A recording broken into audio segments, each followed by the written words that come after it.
Just when I thought I couldn't find my way out, yeah, I searched the God in me to find my way out. I know it can seem way out, but the Creator flows to and through me from way out. I'm talking way out, yeah, yeah, yeah. See, if you believe in the God in you, it's a better place. Creating the force and the power to live a better. Just know that love and joy and peace is one in all of the same space. That you were chosen just like God. Can't mind, can't mind. God can't mind your energy. That's right. God can't mind fantasy. Only you can make the change. God can't mind shine your head at you. Shine so bright from darkness to light. Hey, hey, hey, hey. From darkness to light. Yeah. And you'll find your way out. Yeah, yeah. Oh, it won't seem way out. Yeah, yeah, yeah. The power of God will flow through you from way out.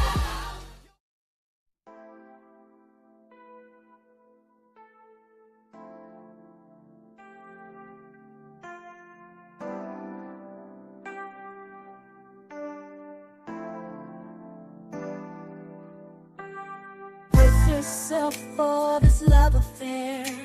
I'm fixing to take you all the way there. Kissing and touching on every part of you. Want me to lie? I'ma tell you the truth. Body excites me. Conversation ignites me. Sometimes I feel like an animal trying to hold back my natural instinct to love every part of you, to hold your hand in everything you do. You're a queen, you're a queen, you're a queen, and I am amazed, amazed by you. How can I take you there? How can I take you there? Chocolate drop, butter, pecan sunset. I would fly across the ocean just to taste. What can I do to get you wet? I wanna give you all of me and give you all that you can get. How can I take you there? How can I take you there? Chocolate drop, butter, pecan sunset. I would fly across the ocean just to taste. What can I do to get you wet? I wanna give you all of me and give you all that you can get. Your coffee coated sugar, honey loving. How can I take you there? Brace yourself, I'll pull on your hair. I'm ready and willing to take you there. Just can't get enough of you. You want me to lie? I'ma tell you the truth. Wanna take you there. Your smell, it excites me. Where you touch me ignites me. Feel like an animal trying to hold back my natural instinct. I sit back and think, ooh, how can I take you there? How can I take you there? Chocolate drop, butter, pecan sunset. I would fly across the ocean just to taste. What can I do to get you wet? I wanna give you all of me and give you all that you can get. How can I take you there? How can I take you there? Chocolate drop, butter, pecan sunset. I would fly across the ocean just to taste. What can I do to get you wet? I wanna give you all of me and give you all that you can get. Your coffee coated sugar, honey loving. How can I take you there?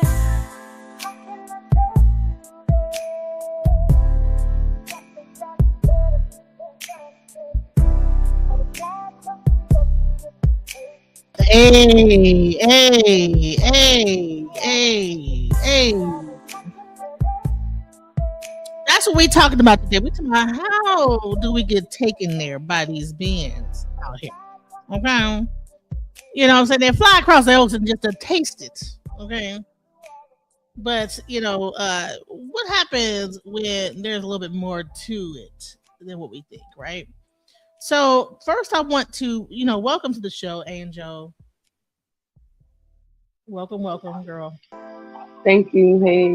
What do you think about that song right there? What do you think? Do you think that that's kind of describing the all that love bombing that goes on between these men, how they just, you know what I'm saying? Like they get you love bombed. Yes, the sexy time. Sexy, you know. You know, they do the sexiness. You know, they get you roped in with all that sexiness. But then, how do you know when it's how do you know when it's manipulation and how you know it's true? So before we go into like the sexy aspect and the whole warlock aspect of how men are able to manipulate the divine feminine, we're gonna go into me as an Ephah priest. I gotta come at it from an Ephah perspective. I want to break it down using Ephah information so that we can really break it down. So this is a excerpt that I did from a show that I did with Abundance Child, where she broke down how the women were manipulated at one point to give up their power. And this is going to be interesting if you haven't seen that show and the Divine Feminine, please check it out. But for the moment, we're gonna like break it down. I'm gonna show you guys Ephah and the Divine Feminine. Let's go. And then cook the food and then had to partake of the food. Now, of course, I didn't eat that meat, but the Babalawo did. So a Patebi is not a slave. Another thing is that we have to think about the colonial lens from which a lot of us in what people call the diaspora have learned Ifa. Now, she was speaking more specifically towards Isheshe, and Isheshe is the indigenous spiritual culture of the Yoruba people. I think the word itself means the way of the ancestors. Yeah. So it is a living cultural tradition. Even if somebody over generations have been into Islam or Christianity, you still can't take the culture away from the Yoruba people. But I do think people need to have an understanding that even though the technology might have originated in Yoruba land or in Nigeria, it's useful to all of humanity. Even though the culture that birthed it's been recognized by UNESCO and things like that, the culture is the thing that carries Ifa. And Ifa is a spiritual technology that was perpetuated by that culture, but not necessarily didn't originate that technology, if that makes sense. It's related, but it's not the same thing. So I think a lot of times our perceptions are misconstrued, especially because a lot of the things that we have are based off of a colonial lens, because Europeans wrote a lot of the information that we have now, or men. And so I have some books that I would like to share. Ianifa, that's written by a sister that I adore very much, Ayala Kumari. I've talked to you about her. I also took her class back in like 2016, like women's history. That class was phenomenal. I learned so many things. I learned so many things about myself. It was a highly spiritual class. I can't even speak about certain things because in the beginning of the class, she's like, you can't be revealing things. Even in this book, Ianifa, she mentions this book. So if you don't mind, I would like to share her chapter. Is that how you spell her name? Iyanla Kumari? Ayele, Ayele. Kumari.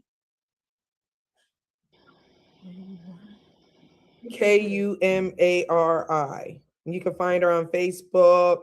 She also has an online school called the Ori Institute. It was like Ashe Soul when I first met her. I really do look up to her.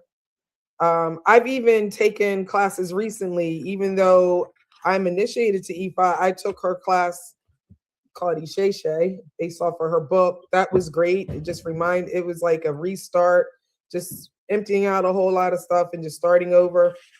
But she's also a historian, amongst many other things. And I think she has really good character in her work as a practicing Ianifa. And just, some of the things like the person said, like, and don't date your Babalawo. And I'm pretty sure that she was an Ianifa and an elder to her current husband now, who now Baba Okikifa is like the head of bony for America and stuff like that. So we have to be able to look at things both ways if we're talking about being balanced and stuff like that. If we can say, don't date a Babalawo that might be leading the Ile, then that means that brothers can't date Iyanifas who might be leading the wrong way. And my husband's not initiated to Ifa, but he's definitely married to me, Right. And so, I would have missed out on my blessing had I listened to, some of her words of wisdom. She also said the only thing that Iyanifas can't do, or women in Isheshe can't do, are see Odu. Well, that's not true. Some women have seen Odu. Some women actually have Odu. And there's different types of initiations, for that. Also, women can't wear masquerade unless you are initiated to like Gela Day. Or Gela, I don't know how you pronounce that, but it's just the more you know, sis. But I appreciated her passion. I appreciated the information that she shared, because Right. So the reason why I'm even going back into this, right? So it's because in even E5, there are a lot of like rules about how women can't do this, women can't do that, as a woman, right? But where did all that come from, right? Where is all these rules as women can't do this and women can't do that, women da da da, they can't see Odu, they can't see this, right? So let's go into the actual history of it all. Let's go. Right, and I think it was men and women. I don't think it was just one-sided. It definitely wasn't just one side, even though we as a people have always been matrilineal and matrifocal, and those things have changed. That's why, if you don't mind, I wanted to read some things from this book. Mm-hmm. Would you mind putting the light for me? Because my eyes.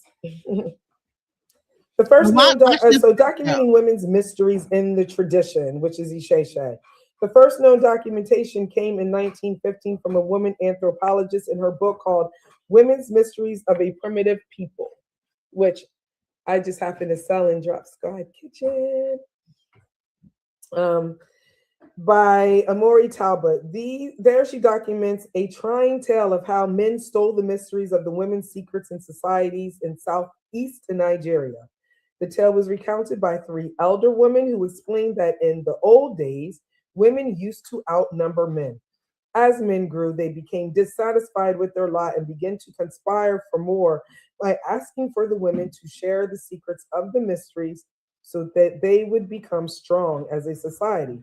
Upon meeting, the women debated the suggestion with the elder women, stating emphatically to not do so. They did not trust the men in their plight. The younger women, however, fought on behalf of their husbands and suggested that the elder women cared only for things of yesterday and that it was a new day. Eventually, the old women overcame the elders and did share the mysteries with the full rights and every secret by means of which they had formerly held dominion. All right. So just so if people are not understanding what she's saying, is at one point, right, there were more men than women. I mean, more women than men. And all these secret societies that you have out here were ruled by women.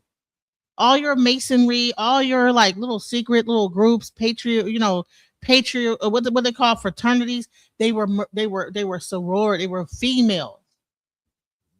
Right? And so all these mystery systems that you see, all the Masonic groups, they were ran by women. Women overpopulated the world. There were more women than men. And what happened is that as men became more, dominant in society, the younger became more prevalent. The younger groups of women asked their husbands wanted to know the secrets. They wanted to know what was going on. Like, what are the secrets behind this? And the younger women that were being trained up in the secrets were telling the older women, we need to share this with our husbands. Because they were sworn to secrecy. You can't tell this to your husband. You can't tell this it could only be amongst us women. So what happened is that the younger women began to try to convince the older women to share the secret knowledge that they had in these maternal organizations that were very secretive in their practices. Okay. Now, these women were doctors. They were the people that would know how to heal and all these different things. They had different modalities of healing. We lived in a matrilineal society. It was not a patriarchy. So once the patriarchy came, well, actually, by us giving our secrets to these men based on the younger women that were married to these men, what happened is that we ended up getting into it. Let's go. Shortly thereafter, new laws were created to forbid women to participate in their own ceremonies, including the ancestral plays. Instead, they would be taken over by men and become a men's society where women were forbidden. Further, if any woman would try to participate, witness, or practice, they would escort her to the market and behead her for all of the town to see, so that all other women would be dissuaded from participation. Now, since the men were stronger in limb and cruel, the women were forced to comply. Only 2 elder women remained who still practiced keeping their pots hidden in palm fronds in the ceiling, and one eventually was slashed by a machete. This forced the movement into the women's mysteries to go underground.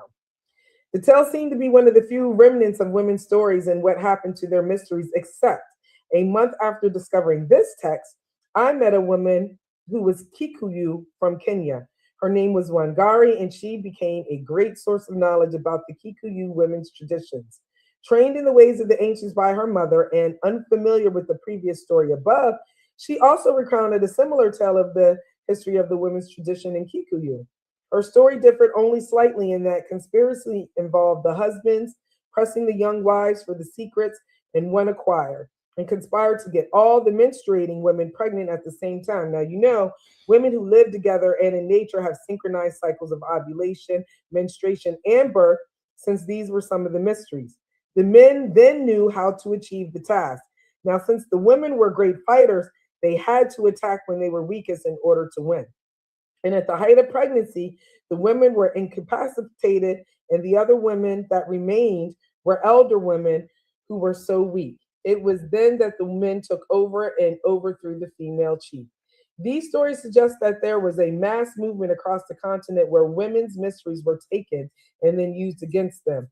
I just wanted to stop there. Sybils and Mami Wata by Mama Zogbe also goes a lot more into detail to me about some of these things, and she does a really good job of documenting via anthropological findings and things like that what Sister Ayala Kamari is putting down in this book.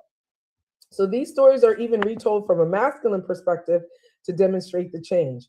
While on the surface there are masks performing these mystery rites, even today there are obviously feminine in nature.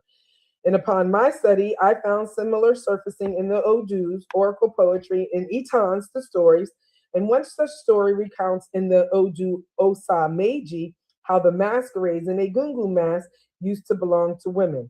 Obatala, which is sometimes male and sometimes female, but in recent years male, have married Odu, and then discovers the secrets to the Egungun and begins to wear the Egungun cloth and mask, fooling everyone. So she goes on to talk about that. And then even though that story is often recounted, you can even see that story on Facebook. There are other stories where she talks about where Obarisha is frustrated with Odu because she has so much power and she could take away anything from him. Odumare had given women more power than men, and anything she says actually comes into reality, so her power is great. She tells him that they should live together in the same place, and once they do, he gives her snails to calm her down. Once calm, he suggests that he doesn't keep any secrets from her, and while she keeps secrets about her power from him, and that they should share power together. She then tells them the secret to the Egun cloth, which is related to her power, and is subsequently able to then take it. Then she talks about Father P. Bowden in the Fetish and Fetishism from 1885, recounts a story where Obatala and Odu were married and had a domestic fight in which Obatala, Risha, blinded her to keep her quiet. So I'm not going to read the whole thing. Another acquisition of power comes in the Odu Irete Ogbe, where Orunmila marries Odu and eventually obtains her secret. Then there's other Itans and stories that recount how Orunmila takes Oshun's bag of wisdom, because Olodumare had put the bag of wisdom, in on earth and was like, y'all need to find it. Oshun finds it first. And then she didn't know that she had a hole in her bag. And so it was falling out. And so Orunmila then takes it and doesn't allow her to have it and only gives her a part of it, which is considered Arundel or Marundel. So that's that story. So I advise people who are really interested in learning things from a historical perspective to get this book.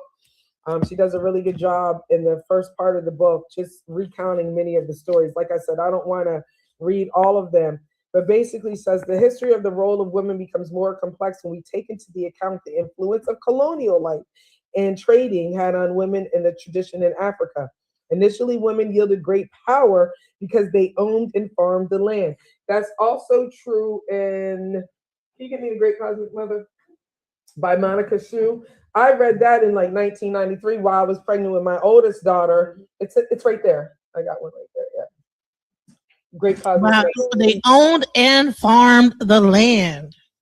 Right. And I know in some culture they build the houses too. Exactly. So in this book is a really good book. You can tell, like, I just really went really deep into this book, and it just talks about we're the natural nurturers and the people who are naturally cooking and feeding the children. So we naturally going to do the herbs. We're naturally growing the herbs. We're naturally growing the crops, right? So yeah, I know my grandma used to have like a garden in the back. Every woman in my family that I know has always had gardens. Yeah. So colonial rule take the land and ostracize the women, and this created more of a dependency on men in a colonial system that did not recognize women. In addition, women traditionally ruled the marketplace, and even in Isheshe, it talks about women are the rulers and the owners in the marketplace. So that yielded a lot of political and financial power through their markets. So, all of that was changed. And then you think about Ogboni, who's running Ogboni, is Siami, right? So they kind of made it illegal for those organizations to be existing in the traditional Yoruba cultures once it was colonized. So it's just so much information that's out there. These are some of the books that when people ask me about Ifa that I do suggest. But for any woman that is interested in becoming an Ian Ifa, it's great that she has other women who have written in here and things like that. And she has an amazing lineage as far as the people who have taught her, and it shows up in here. So I was right. So let me just stop it right here. So the point of me bringing up that whole thing was to go down the line of understanding that at one point women were in power. We were not always in this patriarchal system as a second-class citizen that is being going through what we've been going through, especially in African culture. Now, I don't know about Caucasian culture, but I know it within the African culture or African or even like the native culture, the women, it was matriarchal. But what happened is that the more powerful women became, and then the more men became, the more they wanted to know the secrets, the more things got crazy, where the strength of the man was then utilized to then subdue the feminine energy. So with that being said, Angel, do you have anything to say so far about what we said so far? No, I'm listening. Everything sounds interesting. I'm learning actually because I'm not familiar with. Right. So basically you're talking about like Ifa being a primarily matrilineal culture, Yoruba culture being mainly matrilineal. Most in Africa, throughout Africa, was very matrilineal. But then came a time when the men wanted to like know the secrets. And the moment they got the secrets, they used their actual physical power to then subdue the women and then make it illegal for them to actually do the things they were doing. So then they took over, right? It's the same thing that happened, I would say, with doctors, right? At one point, women were the ones healing people, and then made a thing called a doctor, and then the women became the nurses. And so in order for you to be able to practice as a nurse, you had to be underneath a doctor. A nurse can't practice all the way by herself unless she becomes a nurse practitioner. So, and really, the only thing a doctor really does is come in and just says a couple things and walks out the door. But the nurse is the one that's actually doing the majority of the work, and all this. So this is in modern society as well that you see this type of a thing. And what are the sex of most nurses? Female. Doctors are the men, but the female know way more about that patient than the doctor does. The nurse tells the doctor what's going on with the patient. The doctor then comes in, does a couple things, and subscribes a prescription. But for the most part, the nurses could do the same thing. But because society is the way it is, that the patriarchy has taken over that aspect of this whole thing and made it a male-dominated thing, and then taken a woman out of her rightful place as a nurturer, as a healer, as a person that is able to diagnose and all these different things. People, the society has then become a very male, and that's where you get this pharmaceutical thing where people are just diagnosing stuff, giving like pills that don't even heal nothing, and all type of different stuff. So I wanted to first get into that when it comes down to the patriarchy and how society is laid out, so that we understand that at one point women had power.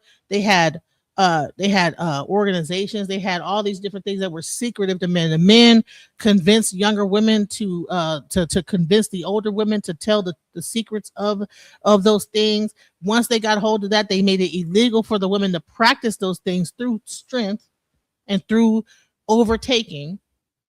And now here we are. Fast forward, here we are. So let's get into the whole warlock mechanism, right?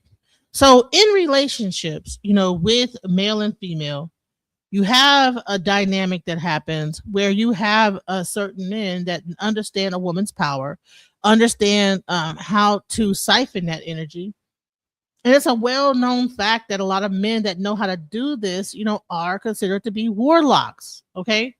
That's where you get into kind of like manipulation, because everybody thinks that witchcraft is something that's like just something in the ethereal that no one can like quite put their finger on. But just the basic manipulation of a person's mind to get them to do what you want them to do is in fact witchcraft. So let's get into it. I want to like really break that down. Did you want to say something, Angel? No, I was just like agreeing with you. Like, yeah, I've discovered that also, that just manipulation period can be considered witchcraft, or is considered witchcraft. Right. People think that witchcraft is something that people just do, double toil and trouble, but just manipulation alone, being able to manipulate a person's mind. Pimps are warlocks. Understand what I'm saying? A pimp is a warlock. Do you understand that there's a whole thing to get a woman to give you all her money? How they do that? There's a whole step-by-step process. The first thing they do is that they lay you down and they screw you into oblivion. Then see, after you start doing it to somebody for a long period of time, you start opening up portals, because a woman's womb is sacred. So you imagine the person is probably taking a very innocent woman, and this is the thing, they take a lot of young girls and they just, introduce them to a bunch of sexual activity that they're not even used to ever experiencing. And then at that point, that woman then begins to love that man. And at that point, that woman is willing to do anything to please that man. And then he could just say, okay, well, this is what you do to please me.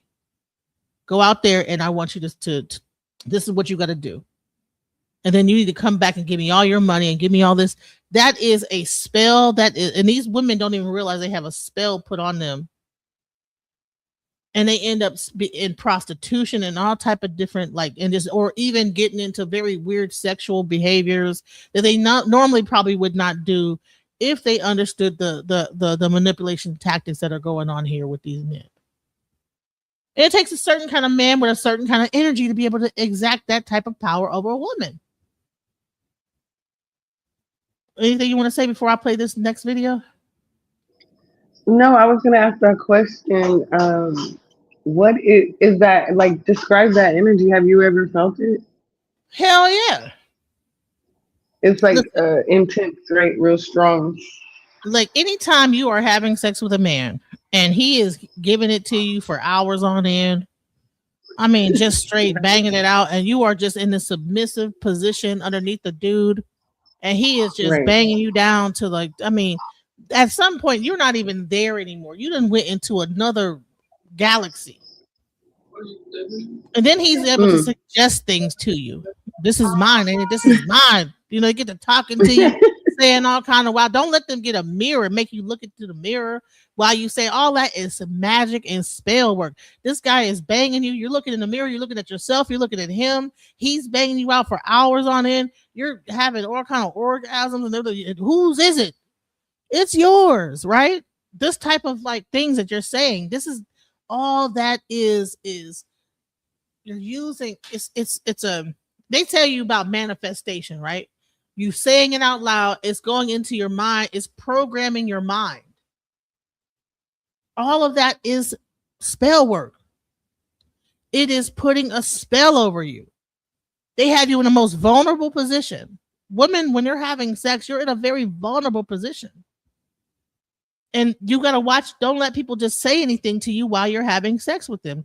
You're having sex, but they're asking you all kind of while they're saying little whatever, you know, saying all this crazy stuff.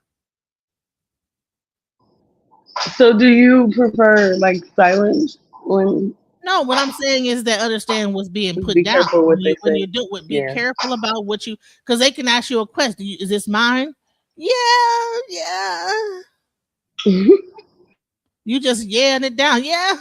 You gonna give me a car? Yeah, I'll get you a car. You gonna do this for me? Yeah, I'll do this for you. You wanna just, and he is just giving it to you, and you just, yes, I will do anything you say, sir. All of that is a programming, mind programming into your mind, and then it goes all throughout your body, into all your cells. And then that person, it's a bind. You get binded to that person. And then now, if that person, if you guys aren't having, you know, using a condom or whatever, all that stuff, and he ejaculates into you, now he becomes part of you, his body, his DNA. All of that is programming your entire body to be submissive, and to, well, not to be submissive, but to like basically fall into a spell with this man. So let's get into the warlock syndrome, okay, that men can sometimes carry, and women are probably not very understanding that this could be warlock energy that these men have, that they understand, they know exactly, they know a woman's body, they know what they're doing, especially if they've been out here long enough, especially if you see a lot of times these younger women, 20 years old, will date a 40-year-old man, and you don't know how much experience this man has. And so you are up there, and this guy is just programming your mind to be submissive. He's breaking you down. You know what I'm saying? And then they can like, you'll be surprised how many times you have sex, you feel drained afterwards. And meanwhile, he could go out and play basketball because he done sucked all the energy up out of you. Let's go. If you're in a relationship and they keep you in a state of having to defend yourself, it's because they don't want you questioning them. That's it. That's the message. There's a lot of situations where I didn't want nothing else from a woman but that freak vibration. We get off on in a way that's not just sexual gratification. It empowers us. It's an energetic siphoning of y'all energy when y'all are that surrenderous to us in the most intimate, vulnerable space. That shit supercharges a nigga. We could say what we want to say about Diddy. Look what this nigga has been able to accomplish, largely due to the energy he's able to siphon from these women and some of the ways that we now seeing. And he ain't the only one. Powerful men have cracked the code and understand the sexual and tantric magic. Put up in the post the other day. See, here's the thing. Why do all these like these high up people have all these freak offs and freaky stuff going on? Why do they always have like these freaky parties and stuff? All these like sex parties. Why is Diddy having Cassie being banged out for hours on end while he's up there watching it, and all this he's feeding off of her energy, and that makes him more powerful. Then he takes that energy and he's able to transmute that energy into money. Do you understand that women into money? Yes. in the wow. wealth. That sexual energy can be transmuted into wealth by that woman giving her that. She probably had to go to sleep for days. Meanwhile, he's out there making deals, wheeling and dealing, and she probably had to go and take a go sleep for weeks to try to build her energy back up after sleeping with somebody for 8 hours straight. She's completely drained, and then meanwhile he's taking that energy because he knows how to set the mood, set the lights up, and he don't even have to have sex with her because he don't want to. He don't have the phallus to be able to really make it happen. So he knows how to suck the energy from both of those people having sex. He knows how to be on the side, probably chanting or doing whatever the heck he's doing, siphon that energy, and then go out, make deals, and boom, everything is happening in his favor. Why? Because he knows how to manipulate. This is warlock type of spell type of stuff. You get a person on different substances and stuff like that while they're having sex. They're completely wide open. They're opening up portals, guys. Be careful with substances. That it reminds me of when a guy, you meet a guy and he be like, "Oh, do you drink? You smoke?" And I'm like, "Why is that the leading part of the conversation every time?" They always want to know, do you drink? Do you smoke? Why? And especially marijuana. A lot of guys lead with, "Hey, do you smoke?" Why? Because when you're taking these substances, all your inhibitions are down, and they're able to really dig into your subconscious mind, into you go into another. You're not even there no more. Meanwhile, if they know what they're doing, they could just tap into your whole energy and just suck the energy out of you. And meanwhile, you get done, you're exhausted, you're tired, you're down for days, or sometimes a whole day, and then you finally get enough energy to pull it together. Women, be careful about the substances that you take while you are having sex with these men. And you have to be with a person that you could trust, that's not going to just siphon off of your energy and then take your energy, and then they can transmute that and become successful. And meanwhile, you see a woman looking raggedy after years of being with a man, and he looked great and she looked like a ragamuffin. Why is that? It's because he's sucking her. Every time she builds it up, he takes it out. So look, it's crazy because I feel like I've interacted with a warlock before, but the thing is, I noticed a pattern when I did, which I feel like this person was a warlock also, start interacting with another person. He would call, like it'd be like 3 years went by, and he'll just start calling me, and I'm like, is this like, can he feel when someone else is trying to cipher my energy since he's ciphering it? Yeah, that's how they could feel. Like, okay, this is my portal, I'm used to dealing with. So when you're with another person and they're used to going up in you and feeling a certain like power, and then when somebody else, they can feel it. Like, okay, I'm not getting the same energy that I'm normally getting from this situation. Somebody else must have been here to take that energy from. It's a little bit less fulfilled, less, there. You understand what I'm saying? Yeah, 100%. Same thing with women. We can feel if a woman got the energy that if she's got herself together, she can tell when a man's been sleeping with another woman, because she'll feel that energy of that other woman on that man. So everybody, every time they talk about spell work and all this type of magic stuff, we always think about the women, but we don't never talk about the male energy, sexual transmutation, and how men can also siphon energy from women, and how they can like just suck the woman's energy and then live off of it. You know what I'm saying? And become more successful from it. It's an energetic siphoning of y'all energy when y'all are that surrenderous to us in the most intimate, vulnerable space. When we're that surrendering, right? And normally it happens. It's not going to happen if a guy's like at like 20 minutes doing it. It usually happens with a man that knows how to have stamina enough to like keep going and going and going and going, and you're having O's after O's after O's after O's. And honey, at some point, you actually end up getting spent. All that you're just you're in a trance. This is I'm just saying it's happened to me before. That's why I'm able to talk about, like, dude, listen, we need to talk about what's going on here with these certain type of men that know how to do this. Let's go. That shit supercharges a nigga.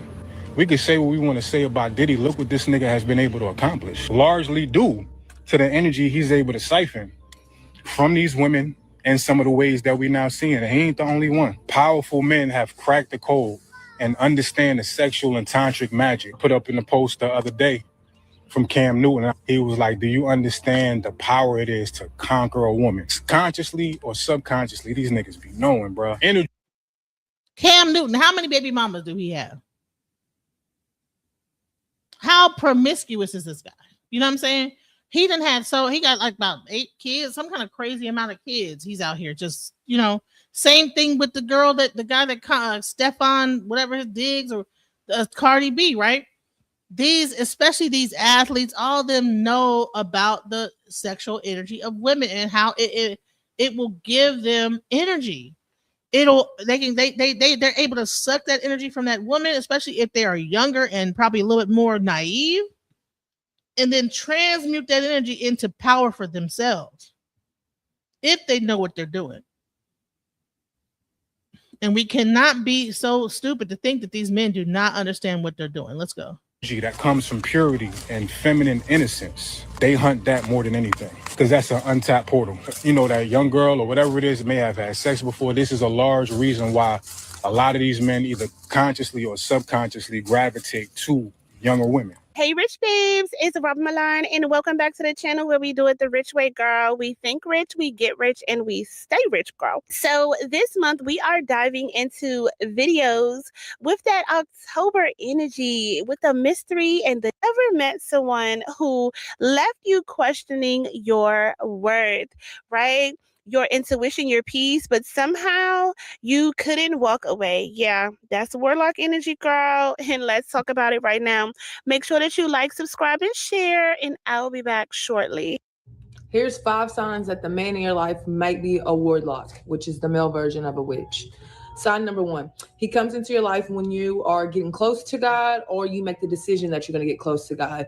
And that's usually because they want to show up as if God sent them. Number 2, they always come when you decide, okay, I'm not going to have sex. I'm going to be celibate. I'm going to be on my purity journey. That's when they always come in. Number 3, when you meet them, they immediately start love bombing you. And I'm talking about dropping money on you, taking you to the finest restaurants, doing all these things. Like, as women, we want those things because that's how we deserve to be treated. But recognize that when somebody comes in off the gate doing those things without even knowing you, it's a love bombing tactic. Number 4, they cause you to question the things that God called you to let go of. So if God called you to stop having sex, if God called you to stop drinking, if he called you to stop going out to the clubs and stuff, these people will cause you to question those things that God called you to stop doing. Like, they'll make little subtle things like, is that really a sin though? Like, is that really bad though? Like, that ain't a bad thing though. And then you'll slowly start to catch yourself doing those things that God already delivered you from. And then number 5, you start experiencing delays in your life. You start experiencing delays, setbacks, and you could even start to experience death and friends and family around you. And in those times, those people will always be around because they show up like the comfort, but then they show up like the support, but really they're your attacker. So be mindful. I seriously thought that more women knew about the whole warlock thing and men harvesting their energy. Obviously, that's not the case because so many women wouldn't be lost, drained, and losing everything that they worked so fucking hard for. Like, these warlocks, that's what they do. They can't exist unless they have multiple women. They always choose the most powerful woman to keep as the main lady. See, warlocks, they really operate off of ego. And I kind of got a thing for warlocks, but you gotta know how to work with them. It's crazy because warlocks like to take the woman who is creative, who is strong, and who is pretty much going to be damn successful. She may not see that she's successful now, but they see it 10 steps ahead of her. She's usually really beautiful. A lot of people really like her or love her. She's walks into a room and demands all the fucking attention. Meanwhile, a warlock is usually a fucking loser who may look like he get a lot of attention and he puts on like he got his shit together, but he fucking doesn't. they be real stupid too. Like you having a conversation with them and you like, how the fuck did you not have common sense? But you so fine. Oh, let's not talk about those ones that will touch your soul and go into your canal and drain you for all of your soul, and then you start to look crazy, feel crazy, and act crazy. Next thing you know, you're on a bunch of fucking medication and you're taking Jack Daniels, 6 shots to the head. Love y'all. Bye. Hey y'all. I just wanted to deliver this message before I leave. I just wanted to say, you guys know those guys like that you meet, and they really don't have nothing, but you still try to just see the best in them, and then you get in a relationship with them. And then all of a sudden, you start to just lose everything. Your looks start going down. You don't even look the same anymore. You're not dressing the same anymore. You just slowly but surely turning into him, a bum. All of a sudden, you over there helping him out. All of a sudden, he is just on top. He looking better. He doing better. And all that. And then you look in the mirror and you look at yourself and you doing bad. That is what you call a energy vampire. That is what you call a destiny swapper as well. Men could be destiny swappers as well. So don't get it twisted, ladies. Be careful who you choose to be in your life. Because men, they will see you at your finest. You'll be so focused on yourself, so in tune with yourself, working, hair growing, drinking your water, eating your fruits, being a bad bee. And here come a man coming to mess it all up. He will suck you dry and he will leave you high and dry. So be aware, ladies. Bye. You're scared. So let's get into it. I mean, have you experienced that, Angel? Yeah, I feel like I have. And you know what? I know a lot of people feel like that's hoish or whatever, but I noticed that when I was just like, didn't really take it, took it lightly, like didn't put my emotions and feelings into it and just kind of got my rocks off, you know what I'm saying? And focused on myself and what I was doing. It's more peaceful like that. It's the minute you get into a relationship with them. So you think that when you get to the and relationship, that's feeling- when all the warlock stuff when you begin to want to commit Yeah, to because that. I feel like, right, I feel like the whole purpose of the 8-hour, 9-hour rendezvous is to get you in your emotions or in your feelings, Because if you think about it, when women are like just kind of cold and like you cool, but you're not top priority of my list, they're fine because the man can't really control them without them being in their feelings. If they're thinking logically, you're saying they're not worried about, they're like, okay, yeah, I'll come, boom, and have a one night stand and keep it pushing. And they're fine. It's when they get them in their emotion. And I feel like that usually it's not just one time. It's when you stay somewhere too long. No, for real. And then men will say, well, then you guys are being hoes. But that's the thing. Remember Queen Latifah said, I'm not a bitch, I'm a hoe. I'm not a bitch or a hoe. But no, I mean her thinking behind it was like, I mean, none of us has been with just one man. That's a rarity, right? Isn't that a rarity?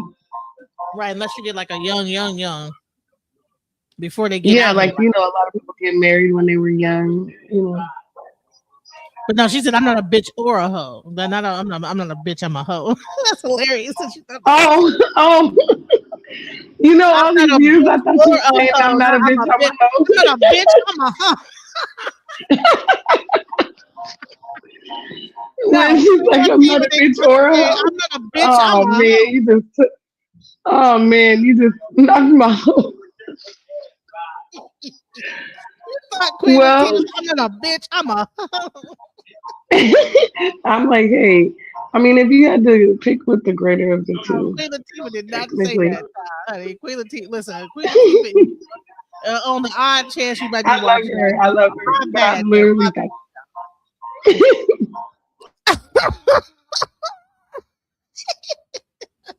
eggs in one basket, because a warlock knows the power. Hold on. Let's go. She said, Rain down hell's rage, and I'm A warlock will never put all of his eggs in one basket because a warlock knows the power and the potency of the womb of the sacred woman. The warlock will make sure that he has a main source of energy. This is the woman who will bear his children. This is the woman who he will go home to. This is the woman who will put up with the most of his nonsense. This is the woman who will stay with him when he is down and out. This is the woman he will leave once he finds the woman who will help elevate him into his come up. The war. man, think about this. How many actors, comedians, had that one main girl they first had their kids with? Hell, even Kanye West had that one girl that he was in love with. Then he finally got to where he was going to get to. Then he's with Kim Kardashian. Dumps the girl that was his fiance. Beautiful black woman, by the way. Once he becomes famous, he leaves that girl that was there down with him while he was doing college dropout, everything. And then when he finally gets to the top, he's with Kim Kardashian. And now he's with Bianca Censori, right? And you see how he's holding them out, using their sexual energy to like become more powerful and more famous. Like let's think about that. I think that Kanye West is one of the biggest warlocks there ever was. Really? Hell yeah. He got these women walking around butt naked outside. What kind of dick is he putting down where he get that girl to walk naked? He is putting down the sword. You hear me? To make her willing, to make her feel to manipulate her mind enough to be butt booty naked out front and everybody.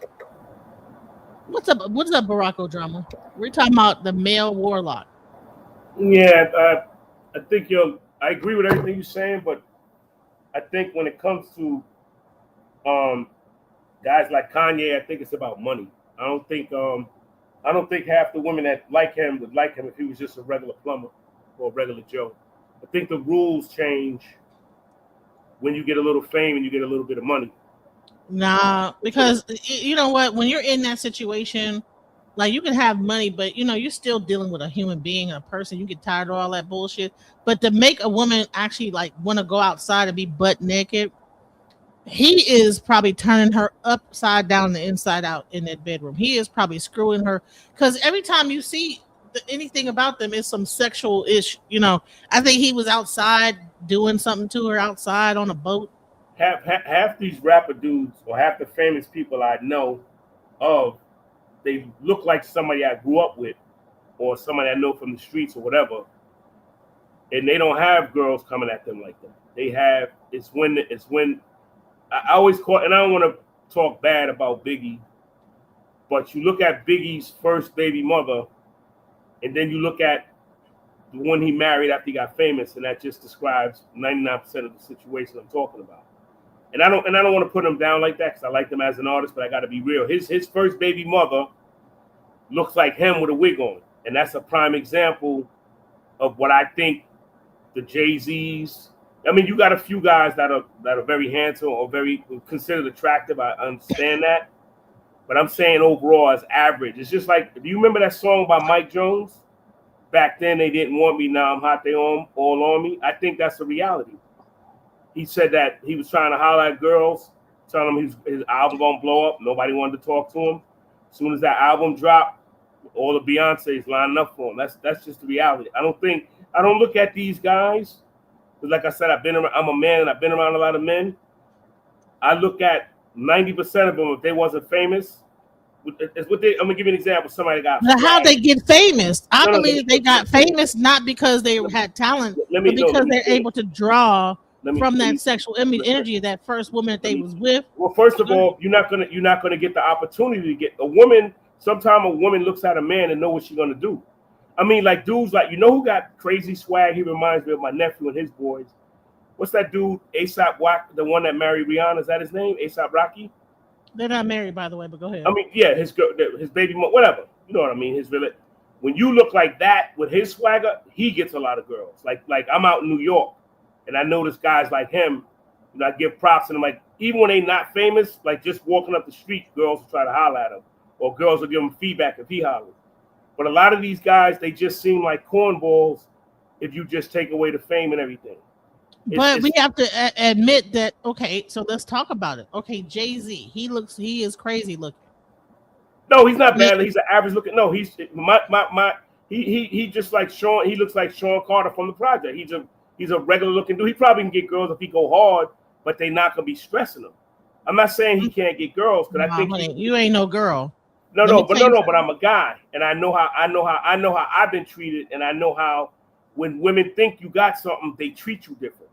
I went to a party with a rap group, and the girls was basically throwing themselves at them. So since I was part of that tribe, they was throwing themselves at me.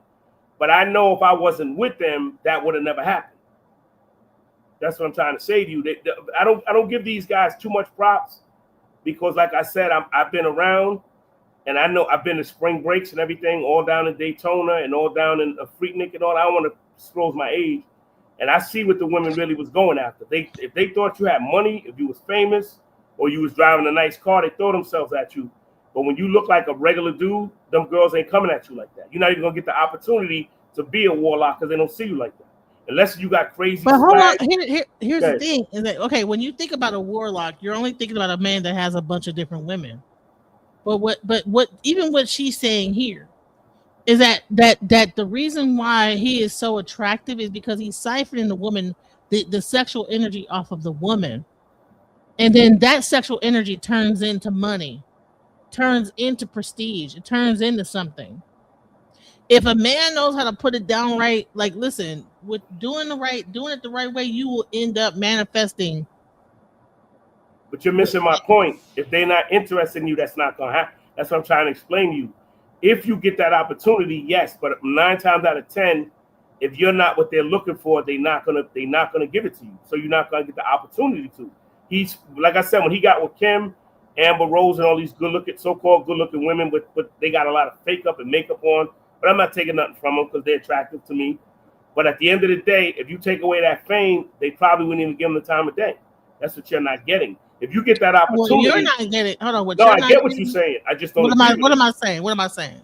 No, I get what you're saying. I just don't agree with y'all. Okay, what am I saying though, so I can understand what? No, I'm saying that if those guys all I'm saying is those guys that have the fame and the fortune, the way that they have, they wouldn't get a lot of the opportunities that they're getting.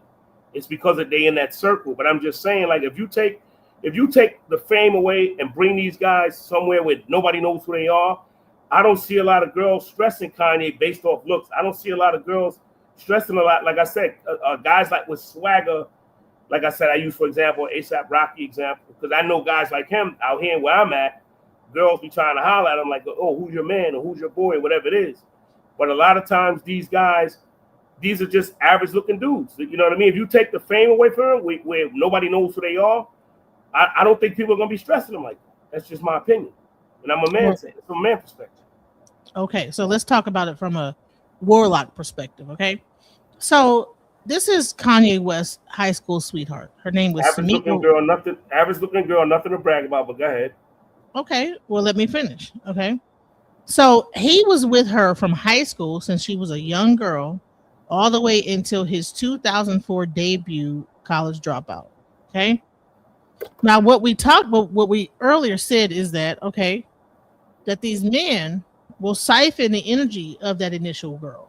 Let's go. Warlock will never put all of his eggs in one basket, because a warlock knows the power and the potency of the womb, of the sacred woman. The warlock will make sure that he has a main source of energy.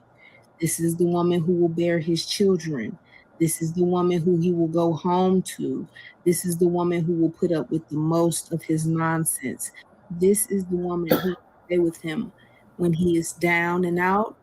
This is the woman he will leave once he finds the woman who will help elevate him into his come up. The warlock will surround himself with multiple women who seem to have a big break ahead. The woman who will see his facade the most will have just as much as he does or more. Her living situation will be seeming to be in good standing. She will not need him for really anything when it comes to day-to-day living.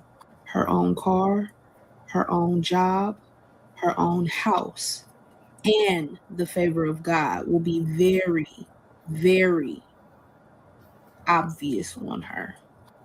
There will also be women who seem to have the favor of God on them that he will notice have that same energy, but they might not have everything else in order. So what I'm trying to explain is that what they do is they'll siphon a certain woman's energy to a certain point, and then when they want to go to the next level, they'll siphon a different type of woman's energy, and all of this energy, it's catapulting them to the top. And the thing is that it's a siphoning of energy that's happening with these people that are in this celebrity status. They have siphoned so many different women's energy, and it helps them to become more successful. No, I agree with that, but my point was, you might not get the opportunity if you was, because like I said, I think Kanye was already famous when he got with Kim Kardashian, who without all that makeup and plastic stuff, I didn't think she was that attractive anyway, because that's not what she got done to herself. That's not natural. I mean, they look okay and everything, but like take away that all that plastic stuff, I didn't find them really that attractive. You know what I mean? But they got fake lips. And now, by the way, Samaya, this girl is absolutely beautiful. I believe very naturally beautiful. I mean, average looking. Yeah, if you want to say that. I mean, nothing special. She's good looking in her own way, but nothing. Like if I got her number at a club, I wouldn't go home bragging about it to my boys. That's just me. It doesn't matter. So listen, he met her in high school. Yeah. And was with her throughout college when he dropped out, and then finally until the day that he became famous, and then all of a sudden it didn't work out, and now boom, he's with Kim Kardashian. They break up, and now he done leveled up to, now he's at the point where he wants to be. She's no longer sufficient. Now he's on to Kim Kardashian. Well, that's one thing. And that's exactly what that girl said. She said that they will use that woman that probably would have had his children. Number one, like, I love you. We've been together 10 years. I am down for you.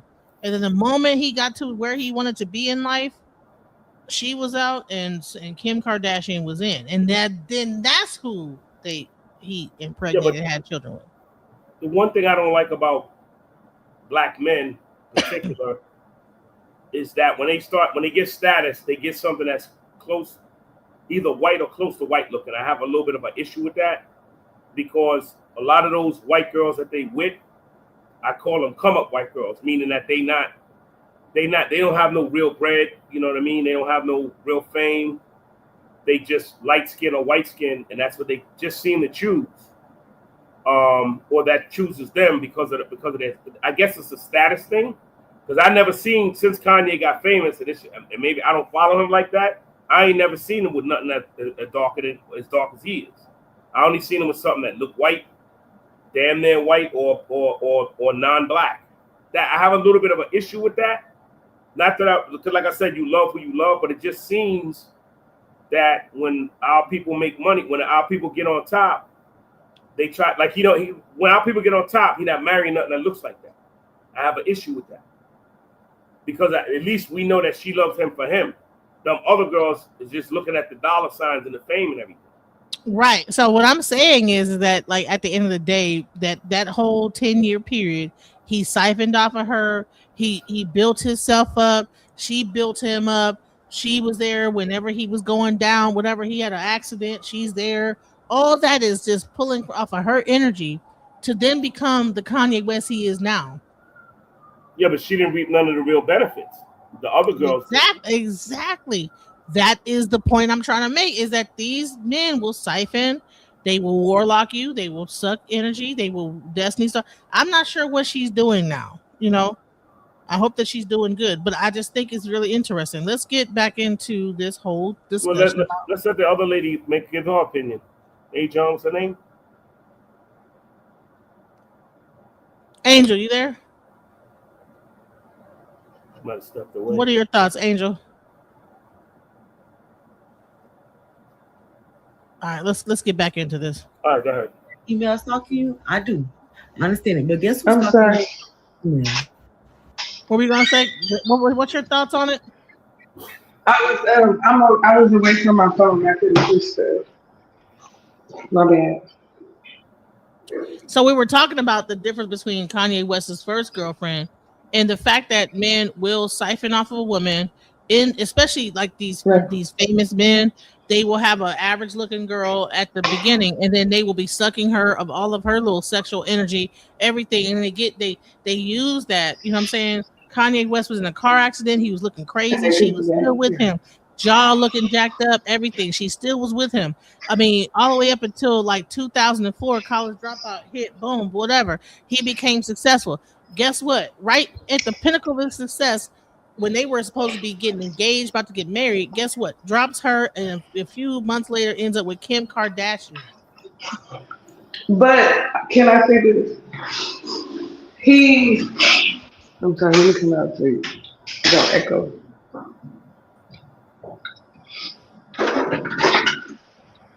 Yeah, but I want to say this. Didn't his mom pass away around that time? Also, sorry. Yeah, I think his mom did pass away. Yeah. I think it's like the overall picture of it though would be like, some things happened and maybe he couldn't show up the way he could show up for her before, to where he just decided to pick what was on the frequency he was on. No, he wasn't with Kim. He was with Amber Rose after he was with. I'm sorry, my bad. He went from that girl Samaya, whatever her name is, to Amber Rose, then to Kim Kardashian. So the more higher up he got, the more of a lesser, wholesome looking woman. This is Kanye West's first girlfriend. Yeah, because he literally had to empty out his emotions, like all kinds of. He's not operating from an emotional point or feeling, right. He's dead inside. Right. So she done picked him up from car accident, from everything. She done built him up. And then when he finally gets to this whole pinnacle of success, after he done siphoned all her energy. I mean, he probably sleeping with her for hours on end. They are loving each other. She's in love with him. I mean, he was with her from high school all the way up until 2004. I mean, college dropout. So how much energy was siphoned during that period, and how much of talking with him, how much of nurturing did she have to do during that time period? And then when he finally gets to the pinnacle of success, he dumps her. And that's what this girl is saying, is that these men, what they will do is, let me go back to what she said, is that now this woman that he initially was with would have had his children, would have loved him all the way down, all the way to the ground. Now, but then what will happen is that he'll get with a woman that probably ain't as quite as powerful, and that is that warlock kind of the mind of a warlock. Let's go. Hold on, let me play it. Warlock knows. She said a warlock will never put his eggs into one basket. A warlock will never put all of his eggs in one basket, because a warlock knows the power and the potency of the womb of the sacred woman. The warlock will make sure that he has a main source of energy. This is the woman who will bear his children. This is the woman who he will go home to. This is the woman who will put up with the most of his nonsense. This is the woman who will stay with him when he is down and out. This is the woman he will leave once he finds the woman who will help elevate him into his come up. The warlock will surround himself with multiple women who seem to have a big break ahead. The woman who will see his facade the most will have just as much as he does or more. Her living situation will be seeming to be in good standing. She will not need him for really anything when it comes to day-to-day living. Her own car, her own job, her own house, and the favor of God will be very, very obvious on her. So he went from a regular, average looking, and I'm just using him as an example of that warlock Hollywood warlock energy, and how they will use the average, have that one woman siphon off of her.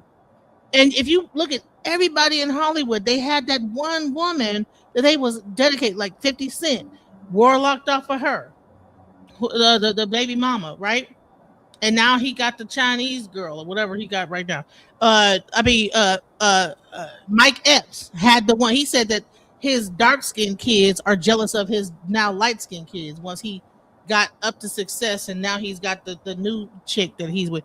Kevin Hart, Steve Harvey, all of these guys at one point had that one ride or die chick that they probably was getting all that sexual, all that reassurance, all that energy from, that helped them to become successful.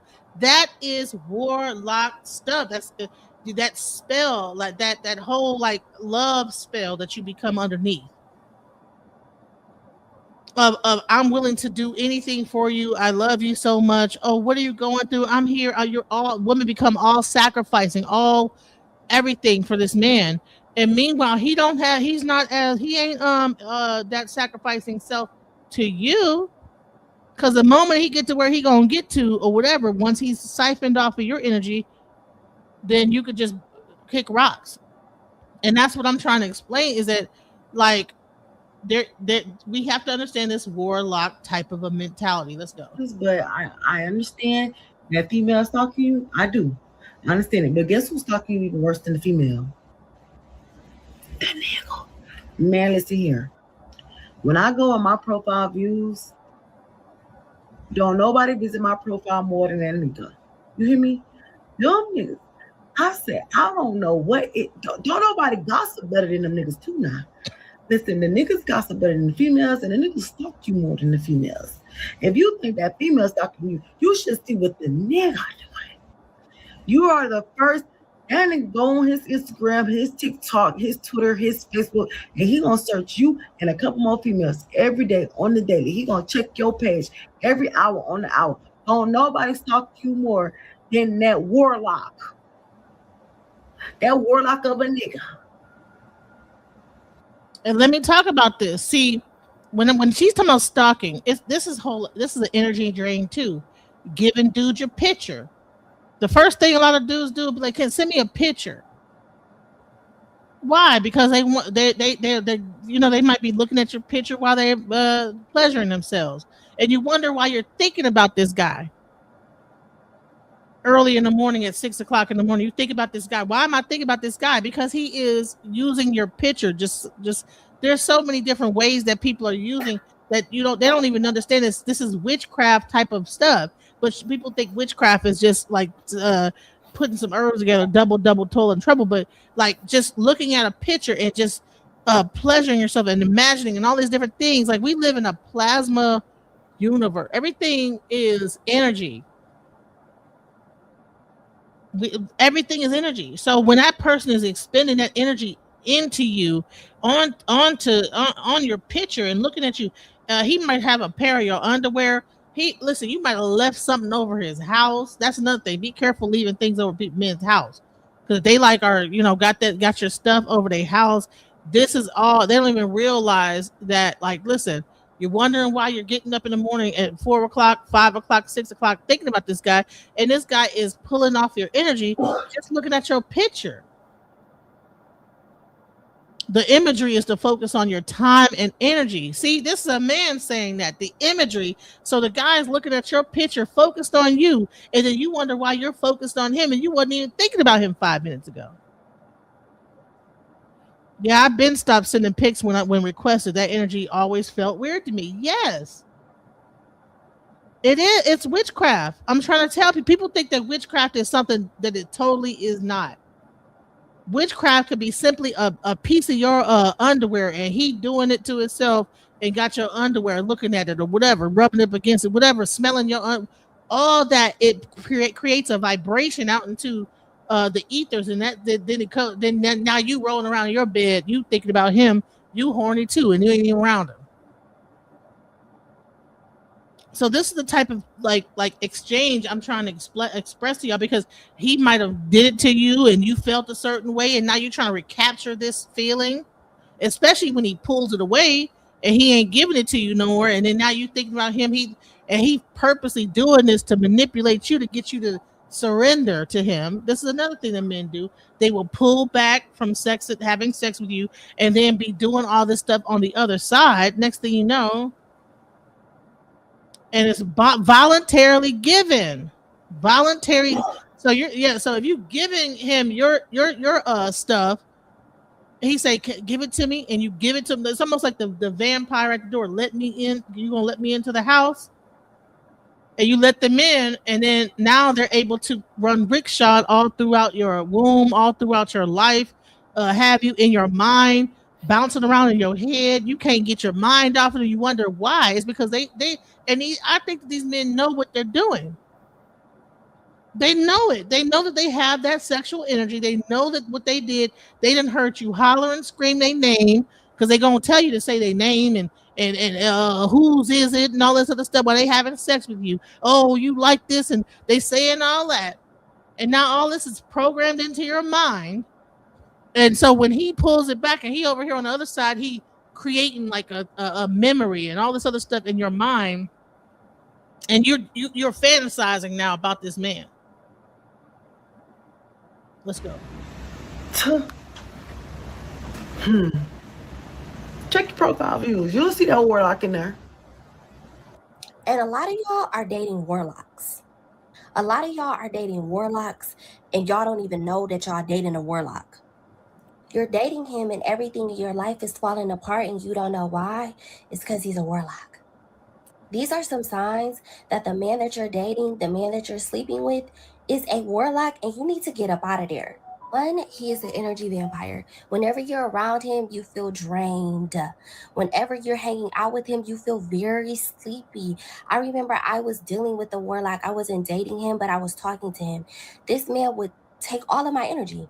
He would keep me on the phone with him for hours. The longest time I sat on the phone with him was 5 hours, y'all. Who's doing that? Literally every single time we would get off the phone, he would say, "Thank you for your energy," because he was literally sucking the energy from me. And initially I was like, oh my gosh, this man is so interested in me. He wants to just talk to me all day. No, he just wanted to learn as much information about me as possible, which leads me into sign number 2. Warlocks often do 2 different things. They mirror you, and they love bomb you. Initially, they want to be around you, and they want to talk to you all the time because they want to find out as much information about you as possible. They want to find out everything that you love, everything that you hate, so they can be that exact person for you, or they can do those exact things that you say that you like, so they can woo you, so they can lure you in. So whether that's buying you stuff, whether that's cooking dinner for you, whether that's taking you to the movies, whatever you like, they're going to try to do that.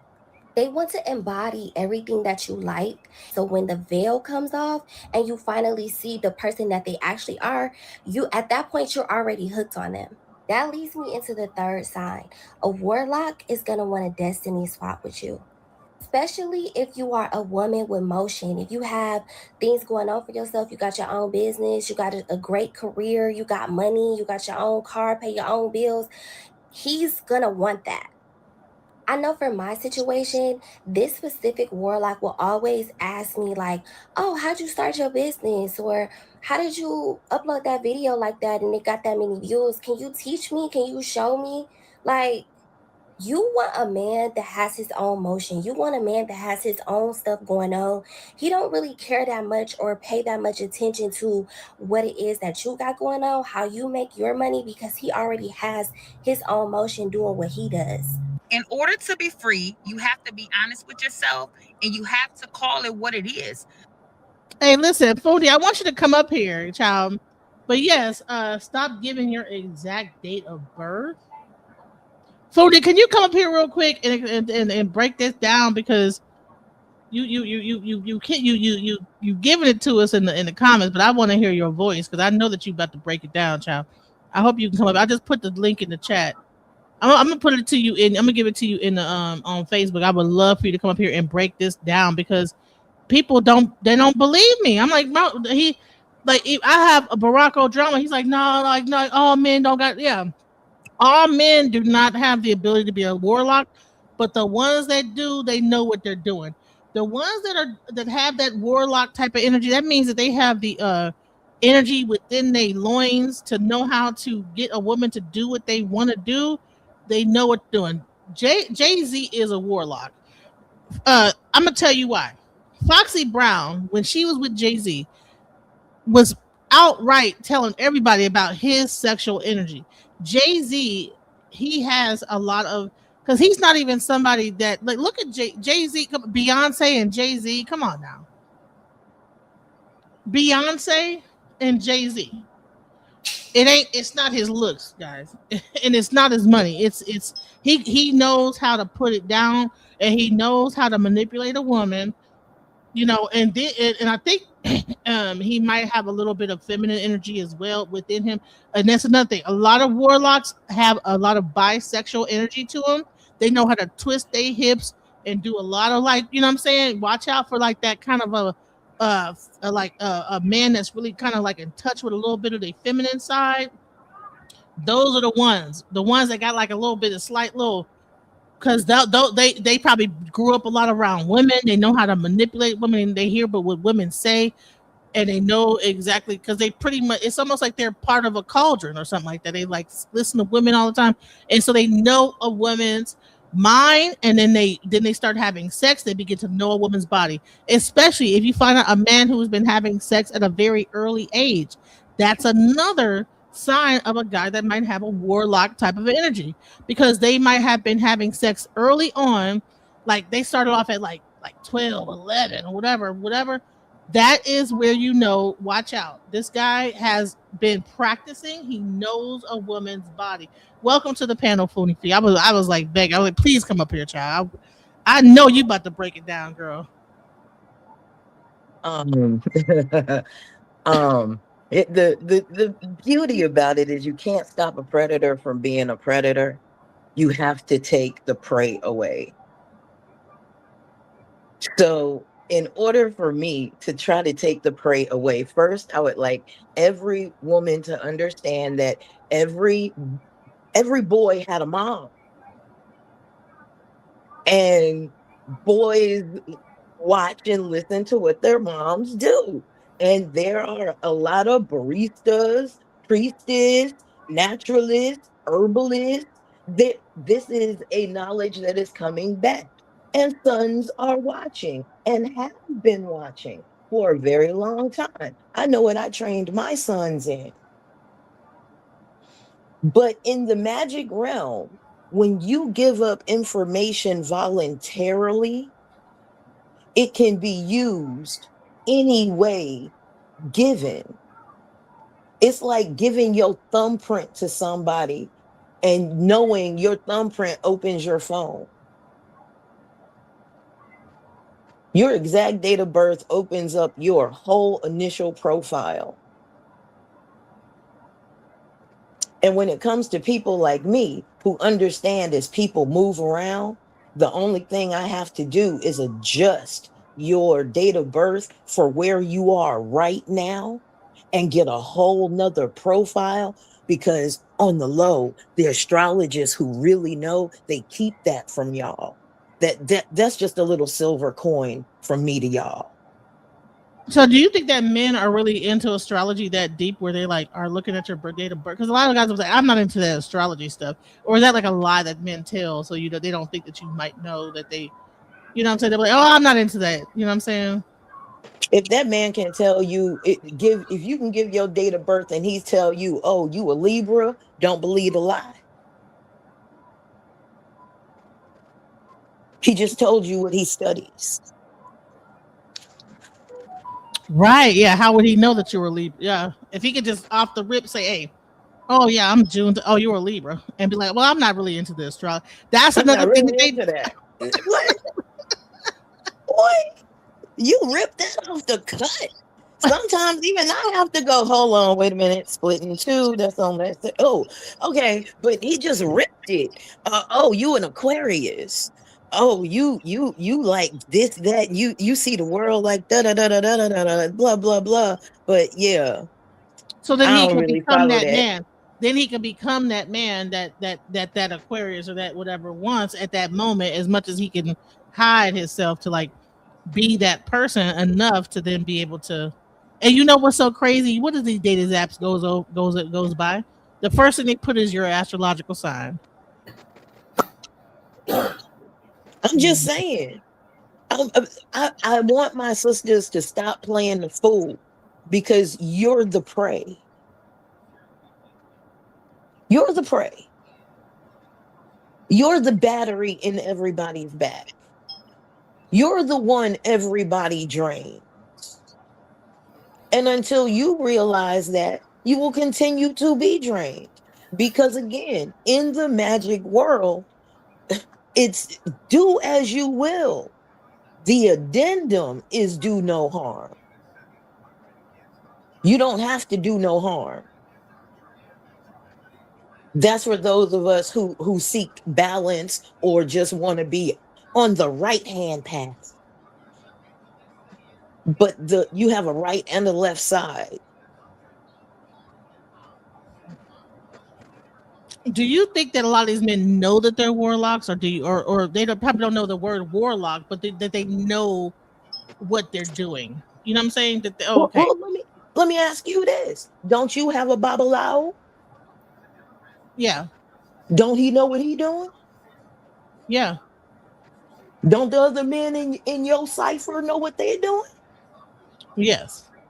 When you have drummers who are drumming these beats out, don't you know they know what you know, the weaponization of the black man's intelligence is a beautiful facade. Black men have learned to weaponize their ignorance so well that y'all really think they're that stupid. And while they're playing that stupid game, they're betting you, slowing you down with kids, got your hair falling out, got you in the STD clinics. You can't seem to figure out or get a leg on what's going on. You think that's by happenstance? Even the most ignorant man knows if he puts a baby in you, it slows you down. He doesn't have to be a warlock to do that, but he does have to get permission. Mm. And you think that sometimes, you know what, that baby will tie you to that man for life, and then he has access For to you, and that means he has access to you possibly sexually for life. That means that if he pops in, and brings some diapers one day, and you probably are horny, he might get to smash. He might get the smash. He do right, he got smashed for life. Because, again, a woman's heart is soft. Some women's hearts. But you know what? I'm loving that women are getting it. Women are understanding that the ritual of marriage does not benefit you. And if it does, or if it does, you'll see a lot of women that are divorced and or widowed. They will tell you, I will never go through that ritual again, because we don't even see it as a ritual. You're bound to this man with a gold cipher around and go find out what that ring finger means in palmistry. I'm not going to give it all to you because I don't get paid over here for that. But go find out what you're so happily slipping that gold ring on for is sickness and in health, to death do us part. Okay. So that's really even that ceremony in marriage is a occultic like practice of ceremony. Yes. Don't you show up in white? Come on, tell me what white means. Because the groom doesn't show up in white. He shows up in a black tux. So come on, generally tell me what white means. Who shows up in all white? Like what, purity, like a baby? Or the sacrifice. Mm. That Right. that is given away by her who? Father. To her what? Husband. When did she belong to herself?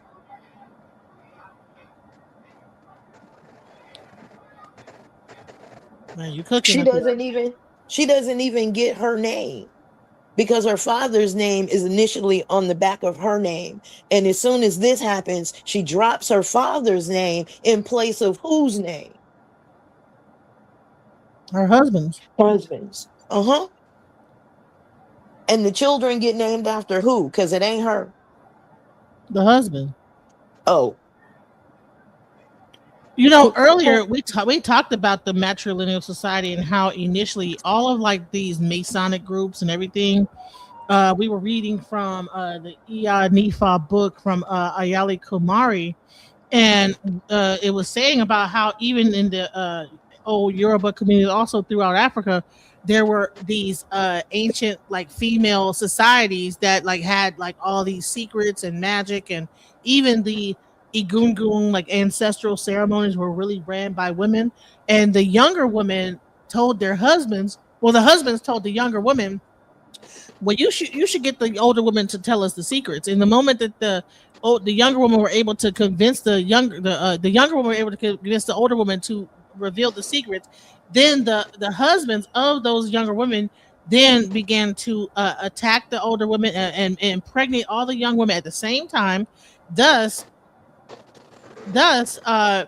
making it so that at the time of weakness that they were able to like take over the whole situation and behead certain people if they were to practice those things and everything. So I'm not sure if you got to see that part of like today's conversation. What's new? You know, so yeah, go ahead. What's new? They took over midwifery. Like a man could know what a woman goes through during childbirth.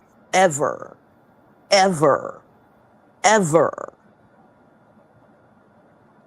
Yep. Now look at us. A nation that taught people how to bring life into the world is now a nation that goes into the hospital and has 4 times likely come out not. You understand? Yeah. And I talked about how even nurses, they were the doctors, and then they came up with a thing called a doctor, and now the nurses have to be underneath a doctor to even be able to practice medicine.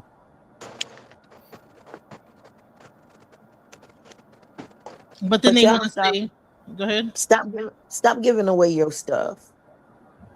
Stop giving away your things. Stop. Put a cover on it. It's time for women to cover ourselves back up.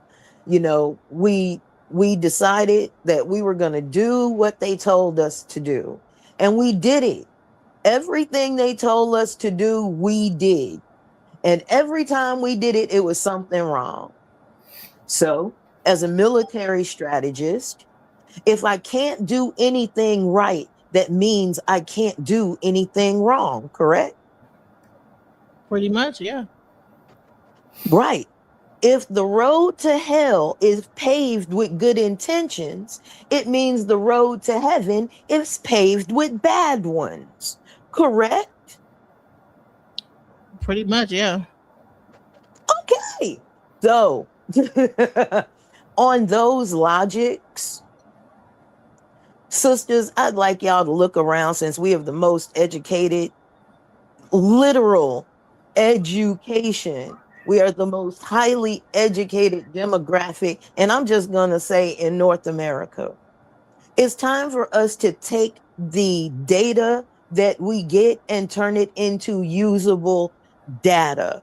When our mothers went through these things with our fathers and our grandmothers went through what they went through, they paved the way so we could have our careers, our money, our education.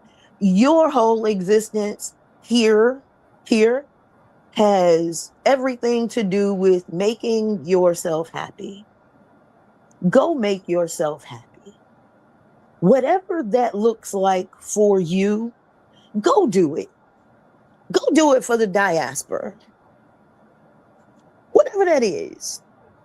And center yourself. Since everybody else gets to be selfish and make the best decision for themselves, make the best decision for you and see what happens to the people around you. Maybe they'll become more self-sufficient as well.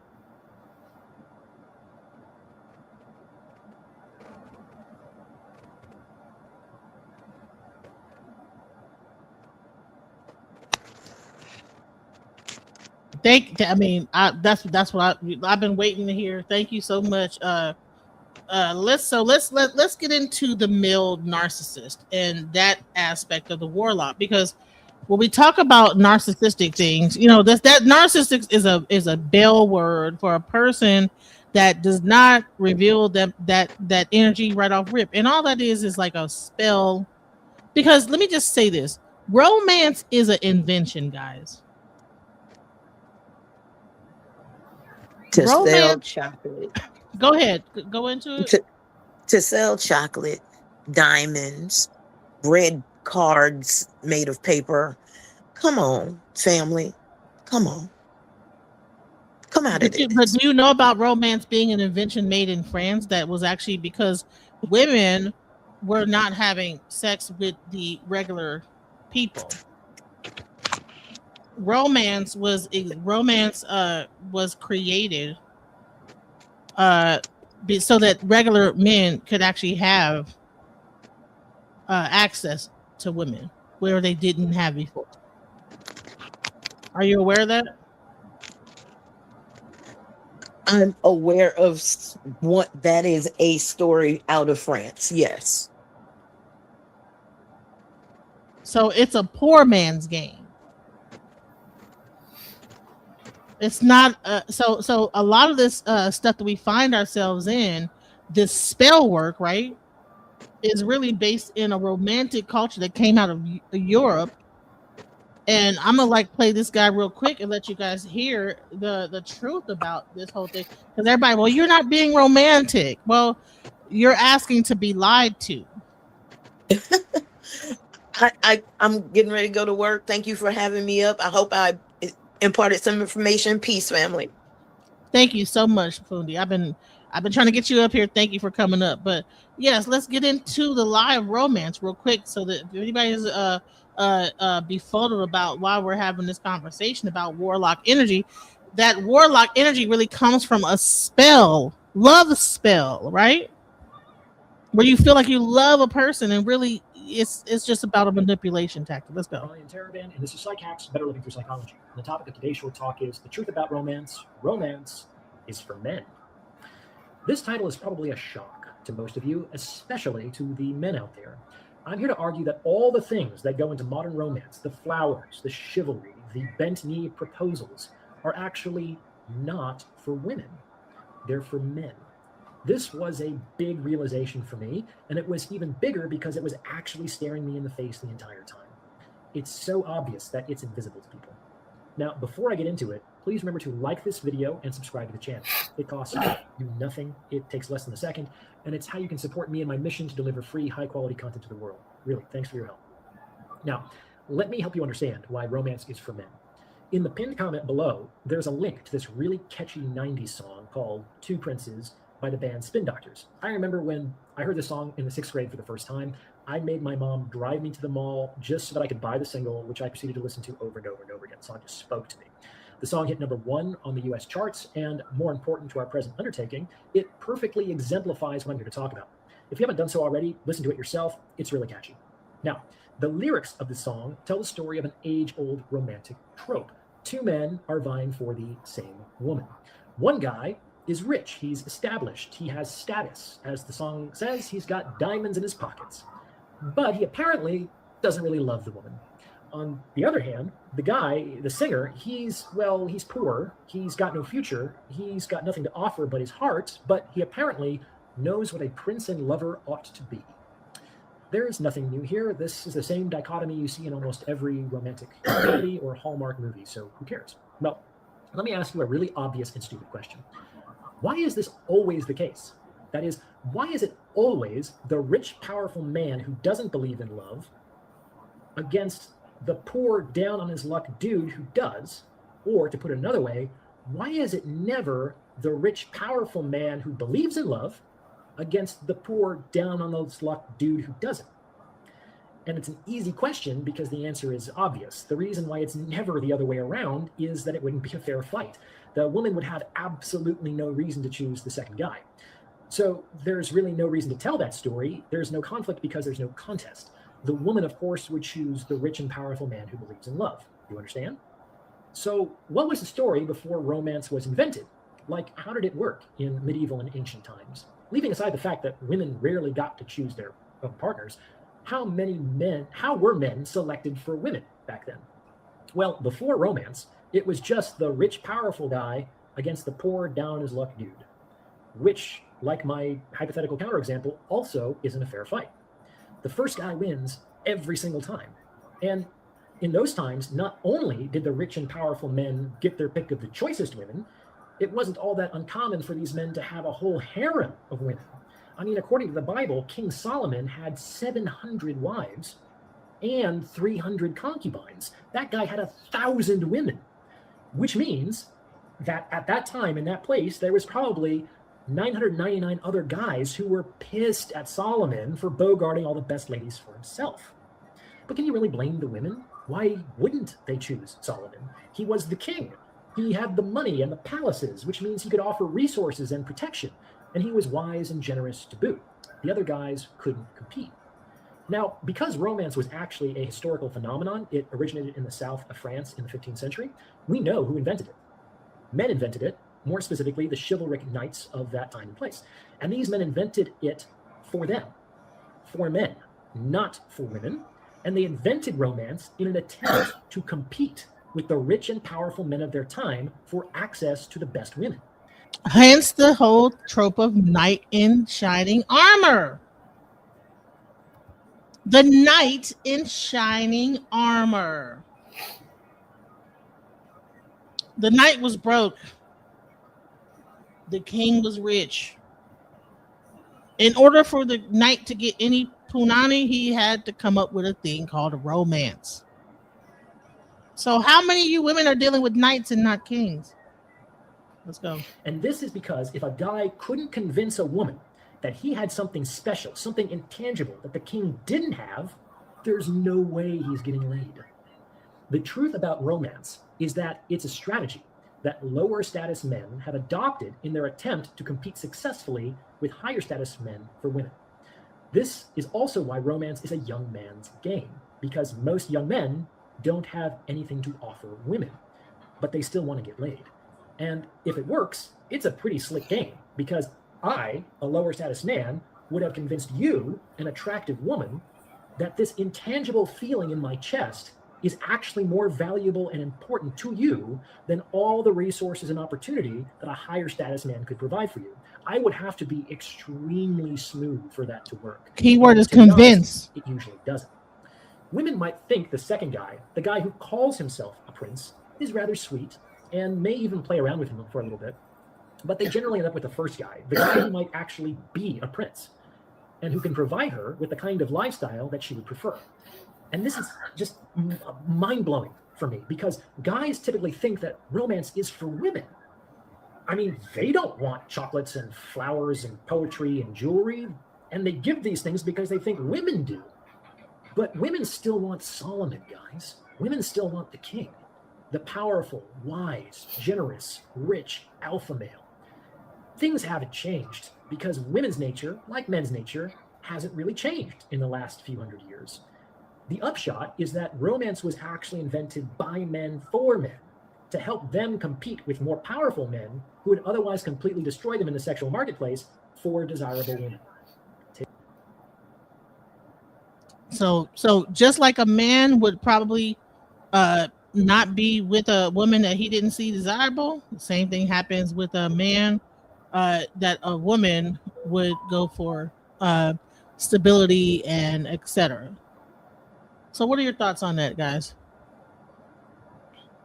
He basically was just saying the girl might go for the guy with the money. I guess that's the way I interpret it. Well, he's saying that, yeah, he's saying that, but he's saying that the actual thing of a romance, like all the things that men do, is really because it's a facade, basically. Because you have to like manipulate the woman to even get her to. It's a manipulation tactic. Romance is a manipulation tactic. Not if she's interested in you, you don't have to go through that. That's why I said it all depends on the situation. If the girl's interested in you, you don't have to play them games. Exactly. Thank you. You don't have to play them games. And if you do have to play games, then that's not, in my opinion, it's not the girl for you. I mean, when I went to a spring break, the only lie that I was using is I was telling the women, because they were a little younger than me at the time, that I was a grad student just out here on vacation. But other than that, if anything wasn't interested, because I was a little older, I have no problem with that. I don't really like playing games like that. Unless you just want to sleep with them, but it's nothing you're going to marry. Because if they're not interested in you and like that, 9 times out of 10, it's not going to happen. And from a male perspective. Any thoughts, Angel?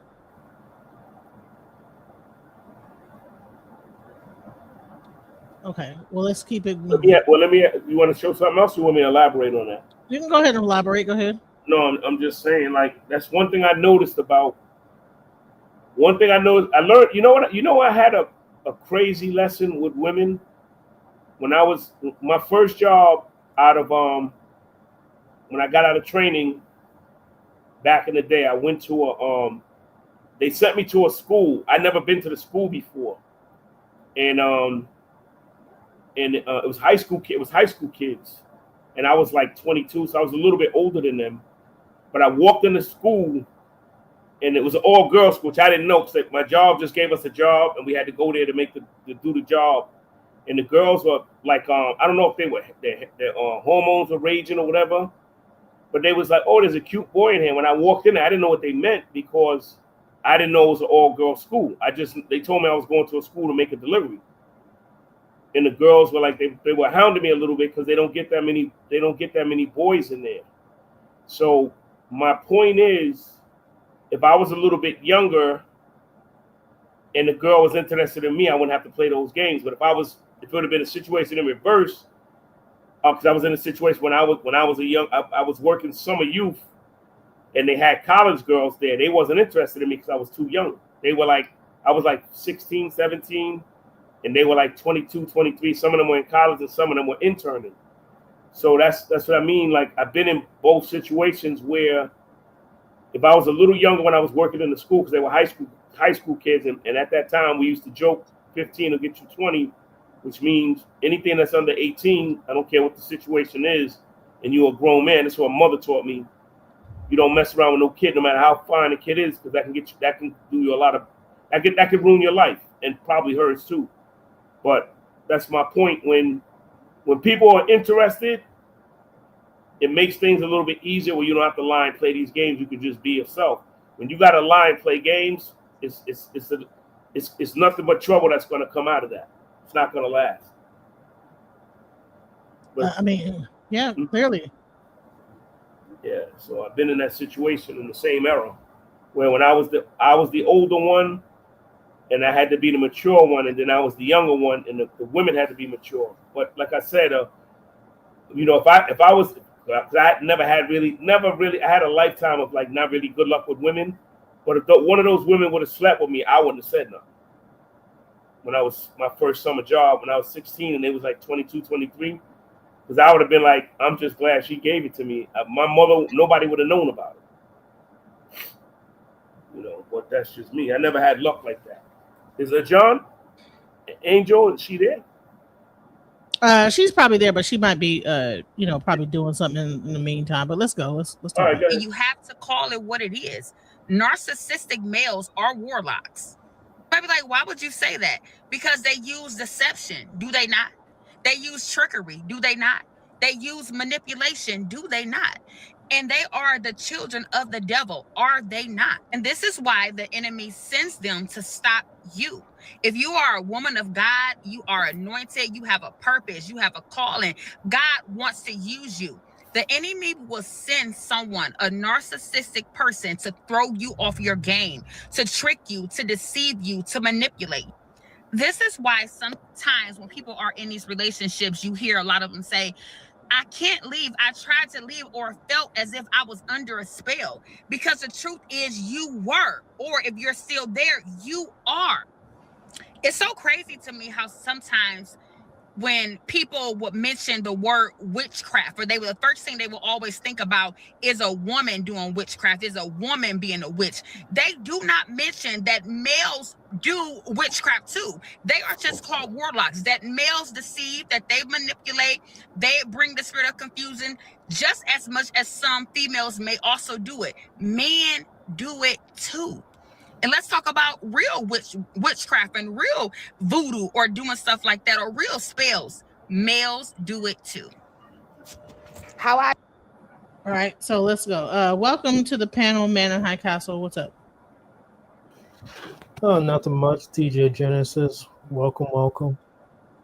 Hello, everybody on the panel. Russ, Sean. Everybody doing well? Yeah, everybody's here. Everybody's doing good. That's good. Any warlocks coming after you, DJ Genesis, today? No, not today. What about you, sir? Me? Yeah, the warlocks. Yeah, well, I don't consider myself. I heard they don't discriminate against male or female. Yeah, I don't. Yeah, they don't. But I don't consider. I mean, all of these lingos people got. I just consider myself a humble dude. I don't feed into those titles and all. I mean, whoever is. I just don't consider myself one.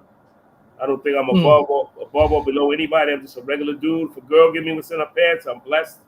If she don't, then I'm unblessed, and that's it. That's how I look at it.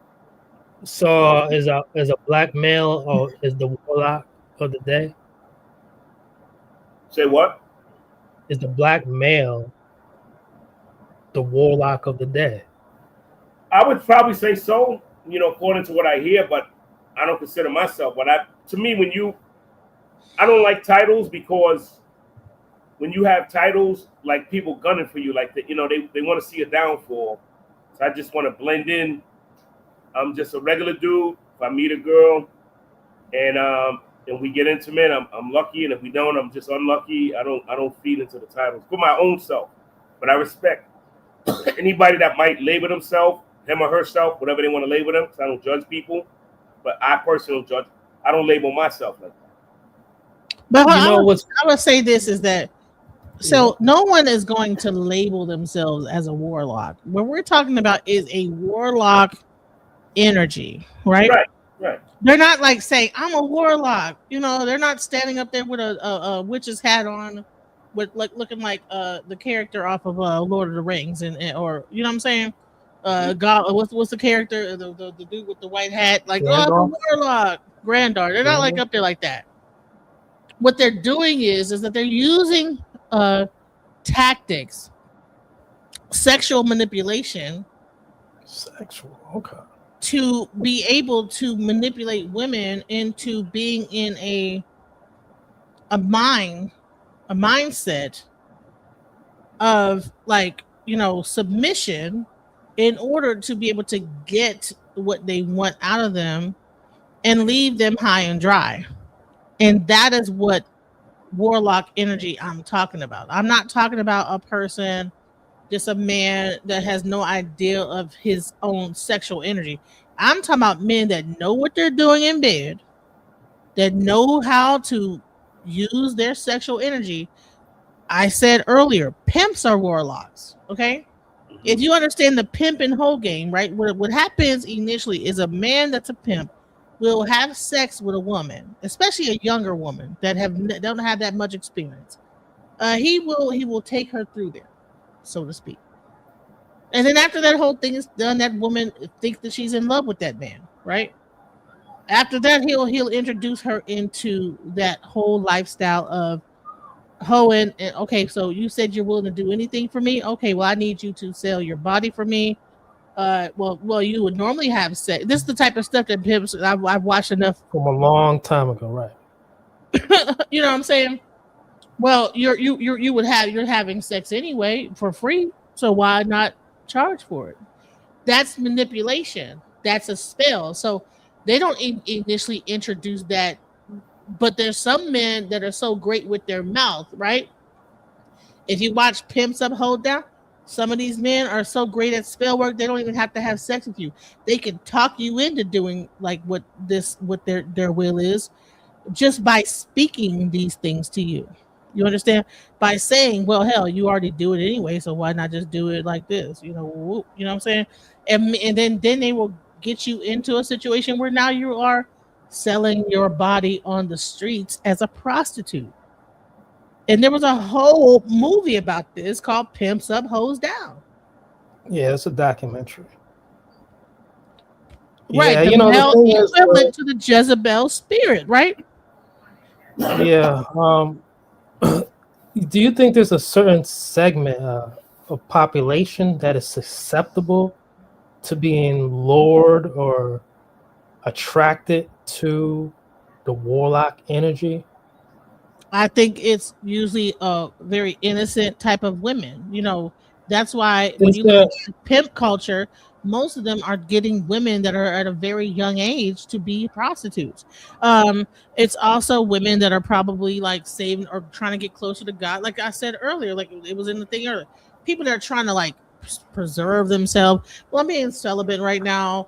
I'm trying to like get into my God energy and be closer to God. Then you have this guy kind of come along, and you know what? I'm not a Christian, but you know when you talk about that devil energy, that testing energy. Oh, okay. Oh, you're trying to be closer to God, huh?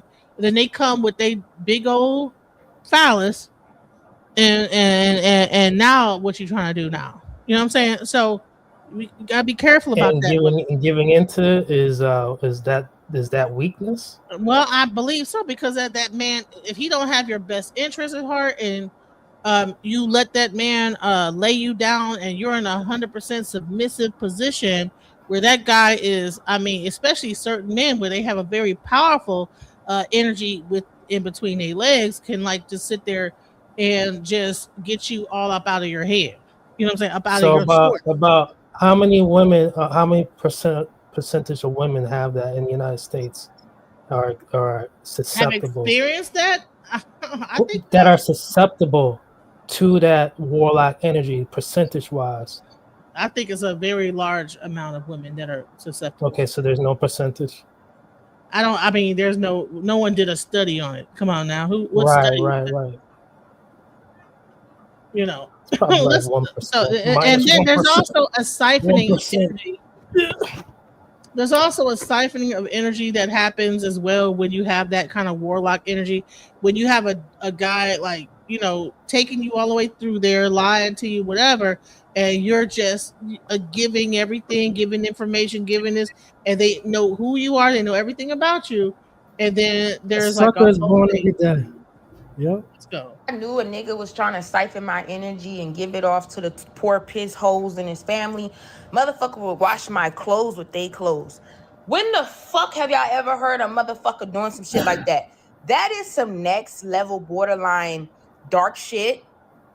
I don't even wash my clothes with my kids' clothes. So if that ain't a way of exposing a motherfucker doing some dirty, weird shit, like, you want to wash my clothes with your sister's clothes or your auntie clothes or your mammy clothes, but I can't touch your clothes? Y'all, let me tell y'all something. A bitch didn't even know she was dealing with a warlock until she was dealing with a fucking warlock. Story time.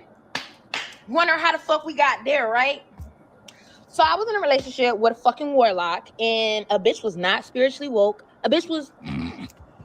So now, you know, I don't judge a book by its cover. So, you know, a bitch coming up in the family, being as loving as I am, being as dope bitch as I am, right? Just for me to get around this family to peep, not judging. Nobody really ain't got shit going on for real, but hey, who am I to judge? So I come in with pure intentions, you know, motherfuckers. Now, we can already say that this woman is probably not at any high level or anything because she's already referring to herself as a bitch. But let's hear the story. Let's go. Because she's already saying a bitch Ain't this, none, a ain't bitch none that, of these nigga women that. ever innocent. They're not innocent. Right. Calling herself a bitch. That, Nobody innocent. But you know, there's younger kids. Let's go. Scoping the scenery. I'm scoping the scenery. You know, it's given soul flame, soul tribe. It's giving all of this, right? And so bitches really start observing the dopeness in me that they was lacking in their motherfucking self. To the point, I realized I was dealing with somebody that was a part of a fucking cult. And what's crazy is, it'll appear good and all peaches and cream with us in the relationship. Nah, whole time this motherfucker would take my energy, whether it's through sex, my emotions, and pass it off to the next bitch or the bitches in his family, right? And I know y'all probably wondering, like, bitch, how the fuck do you know this? Ho, my money flow like water. It always motherfucking have. So out of nowhere, I get around these group of motherfucking people and start humping on the motherfucking, and my shit is drying up. My shit drying up, huh?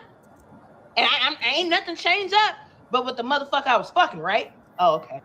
Okay, my love. So let's get real for a second. Like, can we just get real for a second? Okay, because listen, we've all encountered warlock energy in one form or another. The person who studies your kindness just to use it as a tool, the one who senses what you need to hear and not to love you, but to control the way that you feel. So when I say he wasn't a man, he was a warlock, I'm really actually talking about emotional alchemy, like people who twist energy to keep the power. And it's not always romantic. It could be a friend, it could be a coworker, or even a family member who knows exactly how to keep you emotionally off balance so you never outgrow them. Okay. And here's the thing. Warlock energy thrives in your confusion. The more uncertain you feel, the easier it is for someone to shape your perception. So, how do you actually break this spell? Step one is that you just recognize the patterns, girl. Like every time someone makes you question your peace, that is your red flag. Okay, like pay attention to how you feel after the conversation, not just during it. Okay, step two is detach emotionally. Warlock energy feeds on reaction. Okay, silence is your sword. Like once you stop explaining yourself, their magic loses power. Step three is reclaim your light. Like get grounded in who you are again, girl. Journal, meditate, pray. Like, girl, you need to be. And I would say this is that, you know, a lot of times, you know, when you get to doing this, you'll if you notice, especially like some dudes will play the whole ghosting game, come back, ghost, come back. The moment that you begin to build yourself up and be like, okay, well, he's gone, I'm gonna just go ahead and focus on myself and do, it'll be weird. Like right when you're at the pinnacle of that, it's almost like they have a alert goes out, and when you're like, okay, well, I'm gonna start dating, and it's like a damn bat symbol goes out, and then they will contact you. I've had situations with men where, well, I haven't been with that many men, but with the few men that I've been with and the ones that were kind of having this warlock kind of energy, where like at the moment I'm like, you know, I actually had to try to do some stuff to get his energy up off me. You know what I'm saying? And I swear to goodness, I heard like a thing say, "Hey, why are you trying to like?" I was doing some energy work, got some energy work, and I heard a voice like say, "Why are you trying to get rid of me?" It was crazy in my head, right? So I'm getting this work done, and it was like, "Why are you trying to get rid of me?" And I swear to goodness, I saw like a dragon, like in my image, like the vision. I saw like a dragon, and then that dragon like kind of dissipated into an iridescent light, and then I was able to get rid of it. I swear to goodness, the moment I got up off that energy work table, this person called me. That's how you know, because like I said, we men, they might not know exactly what they're doing, but they know what they're doing. And when you do certain things to like remove that energy, the way that you also know that they're dealing with like kind of like not just a regular sexual energy, but a spiritual sexual energy, is at the moment that you try to get them out of your system, they get to calling you, they get to being more intense about you, and it's really strange about how that even works. Like it's almost like they know, like, oh, you're trying to get rid of me, you're trying to like not like it's weird. Like what? So the reason why I know about this is I've experienced it. You know what I'm saying? I have experienced it firsthand that is a warlock type of a thing going on. These men are like, they might not say I'm a warlock, but there is a manipulation tactics and all these different ways. Like I said, if you are bedding a man and he's putting mirrors up and saying certain stuff like, whose is it and all this other stuff, and you screaming out it's yours and all this other crazy stuff, be careful about saying shit like that. It's yours. So may I ask a question? May I ask a question? Yeah. With everything that I've heard thus far, all right, warlock, men, 1 or 2 or 3 might have done this at one point to you. No, I would say I would say 2 in my lifetime. Okay, 2. All right. Well, at the end of the day, what Sade asked, is it a crime that you still love him? It's not a crime. Is it a crime that you still love him? I want you to think about that. Well, what I would say is that it's not a crime, but of course not. So he did justice. That's what was supposed to happen. Well, yeah, it is, because you know what? That those things happen to make us stronger, to make us understand where we are in life, and then to be able to like point out exactly what the situation. Because every straight man should understand this as a young kid. Growing bank account, big balls, big dick. Ain't nobody gonna stop you. Be getting around women who can pour back into you. Your glow is your shield, okay? Because here's what they don't want you to know. The most dangerous woman is the one who learns how to regulate her energy. When you master your emotions, manipulation no longer works. There was a time when I confused connection with control. When someone's intensity felt like love, but it was really possession. Oh my God. And that's how so many of us get caught in the cycles with emotionally unavailable men. We mistake the chaos for chemistry. But the truth is, like, love will never drain you, girl. Real love won't make you lose yourself to prove your loyalty. So if you've ever dealt with a man who made you question your intuition, who used silence, charm, or guilt to control the dynamic, please understand this. It wasn't love, it was energy manipulation. And also, my love, you don't owe him no closure, okay? You don't owe him no closure. You owe yourself peace, okay? So from this moment forward, you break the spell by refusing to engage in what drains you. Like, girl, you stop chasing expectations and explanations and start chasing elevation, girl. Like, you stop begging for reciprocity and start setting standards. And let's talk about reciprocity right quick. Why is it that in these relationships that men, like, especially in those, like, why wouldn't a man want reciprocity? Because they're getting their fill from multiple different women. Period. It's like they don't have time to give back to you because they're getting. And And that's all it boils down to, is a certain type of man that is able to have that kind of a sexual energy is getting it from multiple different women. So therefore, you're just a person on the list of people that they're getting it from. Is it a crime? Well, it's not a crime, but it's kind of effed up too at the same time. So let's go into like another person Peace. talking. I'm being asked, Yanga, does a man know when he's a warlock? In our understanding, a man isn't born knowing he's a warlock. What he's born with is force, intensity, gravity, and perspective. The ability to shift rooms without even trying. But power without language isn't properly announced. It leaks. And what he learns early isn't power. It's difference. He feels more than everyone else. Closeness brings him calm. Attention regulates him. Emotional intensity quiets the noise inside. Now, he doesn't say, I'm a warlock.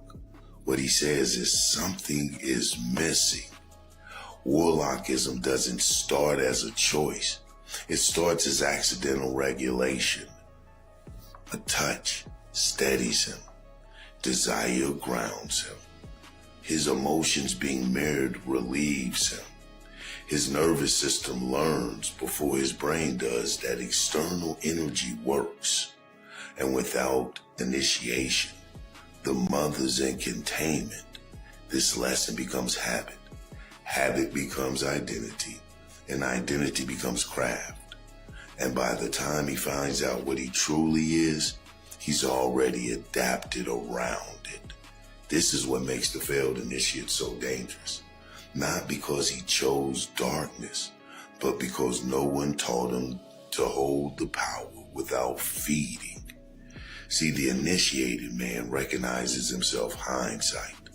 The failed initiate only recognizes himself after damage.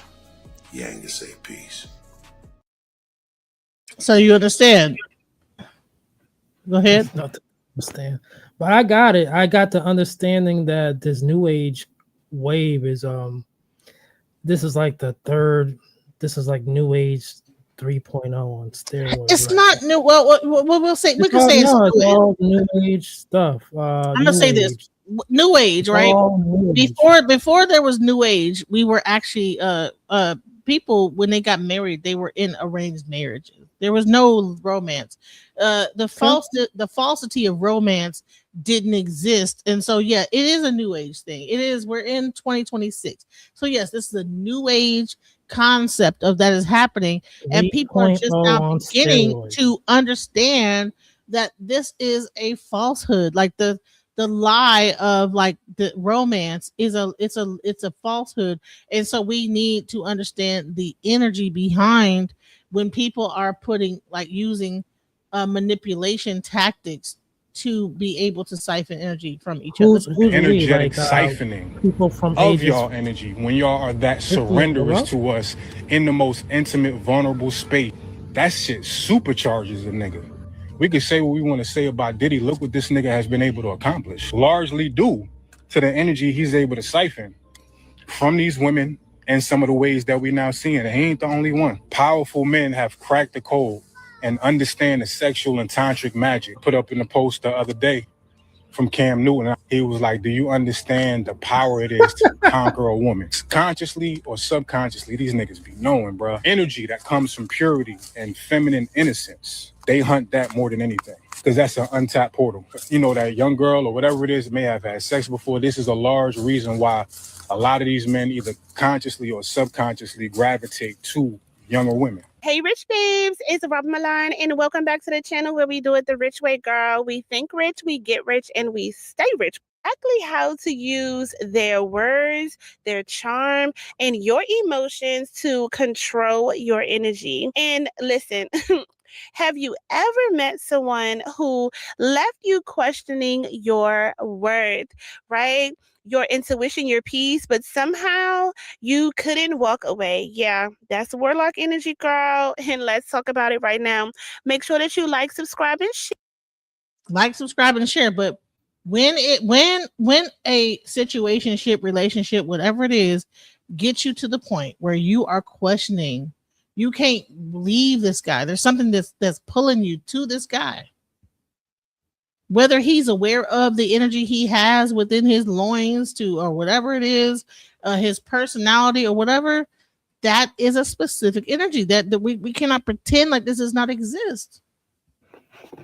It don't exist. It does. Let's go.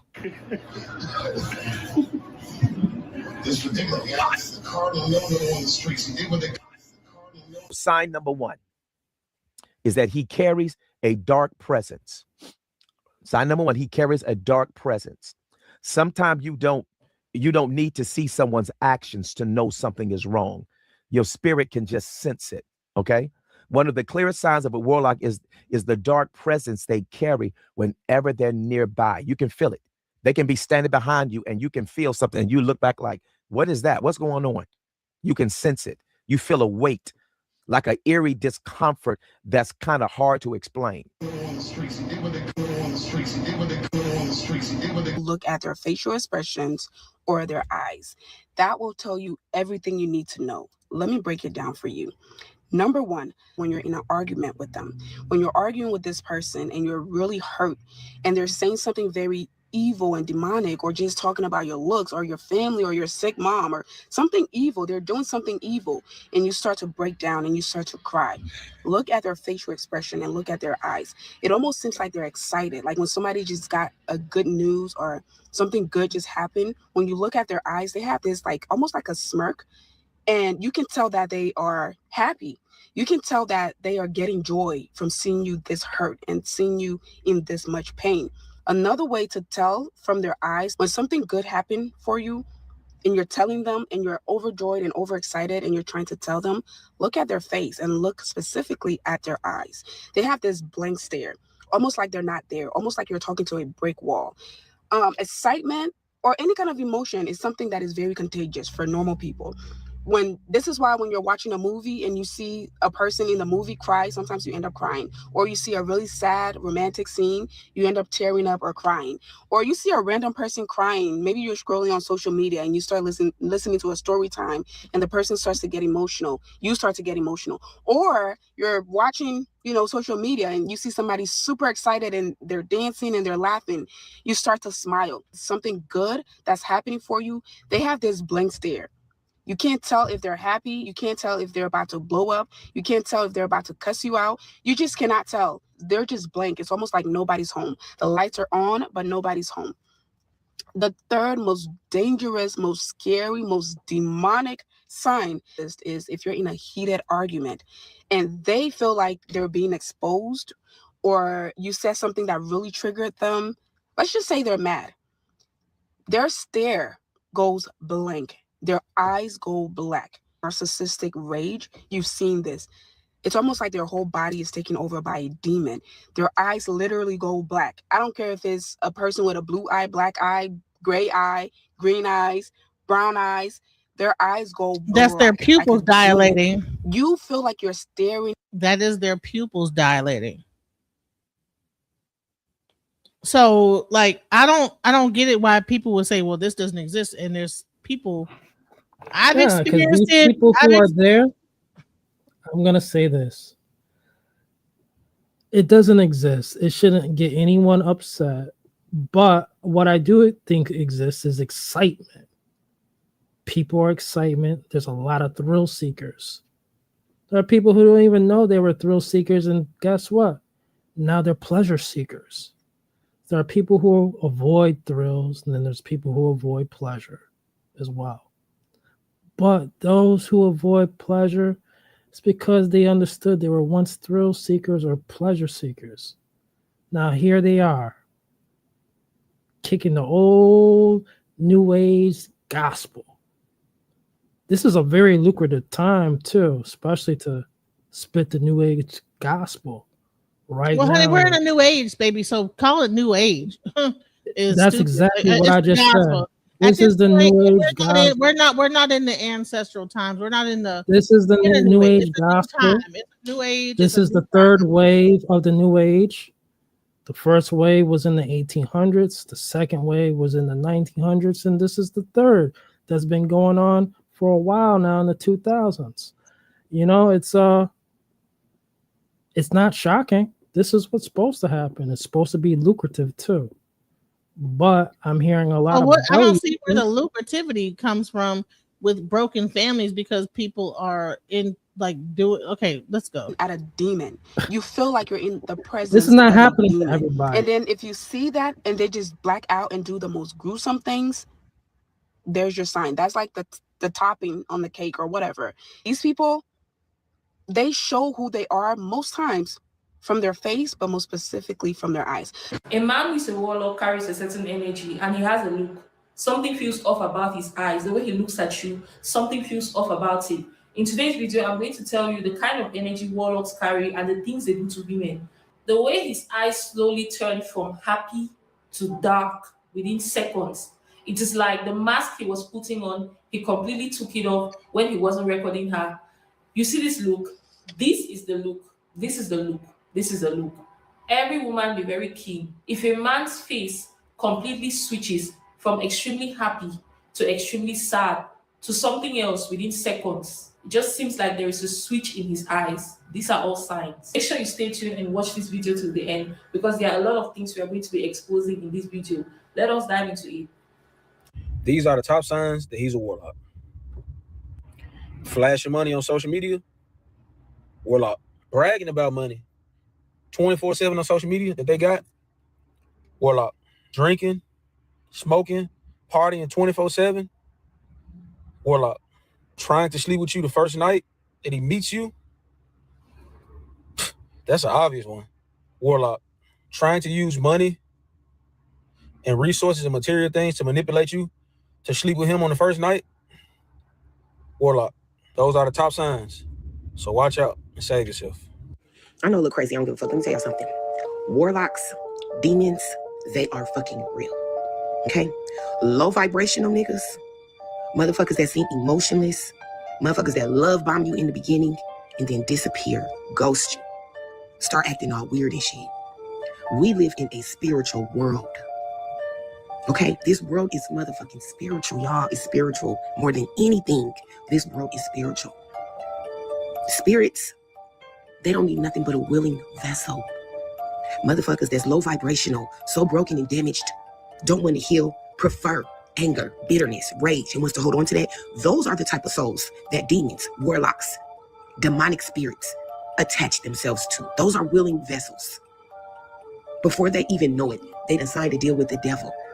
Okay? That demonic energy will completely take over a nigga's soul. Females too. Demonic spirits are real.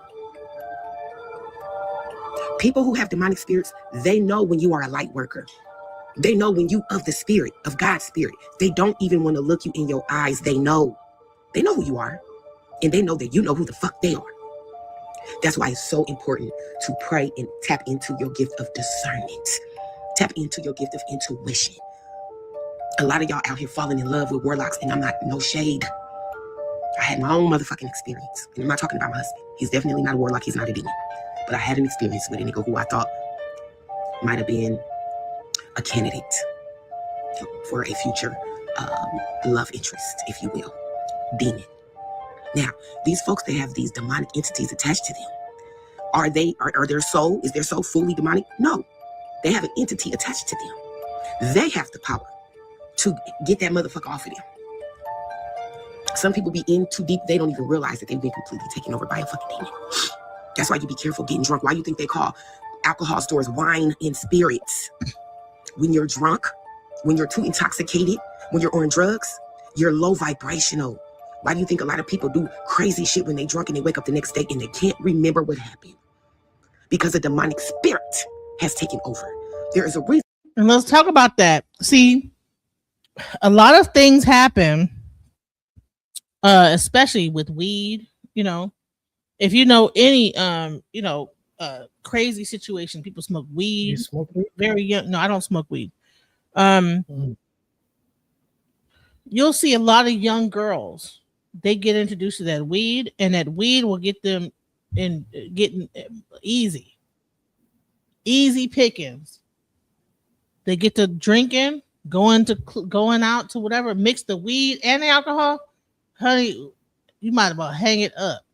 So I'm trying to tell you is that there is a thing to people like with the substances, with the sex, and all these things that people need to understand that sex is not meant for this type of it's not meant for what it's being used for. Let's go. Why they call liquor and wine stores, wine and spirit stores. You put too much of that poison in your body, and it gives them the opening. It opens the door for warlocks, demons, and demonic spirits to take over your body, which is your soul's vessel. It's almost like putting your true soul in the handcuffs and taking over your body, and you can't do nothing about it. That's why you gotta stay close to God. You gotta stay prayed up. You gotta tap in here. You gotta tap in with self. And the best way to do that is meditation. People always be like, it's hard to meditate. I can't make my mind be quiet. I've been thinking about what I'm gonna make for dinner, the movie I wanna watch, having sex, whatever the case may be. You have to quiet your mind. Focus on your breathing. This is how I learned. I focused on my breathing. Telling myself in my mind, breathe in, breathe out, breathe in, breathe out. You practice that consistently, and next thing you know, you will enter a beautiful world in the spirit. I can't really share too much. You have to experience yourself. It's not for me to share. It's not knowledge that spirit wants me to share. You have to tap in, y'all. It's more important now than ever to tap in, because these warlocks, these demons, they're real. I see a lot of women complaining about, oh, well, he loved by me and then he ghosted me. He disappeared on me. He act like he don't have no emotions. He just don't care about how I feel. Warlock, demon. Females too. Females that be going crazy, yelling, screaming, pulling your hair, trying to fight you, doing all of this crazy shit over nothing. Demon. Low vibrational. Demonic. Run to God. We live in a spiritual world. Get y'all shit together. Get y'all prayer game the fuck up. And here, the God within, on this end, we not talking about God without. We talking about God within. Go into yourself and focus on what you need to do to better yourself. We over here, we don't talk about the God on the outside. We talk about the God on the inside. This is an E-File channel. I'm an E-File I'm a Olarisha. And a lot of time we think about God on the outside, but we don't talk that much about the God on the inside and making sure that you got your shit together. Going, you know what? Meditation is a great thing. People want to call it new age, but I'm going to tell you this, like sitting in a body of water, go and get your tub and get some good smells in there and just sit in that tub and meditate and think about everything going on and work it out in that tub, in that water, because water is a little bit more deeper than what we think it is. We just think that water is just water, right? But water, I believe, has memory. You speak it into the water. You say, look, what water healed me from whatever it is. You really get into that, and you would say it's new age. But I'm gonna tell you what, I believe that the people from the olden times and the sages were using water. A lot of times the things we call new age are ancient practices that we're just coming back into. Are you offended by new age term? The term new age, nothing is new underneath the sun. I don't think there's anything Are new you about it. I'm not offended by it, but the use of the word new age, there's nothing new underneath the sun. So therefore, there's nothing new age about anything. Everything has always been there. So new age is actually it's dumbing down things that always existed, and that's where I'm getting into. Okay. Stop chasing motherfuckers who have no interest, who don't give a fuck about how you feel. Hey, how's it going? They don't care for a reason. I'm sorry. That's all the answer that you need. Stay away from these motherfuckers.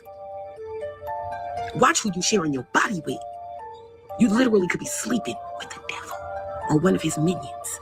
Even pay attention to the sounds they make when they hug you, when they touch you. They got this, like, I'm telling you, I know I sound crazy, but I'm telling you what the fuck I know and what I've experienced.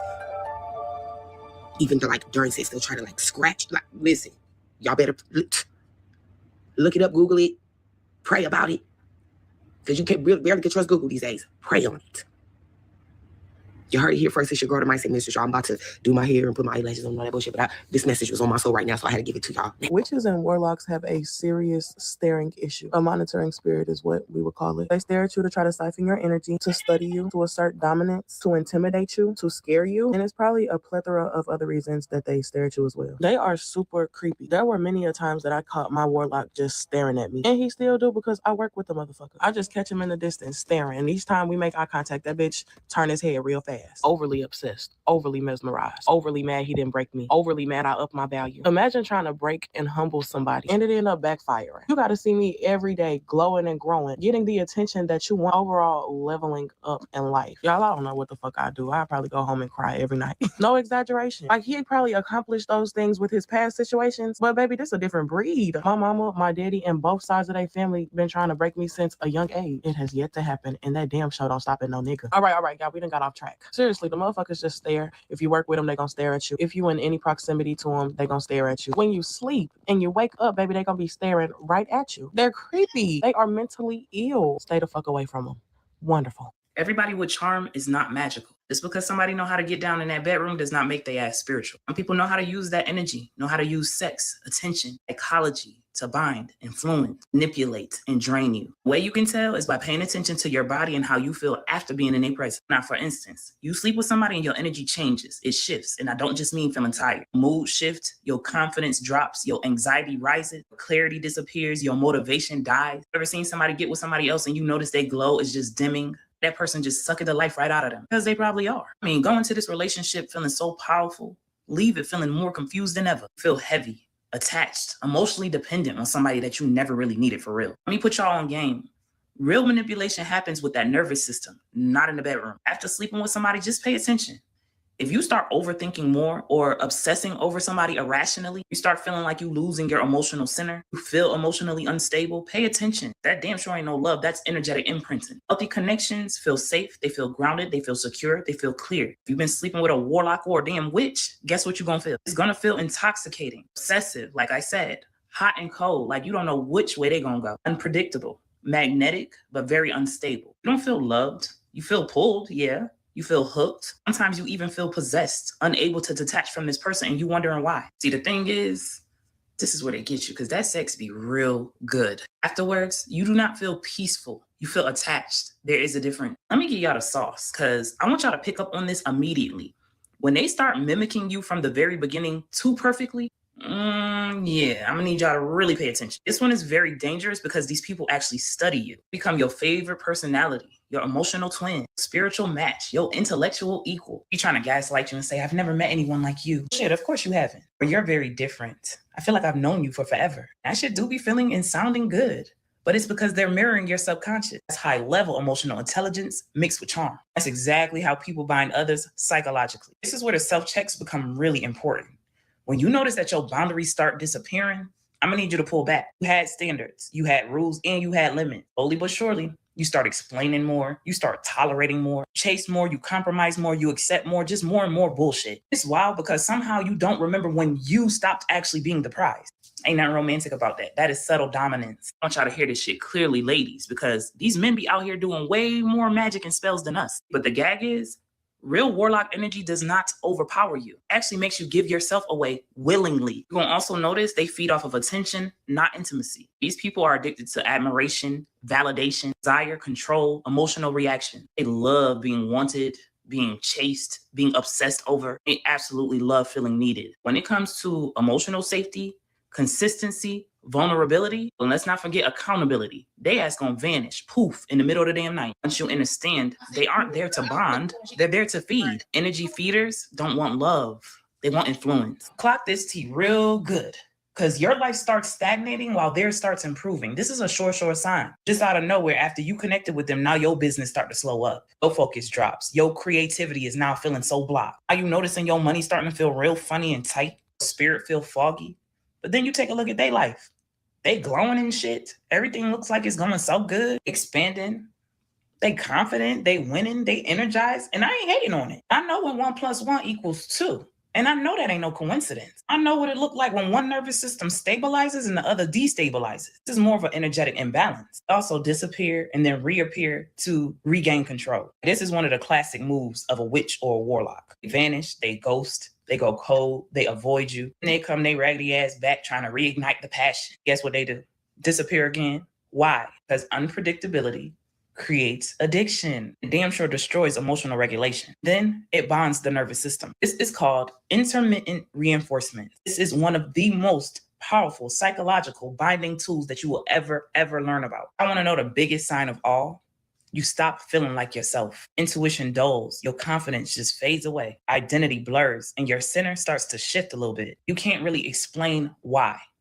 That's when you'll know. That's when you could say to yourself, this is not love. This is a lesson. Most people that others refer to as witches or warlocks, they're not healed. Okay. They are wounded. Narcissistic, they're also very highly intuitive, also highly charming. They don't necessarily cast spells. They cast attention, validation, influence, draw, desire, and confusion. I want y'all to hear me. And all that is spells, by the way, guys. People think that spells are you saying, you know, double, toil and trouble. No, spells are words used to manipulate energy. Sorry about that. I had a phone call. Anybody have a thought? All I know is that many months ago, there was a program on here on alchemizing energy previously. And we were talking about the Bakor and 21 and the warlocks. And at that time, if I remember, there was a pushback on when I had said there was this new age development where it's incorporating more of the Ifa, or Ifa today is incorporating more of this new age stuff. And then also the whole semantics of warlock. Oh, it's European. But now I see fast forward currently. Oh, it's more acceptable now. You know, it's we call people warlocks and everything like that. It's going to take time to realize that this new age stuff, the 3.0 on steroids, what we're in right now, is very lucrative. People should not shun it. They should look at the growth of it. So here's my question. So you're talking about the lucrativity of it all. You know, I'm not making any money off of new age. I'm just talking about energy. Where is the lucrativity? I mean, there are people that are into that are like new age, you know, philosophers, and it's lucrative to, you know, Tony Robbins and people like that. You know, The Secret, the book, the Gaia Network. You know, that's they're like from, new age. They're from the second wave. Yeah, they're from the 1900s. This new man, this third wave, which is right now, is very lucrative. Yeah, you could be from the 1900s and make this third wave new age movement money. But at the same time, this is the new age wave right now. This is beyond that conscious movement that was in the early to the late. So by you calling it new age, that means that this is the new. So by saying it's new age, that means that you're wrong with new age. You want to dismiss what they're saying. Like, who cares if it's new age? Are there people out here new age is manipulating? a genre. Who cares? So you want to call it? No, listen. You want to call it new age. You want to say it's lucrative, but are you? Yes. That's not the point. The point is are there people out here manipulating people with sex, using sex as manipulation? Yesterday, today, and tomorrow. Was forever. P. Diddy manipulating sex? Yes or no? No, they put the name warlock on it, but the bottom line is that manipulating people through sexual energy is a thing that has been happening since the beginning of time. Yesterday, today, and tomorrow. Women and from men. So the bottom line is that you want to say it's new age, but all I'm doing is taking an ancient thing that has existed for a very long time. You want to make it into new age. And say that it's so as an equal practitioner, you believe in warlocks, yes or no? No, what I believe in is that there are people that know how to manipulate energy, spiritual energy, and they're warlocks. I believe that there is a thing what is called now is a warlock energy. Okay, that's all I'm doing right now is discussing that. So, and mainly I'm really focused on the energy and not the word. Again, the strongest selling magic some on earth is tampering with that nervous system. The real protection, it ain't really got much to do with sage. It's more about boundary, self-worth, emotional regulation, clarity, nervous system safety. When you centered, nobody, and I do mean nobody, can bind you. When you are whole, nobody can drain you. You know, if you ever want to go deeper with me, you can click the link in my bio or head to my app, youaura.tech. I'll get in them comments and let me know your thoughts. Peace, love, and light, and gratitude for watching. What are warlocks? Warlocks are spiritually initiated males. Okay, they are just the opposite of a witch. Okay, they use dark, deceptive, manipulative, and parasitic spiritual power. Dark, manipulative, and whatever spiritual power. Is that new age or has that already existed? The new age is only talking about it more and more. These people are new age. These people are new age. They call it different things at different times. They call it different things at different times, right? Anybody who's talking about divine feminine. Back then, it was a thing called the twist, right? Now they call it twerking. Okay. Before then, it was African dancing, whatever. So people give different definitions over time to different things that are different things. You want to call it new age? What I'm calling it is what it is manipulation tactics that people are using to get control over another person. But right now it's being called warlock energy that men are using. So what else? What was the? Is it a crime? What was it called? I didn't. Who cares if it's a crime? It's being done. So where's the perfume to ward off the warlocks? There is no perfume. Oh, It's just the perfume. You know what the perfume is understanding what it is and know what it is, and so you know when you encountered it. So there's no amulet to ward off the warlocks. There is no amulet. It's knowledge, understanding, knowing yourself. That is the amulet. The amulet is self-awareness and understanding what you're dealing with. One moment. People in the algorithm, if you can hear my voice, this is the man in a high castle. To earn more money, understand there's going to be to earn more money, there's going to be a growing segment of people who are going to need information and knowledge and wisdom to how to ward off these evil spirit warlocks that are dick bombing and spiritual bombing and sex bombing these hoes out here. We're gonna need some amulets, some product, some cologne to ward them off too. You know, very lucrative. A lot of suckers out here, a lot of money to be made. I send that one out. All right, so that's not what's happening on this channel. So whatever he's talking about is not what's happening here. So this is not the channel that new age thing that he's speaking of is happening. What we're talking about is self-awareness, understanding, knowing thyself. Okay. We're not saying you need an amulet. We're saying you need to get the amulet of your heart and understand what you're dealing with. And the amulet is called discernment. Know when you're being manipulated. That is the amulet. Which is wisdom, right? Wisdom. That you don't have to spray. You can't spray wisdom on yourself. You have to have it within here. So what I'm hoping is that somebody that's had this happening to them can watch this video and then be able to say, you know what, this is happening to me. All right, well, this is how I deal with it. Okay, because we're gonna deal with how to deal with it next. The first thing is knowing what's happening. The second part is how to deal with it. And how to deal with it is not spraying some perfume on yourself or burning a candle or lighting some sage or taking a flower and rubbing it across your asshole. You know what I'm saying? How to deal with it is to deal with yourself and to understand what you are and know the difference between manipulation tactics and reality. The biggest thing is stop being so damn nice to motherfuckers. That's going to be my next step until I tell you other shit. The next step is going to be stop being so goddamn nice. And why? Because I was nice. Trust me, nice is actually not a good word. Nice means stupid. If you actually look it up, the etymology of the word nice means stupid. Let's keep going. Warlocks. Warlocks are spiritually initiated males.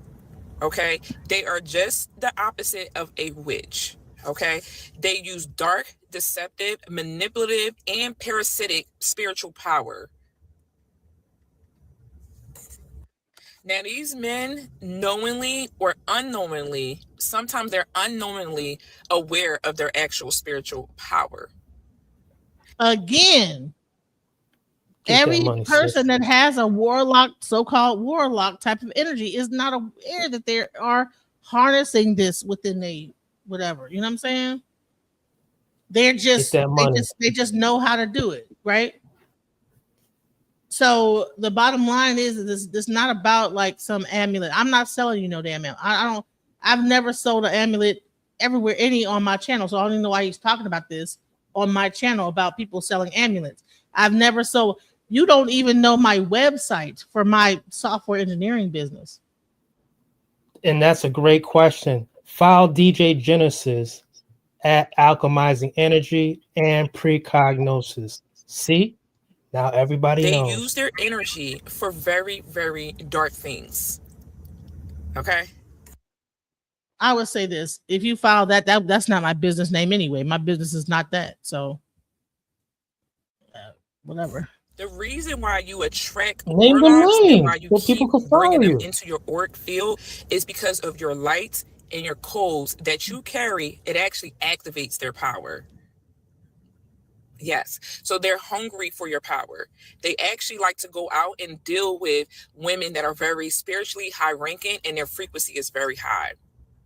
They're hungry for your energy. These men are very secretive. They mirror your energy instead of building with your energy. They mirror it.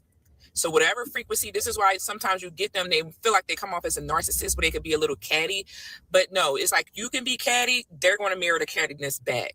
You see what I'm saying? Yeah. They drain you. They know how to seduce you. And they also carry a very wandering spirit. Notice how sometimes warlock's spirit is all over the place. It's very wandering. They're not grounded. They're not stable. And they don't know how to build solid foundations the right way. The key is to understand that warlocks are, one, they're energetic parasites. They are, two, spiritually manipulative. Three, they're emotionally deceptive, very emotionally deceptive.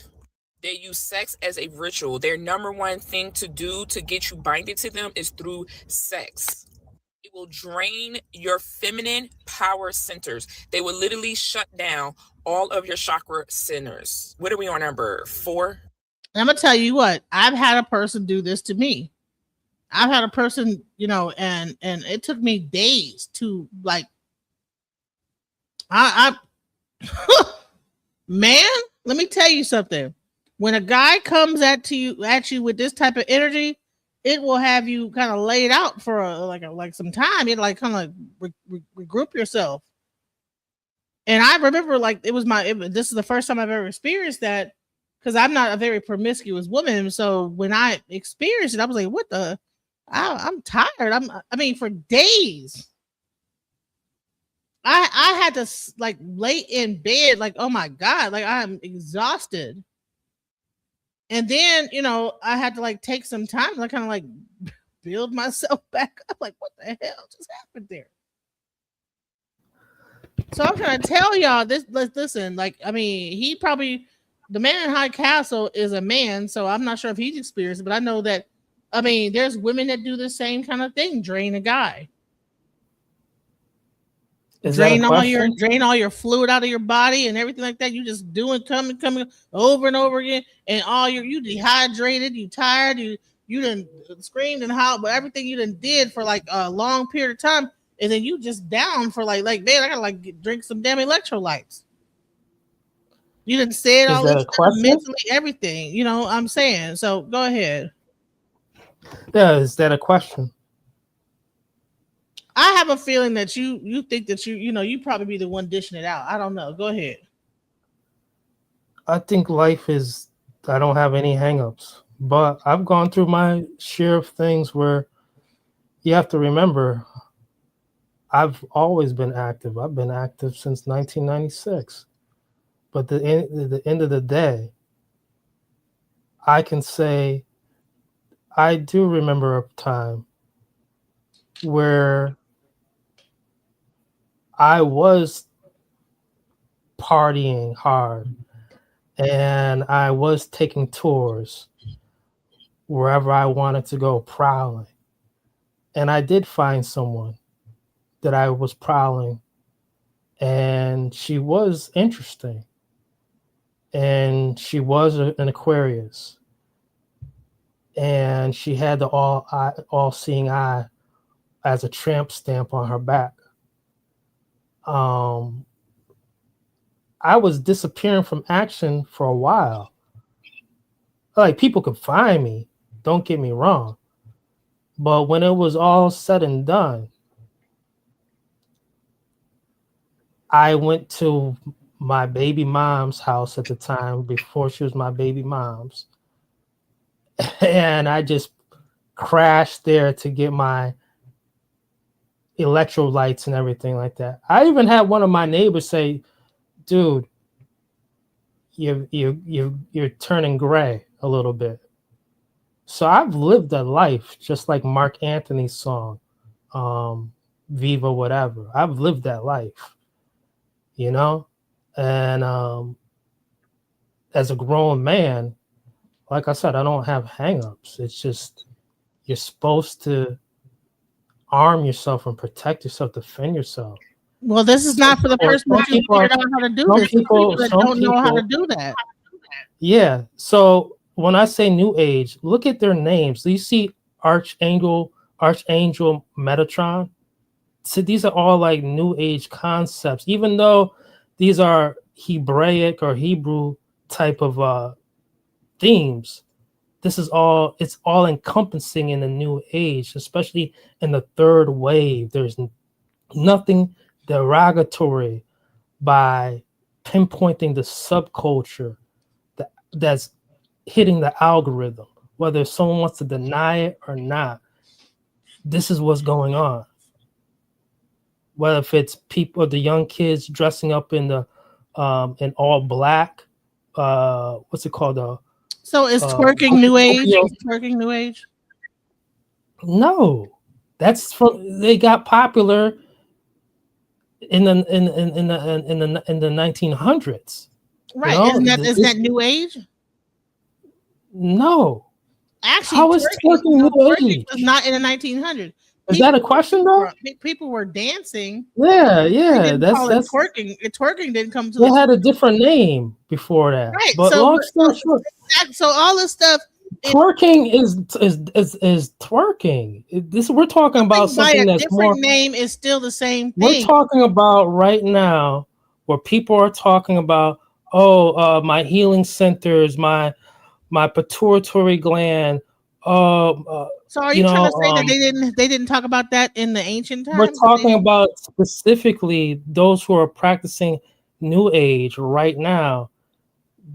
This is what they're on. They've always been like that. They're always talking about horoscopes, the zodiac birth charts. So they were never talking about horoscopes back in the ancient times? They didn't talk about that? This is the third wave. No, I didn't. I said that's a yes or no question. Did they or did they not have horoscopes in ancient times? No, they didn't read like that and write. They did. So they did not have horoscopes. So horoscopes is no a new thing that came up in horoscopes the 2000s. is a Greek damn word. No. Okay, so when did the New Age start? The New Age started essentially in the 1800s. When were the Greeks?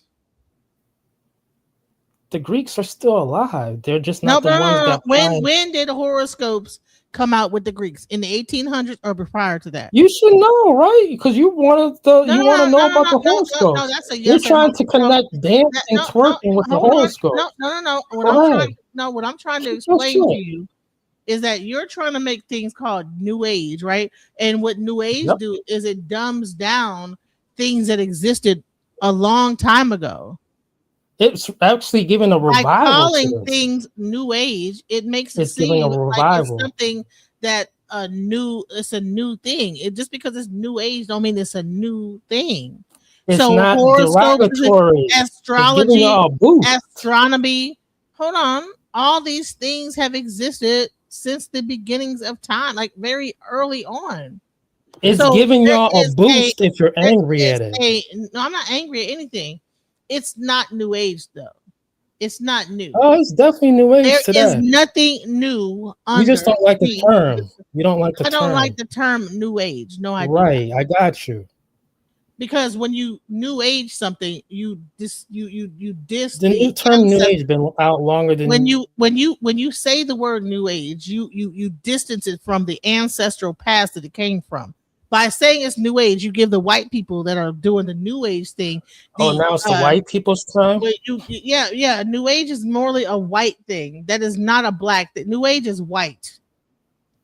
I thought on alchemizing energy we don't do race. No. People of color, okay, have been here well long before the New Age of white people have so-called discovered this information. So when you say it's New Age information, you are giving reverence to the new discovery of things that have existed in ancient times, and give them reverence for what has always existed. So Astronomy, someone not done. Astronomy, astrology, horoscopes, all these different things, the tetragram, all these different things, tarot, all these things have existed prior to 1800s. New Age is like 1800s and on, maybe, when a new group of people figured it out. The white people that came from Europe they're figuring out the Egyptian stuff, and now it's called New Age. But no, honey, this is ancient information. Y'all are just now figuring it out. This has been existing. Yes, people of color, black people, always knew this stuff. The New Age people are now figuring it out. And so when you say star and this, that, well, honey, it probably wasn't called star. We're speaking in English now. Back then, it was an ancient Egyptian or Yoruba language, or whatever languages that there were back then, Hebraic or whatever the languages were, Aramaic. But they had words for all the things that we're speaking of now. So to call it New Age, it dismisses the ancient origins of all this stuff. Nothing is new under the sun. It is just a recasting of information that has always existed. So I don't agree with calling something New Age when it's been existing before that. That's where my point of contention is. It's like, oh, y'all, this is some New Age stuff. Like, this is ancient. Men have had power in their loins way before people began to talk about warlocks. Okay. We call it warlock now. Back then, I mean, it's sexual, spiritual energy. Knowing So how do you believe in warlocks? use those things as manipulate. It is a word used to describe an energy. That's all it was. So you're thinking of warlock as an actual person sitting on top of a mountain. I'm thinking about energy. When I speak of warlock energy, I'm speaking of an energy of a certain type of a male energy. Just like you have the divine feminine, you have what people call it a witch, right? You call women witches. Well, there is the opposite of that, which is a male kind of a witchy kind of energy, which is really about a wise woman, a person that's really into like that that aspect, tapping into the dark feminine energy. You have a dark masculine energy too. So the bottom line is that all this stuff, so every time when we talk about like spell work and craftsmanship, all this different thing, you only hear about women, but men have the same energy too. And I'm showing that equally as you have an incubus, you have a succubus. Equally as you have a siren, you have a male version of the same thing. And these are all European terms, according to you? Well, no, it's not. I'm saying it existed before Europe, but Europe has the current definition of it, just like you call it New Age. There's nothing wrong with New Age. Well, there is when it's existed prior to the New Age. Our ancestors knew about this stuff way before any New Age philosopher ever discovered it. How would our ancestors feel about having a white? So to call it How New Age, would our ancestors feel about having a New Age is to dumb down the ancestral knowledge that has existed prior to and way beforehand. I'm just saying it's a warlock energy because that is the words that people are using now. It does not mean that it is something that only started up in like the last 20 years. and these are new age concepts. No, they're not. See, when you say warlock energy, warlock word is a word, okay? Oh, listen. I'm not gonna keep going back and forth. You're the one who kept on doing it. You are throwing off my show. I'm trying to talk about the energy of this whole thing. I'm trying to teach people. You're trying to make it into new age bullshit. I want to move on. Okay, well, let me move on. Listen, Millennial, can you come up here and help me with this? Because I can't, Our ancestors and before them followed the stars, constellations to get to places on Earth, whether it be north, south, east, or west, okay? What is the divine masculine then? Yes, exactly. It's all bullshit. It's all new age bullshit. Right, he thinks it's all bullshit. So therefore, it's see. 1 minute he's like, "Oh, new age is no big deal," but then he'll say lucrative. So he uses it as like bullshit. It's lucrative. Listen, do you have anything left to say? Because I'm about to I'm gonna get back to my show. Do you have your show? I'm listening. You keep on doing it. No, because I don't want this energy of this is like a money grab or whatever. I don't like that energy. I didn't say you're part of the money grab.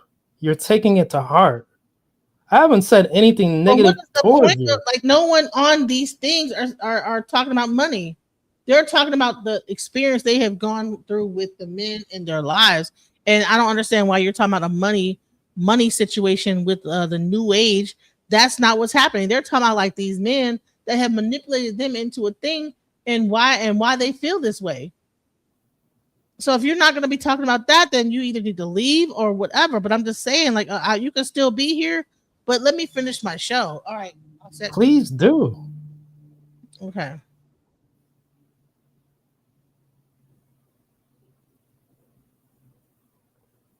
Millennial, get your ass up here to protect her from this warlock energy. That was fine. We on number 6. So number 6, they are also very jealous. Who are they jealous of? Not only do they become jealous and envious over you over time, but they become jealous of real divine masculines, real men they become jealous of. These men will literally feed off of your gifts and not your heart. They don't know anything about heart-centered energy. So they feed off of your spiritual gifts instead of your actual heart. It will make you, like when you're in the presence of a warlock, it will make you feel like, what can I give to this person? That's how you know you're in the presence of a warlock, because you want to feel like you want to give. It doesn't feel like you don't have to give them anything in exchange for love in your heart. Okay. They also like to seek influence. This is 100% true. I have been in this situation. Like, it's like, you need to like do something for me, in order for me to show you anything, that is a, why, like go and find someone that you really want to be with. This is the part that I don't like, that whole give to me bullshit that goes on. And not intimacy. Warlocks know nothing about being intimate with a real divine feminine or high priestess or empress energy. Remember, a man is going to touch your heart. A warlock wants to touch your timeline. One awakens you while the other drains you. One is going to build side by side with you while the other is going to bind with you. Okay. And when I mean build with you, either they're going to come in as the protector, the grounder, the stabilizer, and you're in your purpose or mission. One of you have a purpose or mission. You may have a purpose or mission actually together. They're going to want to build on that. They're not going to want to come in just for influence. So ask yourself this: if you think you're dealing with a warlock or you're around one, do your life expand when you're around them, or do your life shrink when you're around them? Which one? This is around. Okay, these are around. So make sure you're not exchanging any type of energy or giving your light or your codes to any type of warlocks. So they're calling it warlock, but this could be anyone, a succubus. This could be any kind of a man or any kind of a woman that is sucking the energy from you. You are giving, and you look up and you have nothing left, sucking you dry of your energy. This is, and so right now we're focused on the male aspect of that. We'll do the female of the same thing later on, but I'm just letting you know this is the male aspect of warlock and the divine feminine. We'll do the same thing for women in the divine masculine. You're up here, you're trying to like better your life. This guy comes along. I believe it's a test. They call it warlock, but I mean, this is like a test. It's a test to to you as a human being of like, what are you willing to put up with? Let's go. Okay. I love you guys. Have a beautiful, blessed one. If you feel like you're being binded to a warlock or you have some type of energy, make sure you check out my website and book a soul decoded and contract cancellation. Cancel the contract with the warlock. And here's the thing, you don't even need to do that. Go take a bath, meditate, do some things, say certain things to yourself. And I get what he's saying. The Man in High Castle, this is very lucrative. Again, she did go onto my website. But the bottom line is that these things do throwing exist. you an alley oop, but you're getting real sensitive. You don't realize it. One that's very handsome and attractive, and some see someone that's scary. He has warlock eyes. That's what's scary about him. And like we said, the veil is lifted. Some people ain't woke up. The people that ain't woke up see someone that's attractive. The other ones that say he's scary, we see what's behind the eyes. I'm telling you. Men, have you ever heard of glamour magic? Y'all don't believe men do just as much witchcraft as women, and that's the problem. That man, I ain't gonna say he's a warlock, but he know a thing or two. He got warlock eyes. He has warlock eyes. Me personally, people don't believe it, but there's things that you can do with your eyes. I learned this when I was really, really, really young, and I can still do it to this day, right? But there are certain things that I can do with my eyes, and I know that it'll make the other person feel or do something that I expect. And that always happens. And the general will say, stop looking at me like that. And I just be looking at them. When they say stop looking at me like that, it's because they kept eye contact with me after I was looking more into their spirit. So they felt naked. It wasn't that I was looking at them in a kind. Sometimes I can just look at you, and then sometimes I can, look at you. It's a difference between me looking at the person's face and me looking at that person's spirit. You know what I'm saying? So, yeah, I'm telling you, he got warlock eyes. That's exactly what it is. I guarantee you, he uses his looks to reel women in, and baby, probably ain't hitting on shit. I ain't gonna get into all that because I don't know if he's hitting on shit. He could be a very nice gentleman, but he looks like he harvests energy of women in particular by dark shit. I don't know. I could be wrong. My opinion. Any of these things I'll be saying in this video, if you're dealing with a man and you feel a certain type of way in his presence, something feels off about the way he looks at you, or something feels different every time you hang out with him, you sleep with him, or you link up with him. And if anything I'm going to be saying relates to your boyfriend, your man, your husband, your baby daddy, girl, you're dealing with a warlock. Number one, there is an intense, heavy atmosphere around him. The atmosphere around him or his presence feels so intense and heavy. And then you have the feeling of being watched. You feel like you're being watched, or you feel mentally pressured. If you experience any of this in the presence of a man, you're dealing with a warlock. If his energy feels off, heavy, intense, you feel like there is some hidden force around him, you're in the presence of an evil spirit. If his presence feels intense and heavy, it is because there is an evil spirit roaming around. And he has a strong charisma or hypnotic presence, or a cold electric-like atmosphere in the air, extremely charismatic and confident, hypnotic. For some reason, you feel drawn to him, and it is not in a positive way. It is more like lustful, charming, or tempting. Because they hypnotize you with their presence, their words, their eyes, the way they look at you. They are doing that to purposely tempt you and lure you. His energy may feel dark, shadowy, or mysterious, like a tingling static in the air. His presence feels powerful and overwhelming. It is as if he carries a hidden force. Let us talk about a warlock's eyes. His eyes often seems very piercing, or there is an intense gaze. The way warlocks look at women, the way they look at you, he's looking at you like he's undressing you with his eyes. It's like he's looking right through you, like he can see through your soul. His eyes may seem to glow faintly, and his gaze can be intimidating. Have you ever seen a man look at you and you feel, I don't want to say shy, but a little bit scared, a little bit intimidated? A man can look at you.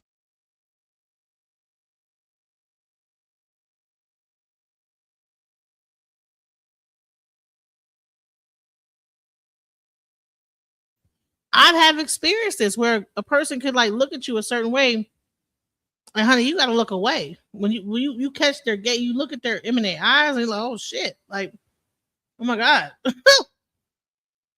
the way that they're looking at you is like, ooh, like I don't know what to make of this. Welcome to the stage, Creative Solutions. What are your thoughts? Creative Solutions, is your mic?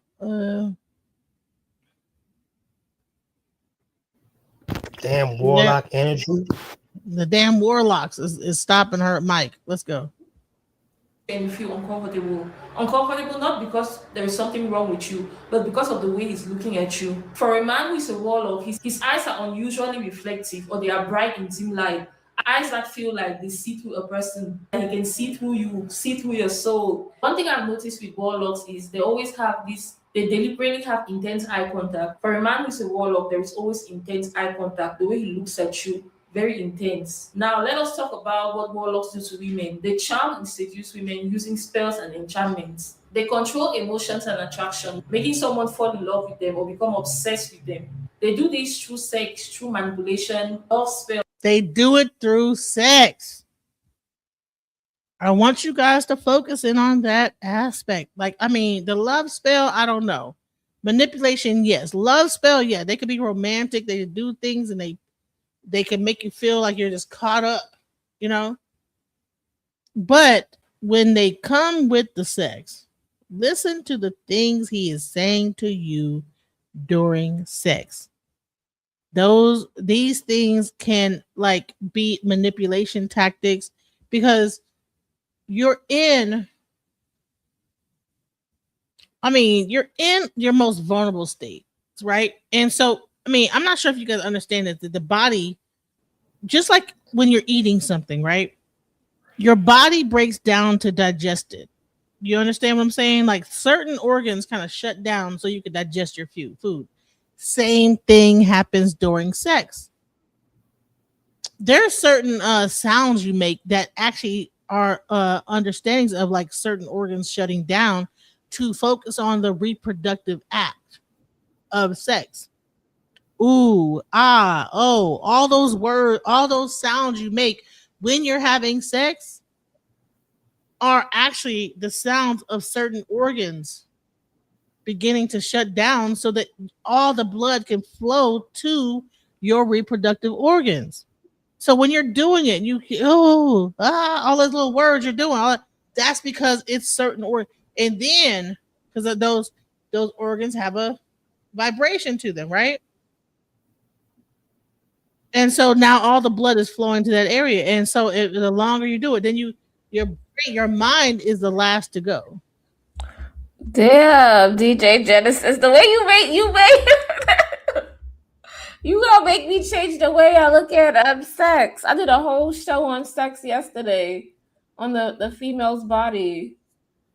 This is crazy. Man, listen, Dr. Layla Africa broke it down. He says like that, like ooh is like your this breaking down your digestive system. Ooh, your digestive system. That's your circle. Everything is kind of slowing down, and then you make certain noises you make, right? When you're having sex. It's really the sound coming out of your body of certain aspects of your reproduction system gearing you up to like accept the man's semen. Oh, so is that a good thing that's happening? Yes. Okay. But it's here's Dr. the thing. Laila Africa. He talks about that. May he rest in peace. Definitely. So, ooh means this. That's like your stomach. Is another thing. Oh, and then all these different things are aspects of the body. Break it down. And then when you're having the orgasm, a certain sound is that.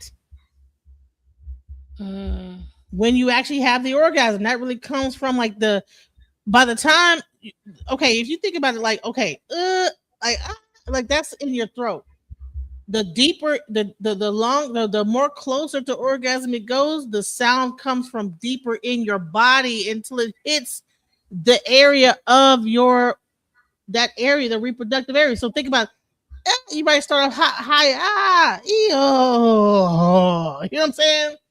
And finally, when you release it, it's like a deeper ho. from the bottom of your fucking. I mean, I have made some noises. I'm like, where the fuck did that noise come from? What the fuck? Like, I'm like, oh my god, like I like deep, like I'm like, golly, well, I was embarrassed. Like, oh my god, that sound. I done went into like the depths of my whole body, like the bring this sound out that came out of nowhere. Like, what the? I can't. I mean, I know I'm not the only one that didn't had a orgasm and then hit a note that, like, I mean, sound like very fucking white up in this bitch. Honey, I could have been saying, my darling, I can't get enough of your little baby. You know what I'm saying? It's very white level, you know, of like deep sounds, you know. Yeah, she's on oil. Beautiful. Some oil here. Wait, where's the put the lavender in here? So Creative Solutions 7.0. Have you been attacked by warlock energy in your I think I lifetime? have. I was telling Nightish on his channel, and he used it as something against me. I wish I never told him. But like I was telling him, I was telling Nightish that basically I've woken up in the middle of the night and like something was like sucking on my chest and on my neck, and you could see like the spots, like, you know, like somebody was sucking there. I'm trying to tell you is that, see, these men, that's what they did. You give them your picture, whoever the guy was, you give him a picture. See, that's I don't know who it was, but I woke up and that's what I seen. I think it was a warlock. It was like somebody doing something on me, or they probably sent something my way.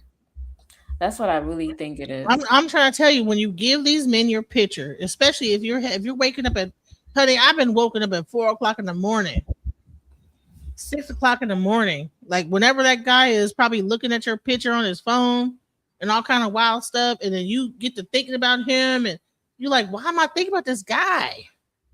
And that's in a really raw sexual way. It's because they are looking at your picture, jaying off, and they're lusting. It's like I said, energy is a vibration. So when they're thinking about you, you're thinking about them.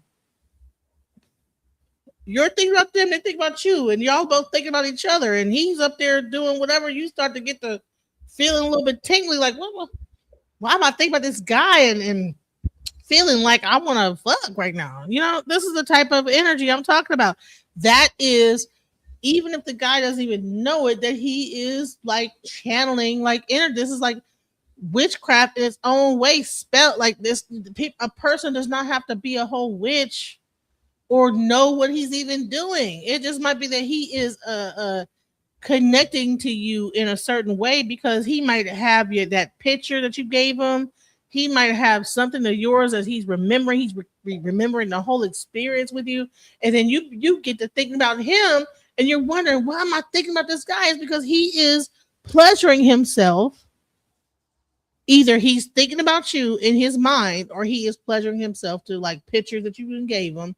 And a lot of times, you know, that's keeping you guys bound, you know what I'm saying, together in a certain way, to where, you know, you get to talk to somebody else, whatever, he could feel it, you know what I'm saying, and then he, like, you know, you go on a date with somebody else, he get to calling you right after the date. Like this, the whole thing with male and female, I think it's way deeper than we make it. We think it's just surface. It's way deeper. We are way more connected together than we really imagine that we are. So when I said the warlock aspect is the word, but it's really sexual alchemy and sexual energy. Peace. Part 3. Womb of the warlock. Why the male child absorbs the current. Now we ask, why is it that one son absorbs the current? It's because not all children adapt the same way. If there's multiple sons, the nervous system develops differently. One protects himself by numbing. One protects himself by rebelling, pushing away or distancing. And then there's that one that adapts by attuning. He becomes the antenna. He watches more. He feels more. He listens more carefully. He studies tone, energy, and silence. He's the one that absorbs the emotional field of the mother. This is why he carries the current stronger than others. Not because he's chosen, but because his nature will receive it. And this is where the awareness really begins to form, when the warlock begins to awaken. Yanga say peace. Every person I know that has that warlock energy is very close to their mother. I have never met a person that had that energy that did not have like either a mother wound or like very was close to their mom. So it's either they become a darker type of a warlock where they're like, you know, manipulating women, or they become very, very sensitive to women because they were close to their mother. I know that there's warlocks out there, but I've never seen a guy openly practice witchcraft, openly go to a store, or openly admitted to any of this stuff. So See, I think the biggest mistake is thinking that warlock means that a person is practicing witchcraft. That is not what's happening. I know, DJ. They could be thinking about you, but I don't think a lot of men. I haven't seen a lot of men openly express these things or say these things. Nope. You know why, Mrs. Creative? Do you know why? It's because it's virtually non-existent. And this right now is like when people are talking about the warlock energy, think of it as you have a smart device and you decided, hey, I'm at this local McDonald's, I'm at this public library, I'm at this movie theater. I'm going to use their server to get Wi-Fi service. All right, you have a good experience. But now every time you walk around that area or in that radius, guess what? It links into your smart device. And a lot of times when people, places, and things, people are unaware of the singularity of who they meet, the places that they meet them, and the things that are exchanged between them. And yeah, they're still linked in, no matter what. Data mining is not just a cyber thing. It's a human thing. And a lot of people who are complaining about warlock energy, I suspect they've let some dudes just be busting stale nuts all up in them, not alkaline ones. See, alkaline nuts, things that were fresh, they would have that real energy. You'd be feeling good. But I'm hearing about these certain women, a small segment of women online complaining about warlock energy. They had to have been dealing with dudes who busting stale, acidic nuts all up in them. Yeah, I don't think that's what's happening. Welcome to the panel, Bro Speak. Yeah. Hey, how's it going? Good.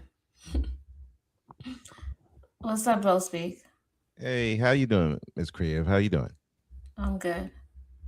So we're talking about warlock energy and the manipulation of the divine feminine. So what we're talking about is how men can use sex to manipulate women, and that there is in fact, very much so, energy that men have in their loins, especially given the right man, that they understand that every man, there's some men that might not have that power to do that, but there's men that do, and they know what they're doing. They understand a woman's body, and that this can be detrimental sometimes to the woman if the man does not love that woman. That sometimes that woman can go down in life, begin to lose everything, if that man is not of the right mental, spiritual, etc. capacity. So it's not just about like warlock. It's about also. It's also about like harnessing sexual energy and giving it out the right way. where you're not siphoning energy from the woman to where she's losing and you're gaining when you walk away, you know. I believe in that. What you just said there. Certain people you mess with, they could have they could wreak havoc on your life. You know, so you gotta be careful. That's 100% of what this is about. It's not just about like sex. It's about like, have you been in a situation? Let me replay because we got some new people here that are on the chat, on the panel, so that you can see what the initial discussion was. Let's go. If you're in a relationship and they keep you in a state of having to defend yourself, it's because they don't want you questioning them. That's it. That's the message. There's a lot of situations where I didn't want nothing else from a woman but that freak vibration. We get off on in a way that's not just sexual gratification. It empowers us. It's an energetic siphoning of y'all energy when y'all are that surrenderous to us in the most intimate, vulnerable space. That shit supercharges a nigga. We could say what we want to say about Diddy. Look what this nigga has been able to accomplish, largely due to the energy he's able to siphon from these women and some of the ways that we now seeing. He ain't the only one. Powerful men have cracked the code and understand the sexual and tantric magic. Put up in the post the other day from Cam Newton. He was like, do you understand the power it is to conquer a woman? Consciously or subconsciously, these niggas be knowing, bro. Energy that comes from purity and feminine innocence. They hunt that more than anything because that's an untapped portal. You know, that young girl or whatever it is may have had sex before. This is a large reason why a lot of these men either consciously or subconsciously gravitate to younger women. Hey, Rich Babes. So let's get into it. This is what the original subject is about: harnessing energy, not just having sex with a woman and whatever. It's about harnessing their energy, sucking them dry of whatever energy they piled up, or maybe they built it up. Maybe they're not a virgin, but maybe they are celibate for a long period of time, and you want to have sex with them, and then you suck that energy from that woman, and you go off and you play basketball. You got all the energy in the world now. That's what the conversation is about. Bro Speak, what would you want to say about that? Bro Speak. Well, I can see that happening because there's a lot of women who be complaining, but yet they'll still pick the same type of guy. And so I would, and stay with them for long periods of time when some guys, they won't even give the time of day. So I do believe I think there's something to it. And I think that some guys do on a like you said, on a subconscious level, they understand it. I don't think most guys know they're even doing it. They know that they get results, and they try to harness that as much as possible because, I mean, let's face it, if you're not getting a woman, giving her the O's, your relationship ain't gonna go nowhere. So that's why there's some guys who can't get nowhere because they can't give them the O's. So it's kind of like, do you want to tap into that? Do you want to tap into it or not? That's why you got some guys who are virgins. No woman's going to deal with them because they don't know how to do it. And it's kind of, I don't know. No, you're talking the truth. Keep rolling, bro. It's like funny. It's funny though. Just the truth. You want the men to not be so sexually out there, but if he's not sexually out there, nobody's going to deal with him. So it's kind of like we're kind of in a catch-22 in that. Yep. Yeah, so I don't know where you guys are coming from. I'm gonna just play this real quick so you guys can understand where I'm coming from. Because I think that a lot of men, maybe y'all don't understand what women go through. So let's talk about this. Let's go. Some of the things I'm talking about, because if you really want to earn your man, you need to learn your man. And a lot of times we get caught up with the wrong men or caught up in a man's penis power because it's good. I mean, if a man has been around and he's a hoe, especially like the ones I'm talking about that hopping from here, and there. They have a lot of practice, and they know a woman's body. They know the power of their penis, and they know how to soothe her body and to soothe her vagina. So it's really easy to be caught up with that dog kind of man. Like that one girl asked me why she thought something was wrong with her because she liked the flashy guys with the jewelry. I said, there's nothing wrong with liking a flashy man. You just have to know what type of spirit and energy he's carrying. Because there are some good men, although they still like to flash, they're not whores. They don't give their penis to everybody. You have to be able to recognize them, because the man that is living to ejaculate, he's in a predator mode. And when a man is in a predator mode, he's going to look for the weaknesses of a woman that's lonely. Her vagina is cold. She's laying in bed at night playing with her toys. Or she's got a man beside her. He's a good provider, but he's not hitting the walls and working the middle like that dog that she having that sneaky sex with. What drives a woman to toys? Because, like I said, she needs the vagina penetration. A lot of women are hooked on having clitoral stimulations. You have an outer orgasm with your clitoris, but also you have inner orgasms inside the intravagina, inside the vagina walls, hidden G-spots. And every woman's G-spot may be similar, or some women may have more than one G-spot.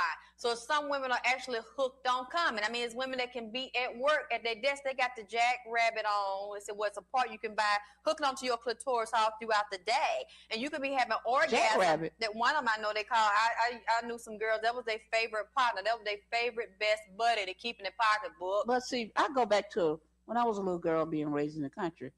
Jackrabbit, jump from here to there. Yeah, we ain't talking about the rabbits out. I ain't talking about no real rabbit, jump. But a rabbit in nature, jump from here to there, just constantly moving. Yes, and they say that they have taken that same concept of the rabbit jumping from here to there, and the design of it jump all up on the clitoris. Just now it's the rose, guys. It's called the rose now. Orgasm. That's why they living call in the 21st century. That's the seen mechanical those. jackrabbit for the clit. Some men, they have so much heat and intensity in their penis that you can feel it radiating through their clothes, or just to touch the penis, it's on fire. It feel like it's fire underneath the skin. So a lot of women start going crazy. They actually think, because all penises are not created equal and they don't hold the same level of intensity. So if it's one hot like that, and he has the energy, he knows how to work his hips, work his buttocks, and really twist her and bend her like she's a pretzel and give her the gratification she needs, she's going to be hooked and think that that's love, or a deeper root level. She's going to become sexually, mentally, and emotionally attached, although he ain't no good. And this other man she with provides for her, take care of children that ain't even his. That woman will still sneak and get that penis power from him. But what she doesn't realize is we have to deal with our attachments and separate the love, the orgasm, and the penis. They are separate issues. Because if we're in a lower level of it and we hooked on the penis power, and this man won't even buy you some shrimp from Long John Silver's, and what that plate, what, $2.99? But he can give you a mouthful of sperm and a rectum full of sperm, and he won't give you no light bread. It's like we have to see what our issue is, because a man like that doesn't respect a woman. Yeah, he'll hit her, but if a man is having sex with you and he had the opportunity to be with you, or he's an ex, so that means he had you before the other man that's providing for you could get to you. And all he's offering you is a side of penis when he can sneak in and out your man bed and out your man house. That man ain't got no respect for you, and he know you don't have none for yourself, but because you're so hooked on him and you hooked on the penis, you will sacrifice and sell yourself out to let him come in the back door, or let him come at lunch, or come in the dark, when your real man that don't have the same penis power is handling all the expenses. So a woman thinks she getting over and think, oh, that's the best sex, but she really playing herself. And he playing her, because it ain't about her. It's about his ego and about his penis and his testicles and how many notches he can get up on his belt to brag about. Remembers. That's why I was saying the other show, don't let every man hit the bottom of your vagina, the root of your vagina. But they don't know about the bottom. They don't know about the bottom. Yeah, that bottom one. But see, every man may not know, because he might not have a penis to really know how to hit that bottom, or how to lift to hit that bottom and work that middle, where the woman she spread her legs wide and she started screaming, saying, yeah, daddy, that's it. Or she might start cursing or screaming out all types of profanities because he done hit the bottom. And now her mind, she insane. Her mind ain't good because the penis done ejaculated all in her brain. She's gone crazy. So you don't let every man hit your bottom and your body remembers it. Just like a man will put a woman over doggy style or maybe get a mirror or something. Then they start hitting that woman from the back or on her back. They hitting her. Then they start talking. They start saying all kind of stuff to her while they hitting her. And see, that woman is being seduced. She being seduced. He breaking her down, man. He is screwing her into submission. He's screwing her into slavery by using the penis as a weapon to break her ass down. And her defenses, I mean, she wide open. When the penis all up in your vagina, man, you don't have no defenses. Unless you just really are thinking, and this is not about the love experience, this is about a money experience, so she's a prostitute. Then she's working it just for her benefit. But when a woman is really liking this man and she's feeling him and what he's doing, especially if she's sneaking around with him and he has nothing to give her and her man is treating her better than he has already gotten her defenses down, but she's very weak. And that's the worst thing that can happen is a man to get you in while he's thrusting the penis in and out. Who is it? Whose vagina is it? Who it belong to? Let's pause it. What I said, who? And then the woman start calling out the man's name, screaming the man's name. Then she let him know she coming. When she coming, she hollering. She calling for him. Man, this stuff is programmed all up in this woman's vagina, rectum, uterus, all up in this mind right here. And that will actually bind her, actually reduce her to a calm freak. So if she can't get to him, she'll slip him in, and then that's where the jackrabbits and all the different size penises and dildos come in, because she's remembering and trying to recapture that experience. So that's why I said you don't want to let everybody hit that bottom. You don't want to let everybody spank you and talk to you all kind of ways, because women, especially when that man pull it back, won't give you the penis no more, women will be all in the bed at night trying to sleep, tossing and turning, they dreaming about it. Lord have mercy, they wake up out their sleep because they dreamt the man done did this to somebody else. And the thought of that, is devastating. That woman heart get to beating fast, blood pressure go up, she can't hardly catch her breath. Just to think about that man done rationed that out and laid that out for somebody else and bent them over and talked to them too and spanked them. Having the PhDs and master degrees to put on my wall in academia, but I have a master degree in being played by men, used by men, told everything I want to hear to get me in them positions. And I am, to be honest with you, I'm just going to be real about it. I'm very upset by being made a fool out of and we're about to close. She said, I'm really upset by being made a fool of. Let's talk about it, guys. Right. Yeah, she wasn't saying all that upset shit when she was coming, though. Exactly. I'm just gonna pull the shade off the. I'm gonna pull down the blankets. All right, and this is just the way it is, man. Some people want to cover up. I can't cover up the fact that I'm hearing total bullshit. I love the program. I love the show. It's not about the program or the show. It's about what's being misdirected.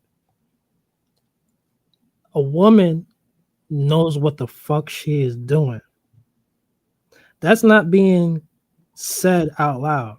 A woman knows what the fuck she is doing as well. A warlock and a witch, whatever, that's how this stuff happens. I ain't never met a woman in my life personally who's complaining about some warlock ever. It's not occurring. Maybe it's because I'm on a different echelon of life. I got that. That's exactly how come I broke down stale nuts and fresh nuts. Stale nuts, they're not alkaline. They're acidic. This is all about energy and vibration. Letting these dudes bust stale nuts all up in your womb is a no-no. It's the ones who are I busting. don't think. Hold on. I don't think a lot of women. What's really going on out here is no accountability. If a woman is sneaking out on her square dude for a dude who can pop that coochie, she's a whore. All right. So Yesterday, today, and tomorrow. Creative Solutions, go ahead. So what I was gonna say is, I don't know. What is it? Reverend Green. Reverend Green is trying to twist So, but anyway, I'm gonna just say this. Based on that video, is kind of interesting. DJ Genesis, but I think a lot of women don't allow men to come inside of them. You know, for the most part, because that just makes you smell nasty, messes up your pH and all of that. So I really don't think a lot of women allow men to have their sperm inside of them. I'm gonna say this: it's not even about like the actual coming inside of them. Even if he's coming into a condom, or even if he's just pulling out, whatever it is, it's like the entire action of that's a vibration. People think that everything is about the physical aspect of coming, but the whole vibration of actually having an orgasm creates like energy. Yes. So even if he's not coming inside of you, but his DNA, his body is rubbing up against you as he sweating, all this stuff is absorbing into your body while you're feeling this experience of this man. It's the same thing. He don't have to like actually take his semen. The skin is the most absorbent aspect of the body. Largest organ. So even if he's sweating on you, he's rubbing his skin cells up against you while you guys are having sex. Like all this is happening, and you're feeling him. You're feeling his body up against yours. Genesis, I'm gonna He don't say, have to come inside you. He's already came all over your. His whole body is on you. but that warlock talk is giving it a negative connotation because war is the root word of the warlock, and to conflate that with an individual who's trying to please his woman, because me personally, I never ever wanted to drain a woman's energy. Anything, I wanted to please her, and if making her climax is. But you're not a warlock then. But there are certain people that use sexual energy to manipulate and control and to get the one up and to suck a woman of their energy. So we're not talking about you, sir. But what I'm saying is some of the descriptives you use, like, you know what I'm saying, it just made me feel like, damn. I mean, I like to look at beautiful women, and I like to let them know if I don't have anybody in particular that, you know, I desire them. I mean, now you got me want to get me a little Pee Wee Herman outfit and shit just to talk to somebody to let them know I'm a nice guy and all this shit. And, you know, I'm not. You don't need to do all of that. It's all about intentions. It's all about intentions. If you love that lady and you show her that, you know, during your sexual whatever, I think that's also energy, the way she receives it. If you just coming over there to just bang it and you're not showing that authentic side or giving her that love, that attention and appreciation, then that's mucking up the waters. I don't know who you are, Creative, but you appear very genuine, you know? I could say that you appear very genuine, you know? Yeah, I am. When I'm thinking about this vitriol for these warlocks are out there, I'm hearing like, okay, so these dudes who beat that pussy up, they're like supreme beings or something, because no, they're not. little miniature supreme beings, because you're calling them warlocks. You know, like, oh, warlock energy. So they got some supreme demonic energy or something. Oh, okay. It's Yeah, just and then cowardly. It's cowardly. Bitch, learn how to fuck or something. You wouldn't be going through this.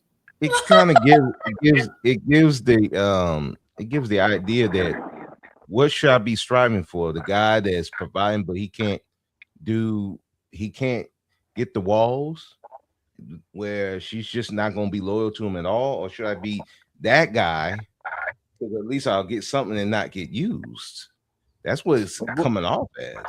But what about the dynamic of someone who has been hitting the walls, has been pleasing them, but something clicked in their mind, be it an argument or whatever, and they shut that part off. It can be done, but all of a sudden they don't want it done by that person. They want to seek elsewhere. What do you say about that dynamic? Say it again. What I'm saying is, you could be married or have a girlfriend and you've been pleasing her for 5 years, let's just say, even 1 year straight. But because of some disagreement or argument, she's mentally tuned out. Now she's searching for the same thing that you've given her from somebody else because she turned herself off on the pleasure that she would normally get from you. And now she wants to seek it from elsewhere, regardless to the fact that she has it right there. That's that's part of the propaganda. There is a vibration out there, whether it's from the television, from the radio, or from a homegirl or from an auntie. A lot of women, I do believe that they have a homie system or a big sister system where they have people because they don't always trust their judgment. So they call on someone. They even call on a gay dude. So when you have females doing these things, you understand that this stuff is true. They refer back to the gay dude for a reference to even get his advice. A lot of these females don't even trust their own mind who are like that. Not all females, but a lot of them who are like that. And I think, sir, that woman just was compelled by a different type of vibration. Like, it's absurd. Like, everything's going well. This guy's doing all he can pleasure-wise. She's even saying that. Was she faking it the whole entire time? What happened? And I think it's definitely some type of propaganda at play. Hold on. Some women do fake it, though. And they do that to appease the man, to make him feel, good. Or because some Shout out guys, to the women who are doing that and acting like they're really doing something. Y'all Yeah. on some real warlock time. Yeah, okay. Ain't that manipulation? I'm gonna tell you this: throughout my 20s, I did do that because I was not being. I didn't have an orgasm my entire 20s. So yeah, yeah, and I wasn't with that many men, but the ones that did, I was like, but I had to pretend like I was doing something, whatever, then until a man finally said, okay, you never had an orgasm before. I was like, no. And then he showed me what an orgasm was, and I was like, oh, well, okay, well, what the fuck have I been doing this whole time? So I will say, yeah, I think a lot of women don't know themselves, at least sexually, and when a lot of women say 70% don't get the orgasm, I think a lot of it is they don't know themselves. They don't even know what gets them an orgasm. But you know what? I was taught that. Listen, hold on. But I was taught that I wasn't taught this, but I grew up thinking that everything I was to do was to please the man. So therefore, I never thought that an orgasm was important for me. Yeah, and I also think that we're taught the man's supposed to provide that. Okay, well, that was not how I was raised. So I was raised about what I saw growing up was the women in my life like doing everything for the man. So when it came down to you know what I'm saying?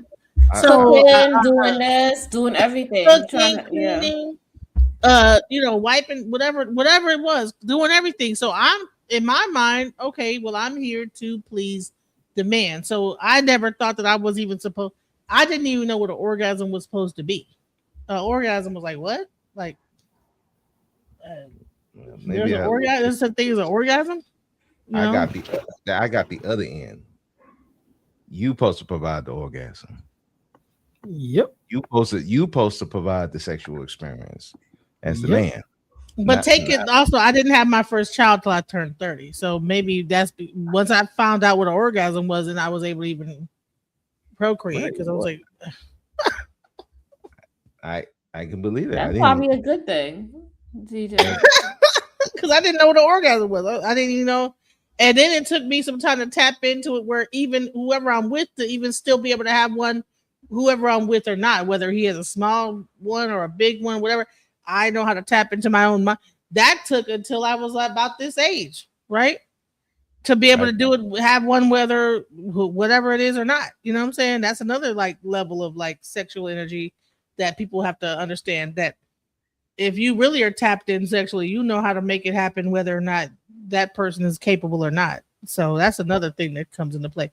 But but here's the thing: people always talk about like the feminine power, but the main thing I want to talk. This is a male power energy. So let me see. I haven't seen this video. Let's see what she says right here. Hello, everybody. Not the place for you. That Jesus freak, it's power from him, but she really impact the way he sees him. Mother that was narcissistic and very it wasn't gonna be something that I was gonna do forever, but I see that you like it and you're requesting it, so it's just I'm here in the dining room. I gotta fix the light or get another light or something. I gotta learn about all of this stuff. Yeah, you sent the tomato we read? Okay. Now let me tell you this: is that this is older stuff. The reason why I'm going back into the archives of older people in their videos is because, I think that there was a time where people was being way more candid than they are now. It's back when Alexis K. Tyler and people like her, 2019, were online. YouTube wasn't what it is now. People were talking more candidly. And so let's go into it. You want to have male and female relationships, but I have to get on the other relationships too. So there's going to be following shows like the lesbian relationships, the gay relationship. Thank you, Daryl. And the men, I'm just going to get into it. So again, I will say now, like I said the other night, and I've always said for years, if you are faint of heart and if you don't like a raw show and you don't like people cursing, you don't like profanity, this is not the place for you. That Jesus freak that was in here the other night, I'm blocking. Somebody comes back in here with that, I'm not going to even waste time because it distracts from the message and the lecture, the time we're spending together and the things you asked me for. So I don't have time for the dumb shit and the going back and forth. What we're talking about tonight is dicks. We're talking about penis power and sperm power. And we're talking about why men get that are in a friend zone with a woman, why they stay in the friend zone, and why the men can't get what they want. And this is probably going to be part one that I'm going to get into because there's so many levels to the shit. There's no one side to this. But one thing, I'm just going to come right out of the gate swinging. I'm just going to tell you, men, a lot of you are stupid motherfuckers because, see, a lot of times y'all will go past, and I've been a victim of this. You'll jump past women like me, good women that have a good heart that'll do anything for you, and you will pick a dog-ass bitch because men really do like a bitch. They like a slutty, nasty, treacherous, not all of them, but a lot of men that stay in the friend zone with a bitch, they have a lot of mental, emotional, spiritual, and psychological problems. And a lot of this starts with their mom. A lot of them have a really twisted and fucked up view about women and a fucked up view about themselves. Because either they were raised by a mother that was narcissistic and very abusive and degraded them because they saw the little boy as feminine or effeminine because the little boy might have been spiritual, very polite, very soft or small or very easygoing. And because the mother, for whatever reason, the problem with the father, that didn't work out, or even if he's in the home, there's still a problem with the father and a problem with the way she views him, or sexually, mentally, and emotionally and spiritual things with the father that the little boy doesn't know about. And then the cruelest way for a man to start having a really twisted view of women and how he sees himself is for his mother to twist him first and to. Okay, so this is not just, listen, let's get real about this. Let's get deep about this. The mother wound, okay? The mother wound. How many women do not know that they have to deal with their man's mom before you ever deal with that man? Before you lay down with that man, understand how he sees and views his own mother. Yes, You will that is save so yourself so much heartbreak and heartache if you know if this guy hates his mom, all this stuff. Mothers treat sons like boyfriends. Yes, in some situations they do, unless they're married. Unless Even they if have they're a married, man. they do. Oh, even when they get married? Okay, well that's and I was saying, like, I choose these conversations from back in the day, like 2019, like those earlier time, because I think that this is when people on YouTube were being real. People were not. You ain't have to worry about you getting demonetized so quickly. Right. So like that's why I goes back into the archives with my shit. So let's go. Break him first. A lot of men will not admit this, but the woman, not just the father. Now, the father is also very important, but when I talk about penis power and sperm power, to me, it is because I have a son. Can you so I know pause it right quick? how my DJ? interaction I wanted to was say something right with quick. my son. I've said this before. I think a lot of mothers make their boys cucks. Because if you think about it, what's a cuck? A guy who can't, the woman will have sex with people with and without his consent. And he just had to eat that. And I think when a lot of these women have these boyfriends and that the sons, they know they ain't worth a damn, but he had to eat it because he have no say. That's basically cucking them. You know what? That's a good point. When a boy sees his mom getting holed out by a man that he know don't love her, that he becomes it's a cuck situation. Wow, I never thought about that. That's a good point. Let's go. And how it wasn't. And even as a young man, there were things I learned from my child because I was a baby raising a baby, and there were things I did not know. So I was very open to learning about how I handle this child, and how I don't handle this child is going to deeply impact the way he sees himself as a young man growing into, first of all, as a little boy, as their identity. The woman helps to establish the identity. Now, I know the father does, but right now I'm just talking about mother to son, because they definitely need father to son. But see, I can address that indirectly, but I cannot address it directly because I'm not a man, and I could never be a man. I could never be a father to my baby. So I was always honest about that, because I've heard women say, well, I'm a mom and a daddy and I'm gonna be tough. No, you're aggressive with him, but you're coming off like a lesbian. That's what you're doing. And he knows you are female. He knows you don't have a dick. He knows you have a pussy. So it's very confusing to him, and it is frightening and intimidating when a woman is beating a little boy, very aggressive, very domineering, very insulting, just totally demeaning to a little boy. And he knows that either his father's there sometimes, or the father is allowing the mother to treat him that way, which also in his mind shows there's something feminine and weak about the father, but also the mother is exhibiting feminine and masculine roles, and then very, very oppressive. She's actually taking the little boy's power from him, but she may know, especially if she's narcissistic, she wants to break the little boy, and she wants to keep him in her life for a lifetime, but subjugate him, subdue him, where he's not really in the man role. So it's very confusing to him, and then he ends up resenting and disrespecting and having a lot of rage, internal rage against the mother.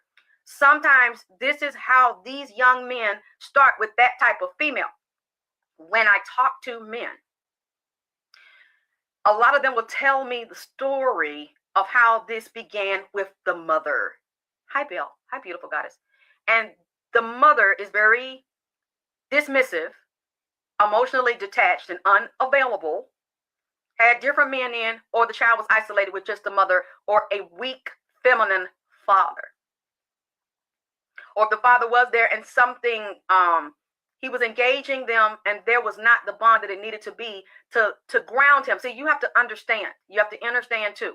When you're dealing with the 7 chakras, that's why it's important to know the main 7 chakras. Now, the chakras, the way I see them and draw them, they go into infinity, into space, and they go into infinity beneath your feet, because you have chakras, and then deeper beneath the chakras high, you have, hey Gwen, you have the meridian system when it gets into the nerves, and then the pressure points, and you tap into those when you're dealing with reflexology and you're dealing with acupuncture. But when you're dealing with the first chakra, that would be the tailbone. Also around the male and female reproductive organs in the second chakra is the reproductive organs. But the first chakra, and I would even say the second and the third, because the third is in the gut, the solar plexus, where you feel something in your gut.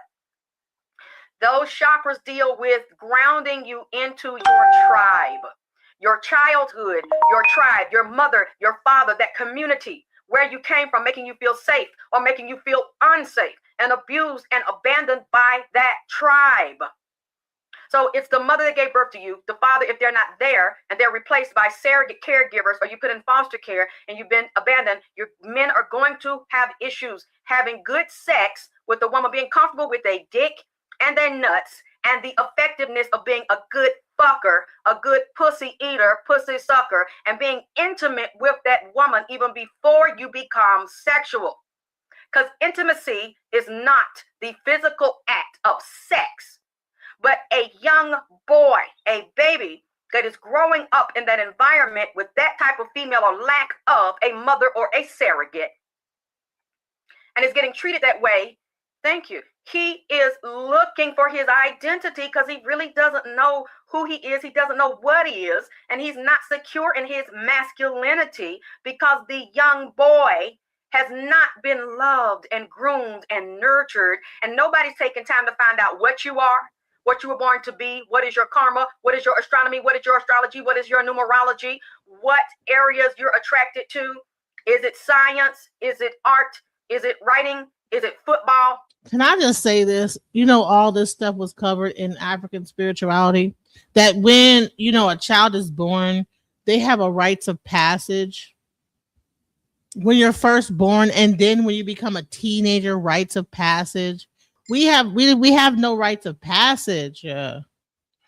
Well, I think we used to, but that's gone out the window. But that's important. Do you hear what she's saying? Creative Solutions, that this guy, they have no direction.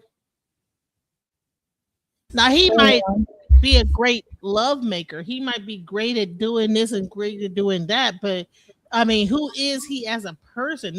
We're dealing with men that don't even know who they are as a person sometimes. Yeah, I can see what you're saying. Individual. And then we trying to eke out a relationship with that person, and they have a mother wound that is so deep. Like she just said, I mean, is he supposed to be in baseball? Is he supposed to be in this? Let's go. Father, if they're not there and they're replaced by surrogate caregivers, or you put in foster care and you've been abandoned, your men are going to have issues having good sex with a woman, being comfortable with a dick and their nuts, and the effectiveness of being a good fucker, a good pussy eater, pussy sucker, and being intimate with that woman even before you become sexual. Because intimacy is not the physical act of sex, but a young boy, a baby that is growing up in that environment with that type of female or lack of a mother or a surrogate, and is getting treated that way. Thank you. He is looking for his identity because he really doesn't know who he is. He doesn't know what he is, and he's not secure in his masculinity because the young boy has not been loved and groomed and nurtured, and nobody's taking time to find out what you are, what you were born to be, what is your karma, what is your astronomy, what is your astrology, what is your numerology, what areas you're attracted to. Is it science? Is it art?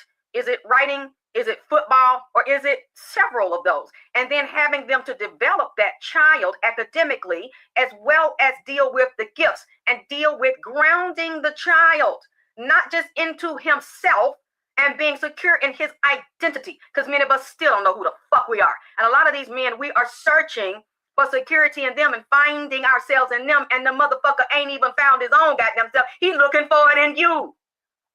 Because he don't know, but you don't know he don't know. You know something's off. He's a really nice guy, but he hasn't told you about his childhood and how this man feels incomplete, and that he's stumbling in this world because he wasn't grounded by the root of the pussy of the mother or any female that was in vagina power to recognize this in the young man and then to build it in the young man, because she hasn't built it in herself. And there hasn't been a divine high vibration replacement for male and female to be able to identify what that boy man needs and what he means to himself and what he means to the planet. So you don't know, and then he's not getting it in school. You don't know what happened in school. You don't know if he was picked on in school. You don't know if he got good grades in school. Was he respected in school? Was he very immature? Did he develop slowly? Was he small for his age? Did he move around? Was he molested? Now see, this is a thing I deal with a lot, because there are a lot of men that were touched by their mothers, by their fathers, by an uncle, someone at school, someone at church, and the boy didn't tell. Or if he told, the mother and father were dismissive.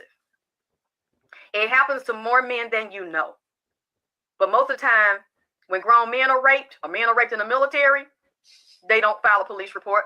And when little boys are molested or raped, if they tell them, just don't say that no more. Let's not talk about that. And then you wonder why these boys are twitching and stitching and want to be a female, because of something that happened that the mother doesn't want to talk about and suppresses the child, but upholds and protects the abusers. And they're still walking around functioning. This child has to endure this without being healed. A lot of men grow up having sexual issues because they were violated as men, and now they're confused about their masculinity and feeling feminine, very confused. They're not gay. Every man that's molested is not gay. Every man that's molested doesn't want to be gay. That happened to him as a little boy. But it's very confusing when he's not grounded and there's something not done after that to ground him. So a lot of men come to us with this pain, or they can't pick women clearly. They can't see women clearly because they cannot see themselves, and they didn't have the right archetype. Many men will pick the mother, the low down, trashy, hoe ass bitch that I just described. If it ain't her, somebody like her. They will go after that. She may be beautiful on the outside. She may be the physical ideal that is attractive to him and any other man that sees this woman. But she's a bitch. She's a dirty bitch. Why does your good dick get hard for a dirty bitch? See, that's what we got to ask these men, because many of them won't admit it to you. You like a slutty, sleazy, cum guzzling, dick swallowing ass bitch that'll fuck you and multiple goddamn niggas. But be your friend. And you like a dumb motherfucker, like a weak ass motherfucker, because you done either been through one or several of the scenarios I just goddamn described, and you ain't dealt with that. But your dick hard. And you want to be this woman's friend. Because women like that will find men, if she cannot have everything in one package, or she just might be a whore, she will get different men to serve different purposes. So many times, a lot of these women that you like so much and you want to stick your dick in them and you want them to commit to you will take a nigga that's fine, coming out very hard and aggressive. You are not matching the vibration. So you'll say, well, why women like thugs? He ain't no fucking good, but he come around here with the latest fashion on, talking slick and shit, walking a certain way with that pimp shit.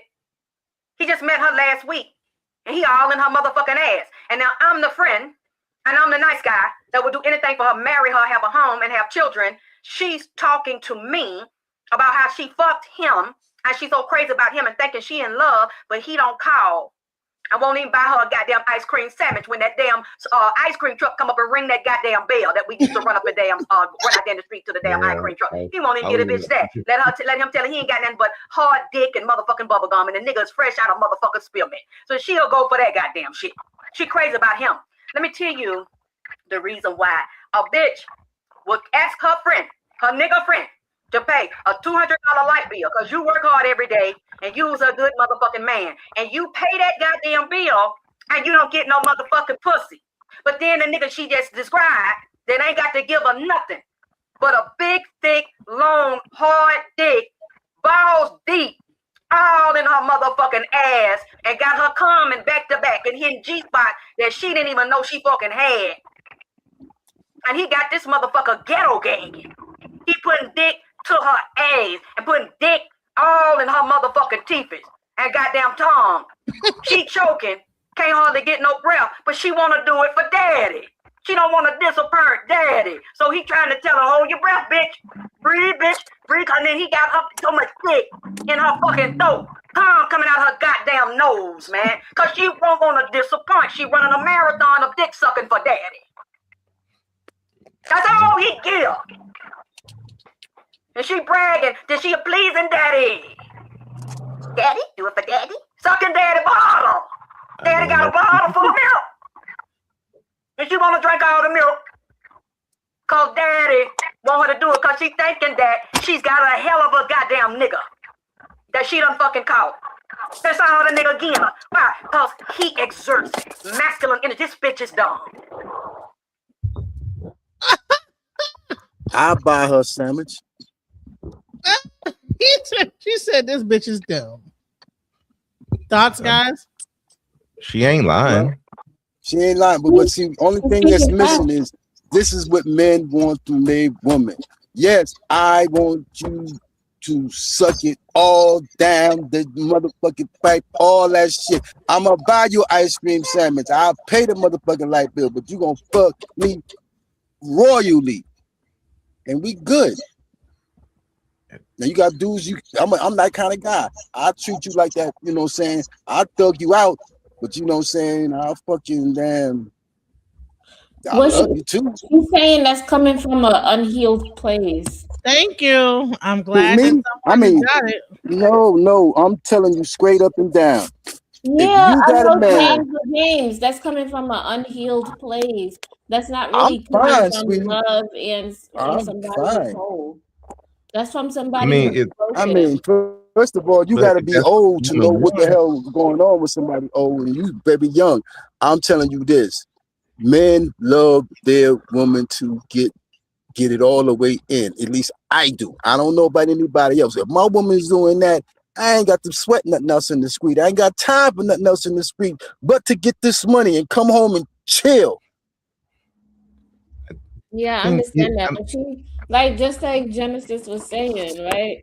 A lot of people, she's operated out of trauma. Like a lot of little girls, they probably didn't grow up with a dad, or the dad can't come in here or there. Oh, And I understand what you're saying. a lot of children take that to heart. They think that they're the problem. So when they try to get a guy, they try to do everything underneath the sun to keep him. To please him. Yeah, but it's Thank coming you. from a place of, it's not coming from a good place. It's coming from I understand what you're saying. A woman that's doing all that, like that is coming from I need to overly go above and beyond to please this man that probably won't even buy her a damn hostess a honey bun. Cupcake. I got you, Genesis. You know what I'm saying? No, I'm saying I got you on the hostess. Don't worry about it. And that's what she's talking about. She's talking about like that. A lot of times these women will be doing all this, and she's stupid. She just don't even understand. You right. You know what I'm saying? So let's go. She got daddy issues too. See, you have mirrored somebody that's weak. She got daddy issues too. So the man got mommy issues, and he willing to like just do all this, and she is willing to do all that, and they both got issues. It's not just one. Let's go. Big, thick, long, hard dick, balls deep, all in her motherfucking ass, and got her coming back to back and hitting G-spot that she didn't even know she fucking had. And he got this motherfucker ghetto gagging. He putting dick to her ass and putting dick all in her motherfucking teeth and goddamn tongue. She choking, can't hardly get no breath, but she wanna do it for daddy. She don't wanna disappear daddy. So he trying to tell her, hold your breath, bitch, breathe. And then he got her so much dick in her fucking throat. Calm coming out her goddamn nose, man. Cause she won't wanna disappoint. She running a marathon of dick sucking for daddy. That's all he give. And she bragging that she a pleasing daddy. Daddy, do it for daddy. Sucking daddy bottle. Daddy got a bottle full of milk. And she want to drink all the milk. Cause daddy want her to do it cause she thinking that she's got a hell of a goddamn nigga. That she done fucking caught. That's all the nigga getting her. Why? Cause he exerts masculine energy. This bitch is dumb. She got daddy issues too. See, you have mirrored somebody that's weak and broken like your damn ass is. So the same way that you is her goddamn friend, and you honest and sincere about it, now the nigga pulling the shit on her and tell her, I just want to be friends. We fucking and everything. You got some good pussy. I know you're a good girl and everything. But see, it's not you, it's me. They run that game on this bitch that she running on you. I'm just not ready. My baby dad, I done been through this and that, and I just need to get myself together. She's telling you this, and now because he's giving her I don't give a fuck kind of energy and being very aggressive and getting in her ass and getting in her goddamn gums and cheeks with his balls and putting them in her jaw and dick in the back of her motherfucking goddamn head, skull duggery, skull fuckery. Fucking this motherfucker got his dick on the left gagging like she's getting a motherfucking dental exam. Like he got that damn wooden ice cream stick in her motherfucking mouth. Turn around for dad. Oh, get it over. He's doing, she wants to please him, but he's telling her, bitch, we just friends. We just friends. I don't want to go no further. Then find out the nigga got a bitch at home, the nigga got a baby mama, the nigga got a motherfucking wife, and he finally tell you that when he pulling hard dick out of his motherfucking bikini drawers. That turns you on, cause the nigga act like he don't care. And the nigga coming off to you like a real goddamn man because the nigga got a lot of testosterone and bravado, and you feeling this nigga energy because he just rushing right in. You, on the other hand, is acting like a bitch. You the nice guy. You talk like this. You don't raise your goddamn voice, and you will not dare rub your hard dick on her ass while she bending over getting the clothes out the damn washer. See, that's just so wrong. That is so, that's not polite. You don't treat a lady like that. So I'm just gonna be her friend. Girl, a lot of these bitch ain't got no tonsils. He like us, and see, she gets nasty with this nigga. That don't want to make her his wife or wifey. She don't even know him. She ain't even had no HIV test. They ain't even been to the motherfucking clinic. I'm talking about right out the gate. He got her blowing cum bubbles. Got her gurgling and slurping on cum. Because it's hard for her to swallow because it's so goddamn merch. But she does it for daddy. She been over. Got her high heels on, making her ass cheeks clap for daddy. Bouncing it. She bouncing it. Lifting one ass cheek, left cheek, right cheek. Then bouncing them together because she want to please daddy. You, on the other hand, you quietly, you politely listen to her whine about another nigga. Give her your money and talk real sweet like a whole ass nigga. A weak ass, soft talk, tippy-toe round pussy ass nigga. That's what you do. You tiptoe around the pussy. Like you scared to ask her, can you put your tongue in it? Can you lick the clit? Can you put your dick in her mouth or just rest your hot nuts on her chin? You ain't gonna do that. Because you too nice for that. And you respect her too much. Meanwhile, pussy ain't getting fucked. Her dick ain't getting sucked. Because you are coming off like a whole nigga. Ain't got no balls. Ain't got no guts. All you need is a bra with some cotton in it, with some fake titties, and a knitting needle, and a bottle of the knitting needle set. And a ball of damn yarn. Cause you act just like her fucking grandma or one of her damn girlfriends. How what you doing? Sitting there like one of her girlfriends listening to her motherfucking dick and pussy problems. Cause you is not confident in yourself as a man because you don't even know who you are. You don't even know how to exert. See, a whole bitch, because y'all like those.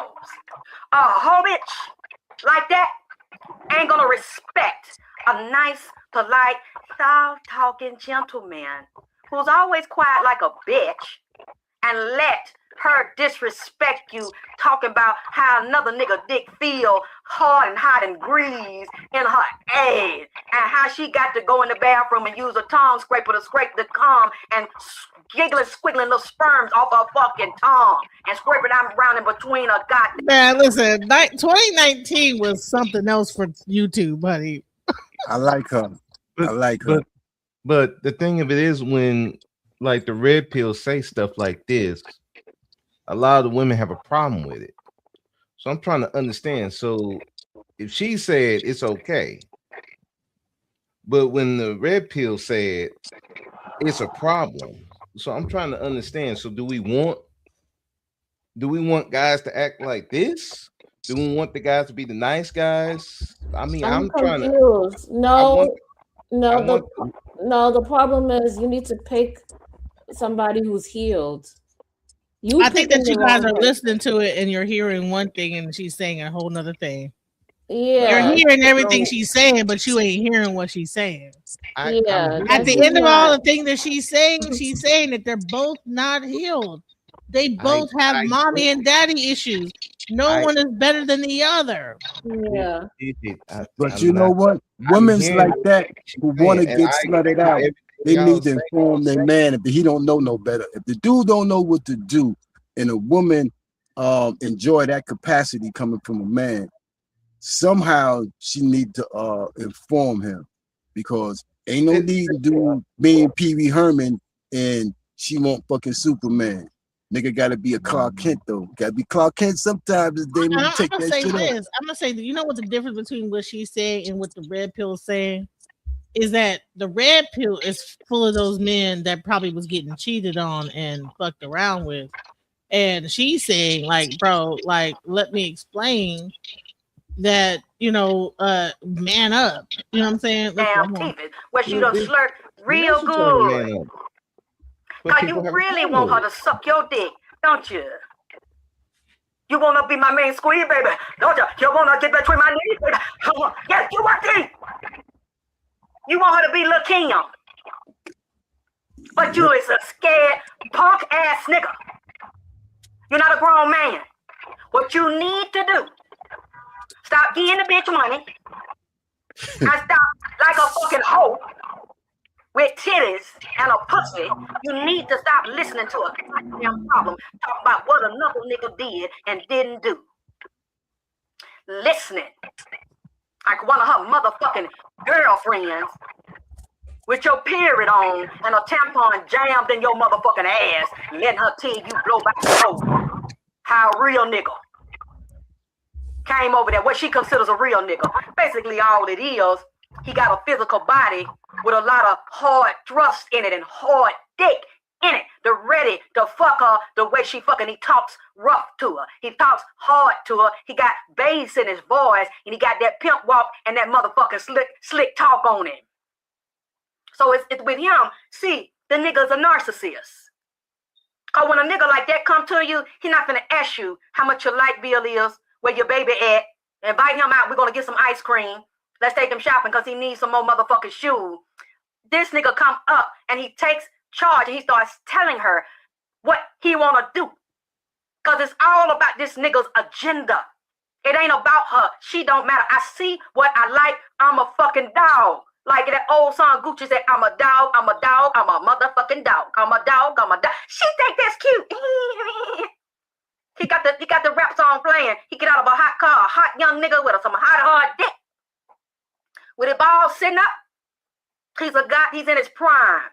The nigga gonna tell you what he want, how he want it. He's a hot nigga, he ready to go. See, to a bitch like her, that's a real fucking nigga. It really ain't, but the masculine energy, because she's confused. That's why a lot of nice guys get cheated on or they don't move out of the friend zone and you take it too fucking long. You let this bitch drag your motherfucking ass along and listen to her fucking problems. Listen, did you hear what she said?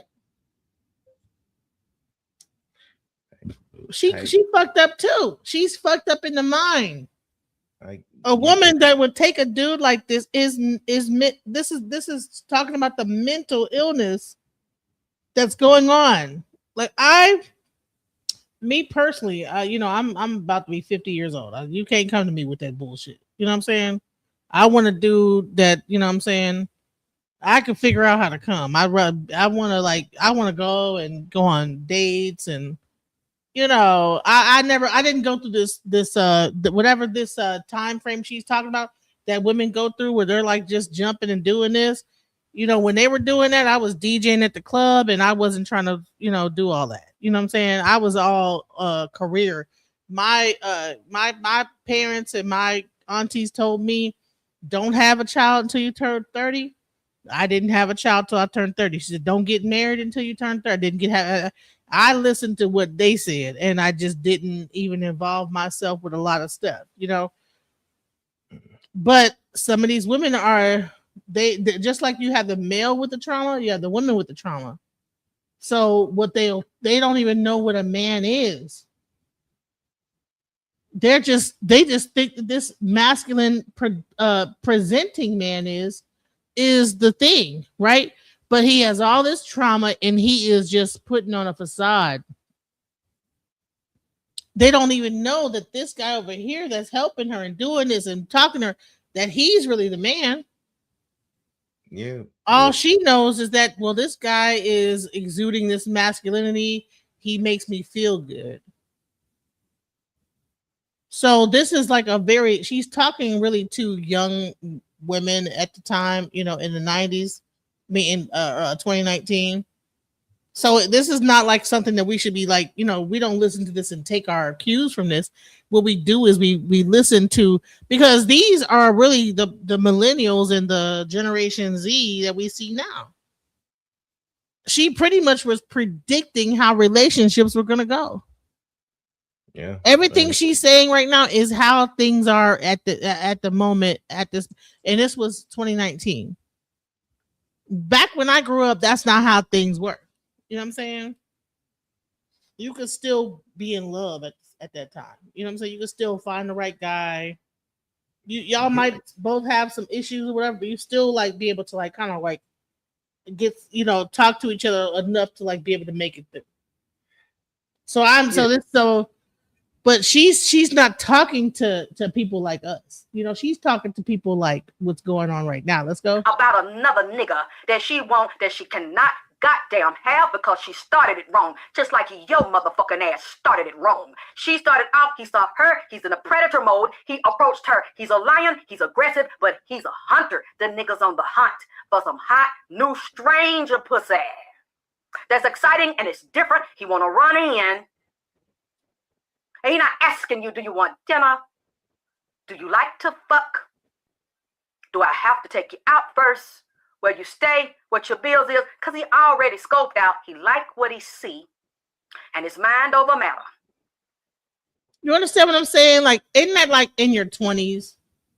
How old are we right now? Bro, speak, how old are you? Like, just give a roundabout, like, age range. I'm 46. Right, I'm 48. About to be 49. Okay, how old are you, James? James Harlem, how old are you? I guess he don't want to give his age. Or maybe he stepped away from the phone. All right, Creative Solutions, how old are you? I'm 36. You're 36? Yes. 6'3". Right. So she was talking to your generation about stuff, right? Because she's my age, right? Maybe a little older. So when she did this video, she was talking to your generation about how relationships, right? But let me tell you something. A lot of times, sometimes shit don't even change. So some of this is still relevant even when you get older. I ain't gonna lie.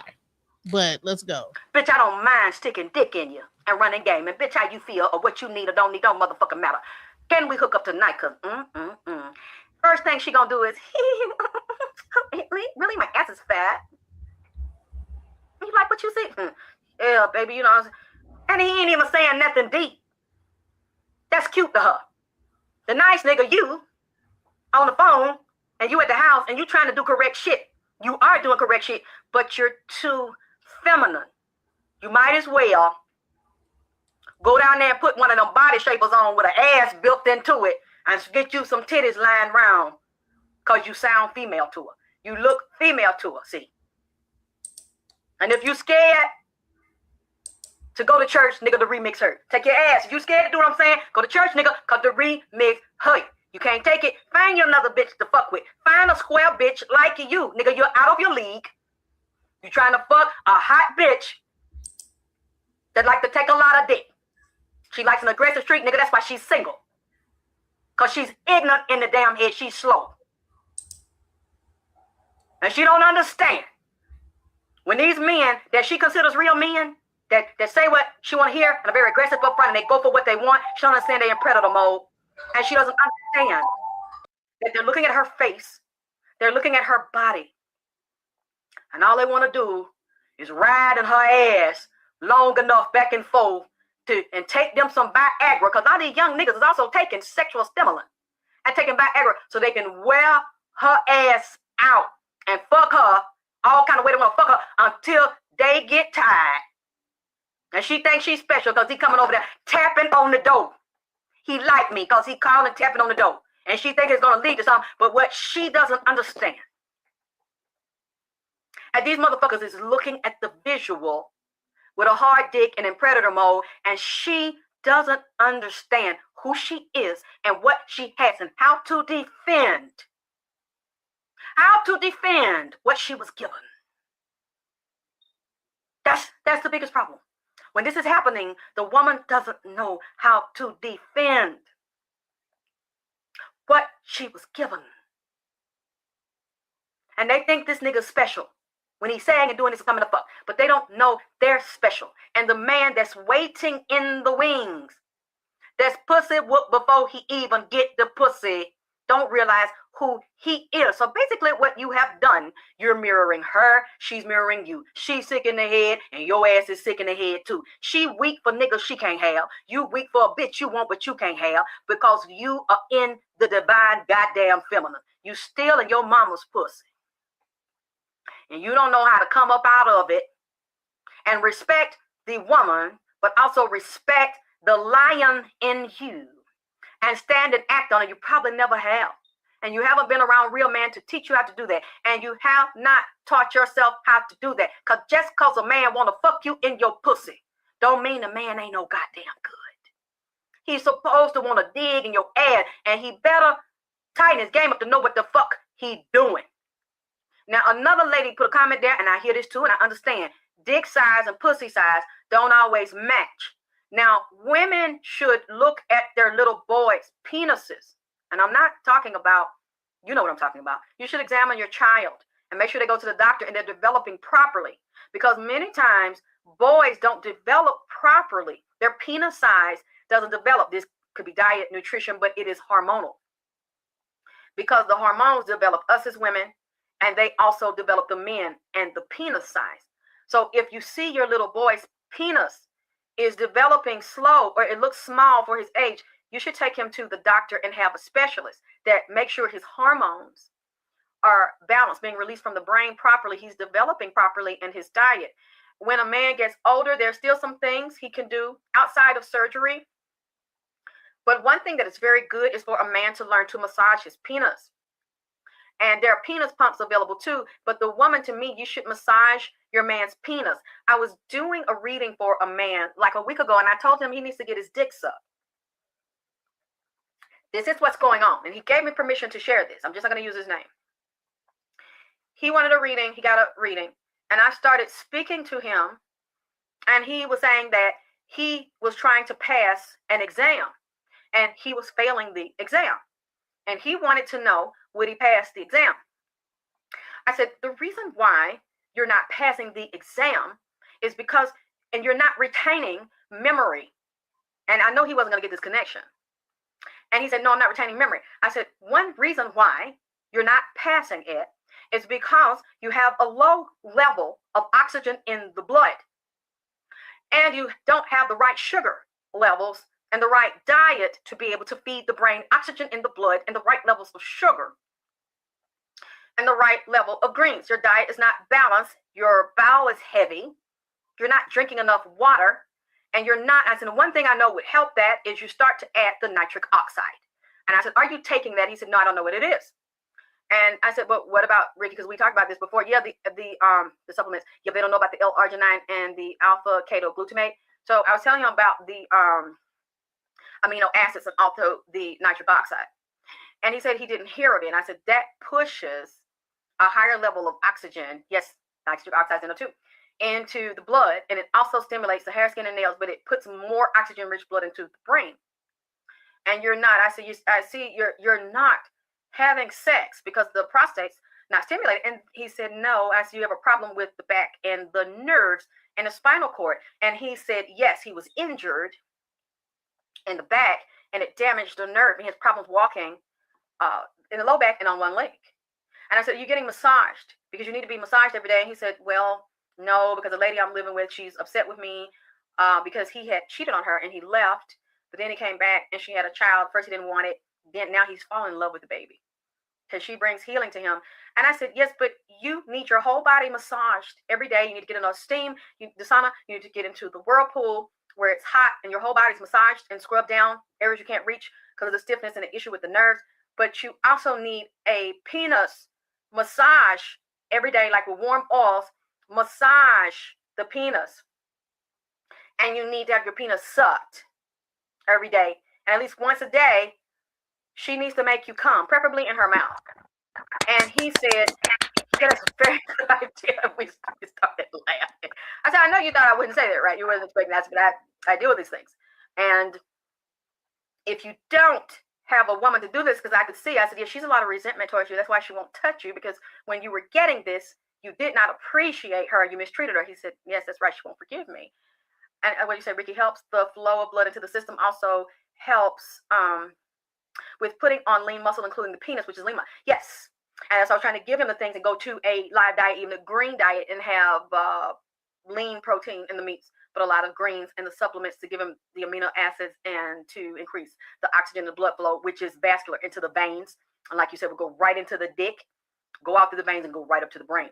And I said, I knew you weren't expecting that answer. I said, I wasn't expecting to give you that answer when you're saying, you probably think, damn, it's stupid. I'm going to ask her why I can't pass the test. And I'm like, oh, it's simple. So when I tell them that and we go into this, like most people do when they come for reading, they're like, look, I didn't expect this to go so deep. And I'm like, yeah, I'll tell you exactly. And we go all the way there. And he's like, wow, that makes sense. He said, I'm going to do it. And I said, do I have permission to share this? He said, sure. He said, I'll be listening. And so this is my first time. I just thought about it since we're talking about the men. What I think is, if a man is having an issue with a woman that makes fun of his penis size, or her pussy's too big for his dick, and there's no room to compromise, she's not willing to compromise, and it's affecting his self-esteem, no matter how it hurts you, you need to pull away. Have enough self-respect as a man to leave the bitch alone. I don't care how much you're attracted, how much you're in love with her. This is an issue, and what she's going to do is cheat on you. Go talk about you to other people, make fun of you, devalue you, because many women, like I said earlier, will value a man by his dick size and what he does to her ass and mouth and how he makes her feel sexually. She'll base her whole view and even respect a man with a big dick that pleases her. And that's all the nigga is doing. Do you understand me, man? I'm not going to be nice. I'm just keeping it real here because I'm a woman. And I hear these things. And I know women that cheat on their husbands and the husbands don't know. They stay with the husband for security. They get the bills paid. They know he's not going to leave. They can depend on him, but they don't sleep with him because they say his dick is little or he has a prostate issue and the dick doesn't stay hard and he doesn't perform well. And even if he tries to, there's no energy. There's no spiritual sexual bonds with him, but her lover who gives her nothing but dick. And she may even give him money and pay his bills. That one there means everything to her. Let me tell you some story. There was a woman that I knew who was older than me. She was with a really nice guy who was in love with her, had built a beautiful house for her for the ground up. He worked hard, brought all his money home. She said she was unhappy and displeased with the marriage. She wasn't in love with him anymore. Started fucking another guy. This guy was so sexy to her, so exciting to her, that the guy would come into her office at work. She was like an administrator. And she would bend over, because she had a real big old cow ass. So she would bend over, pull her drawers down, and he'd eat her ass and fuck her in her office for free, for nothing. Then she cleans up, go home. Her husband's usually cooking dinner for her. She doesn't have to cook. He doesn't know anything. And she's telling me how she's so unhappy and she would like to leave home for the nigga that all he do in her office, in her car, round the corner at a motel, fuck her all in the ass. And he wouldn't leave his wife and kids. She was just something to fuck. But she couldn't see that. Actually said she was in love with him because of the way he fucks her, and her husband could not do. See, this is how y'all men are. This is how y'all men are. You'll meet a woman and marry her and give her the world and can't see the bitch ain't shit. Don't even have no idea she's at work taking stiff Peter, all nigga banging the head of his dick all up in her motherfucking cervix. She at work leaking. Got her Massengill and shit at work. So she can douche her ass out all in there, the motherfucking public bathroom and employee bathroom. Nigga so stupid. He's smart as far as working and making money, making things happen financially, be a good provider, but stupid because what he's providing, this nigga going to her ass ain't gotta give her a motherfucking thing. I know another lady was doing the same thing. Nigga at home working, taking care of children. She done got a side job because she said she was bored. She done found a hot young nigga in his 20s, built up and shit, and built in his ass. They fucking in the employee goddamn bathroom.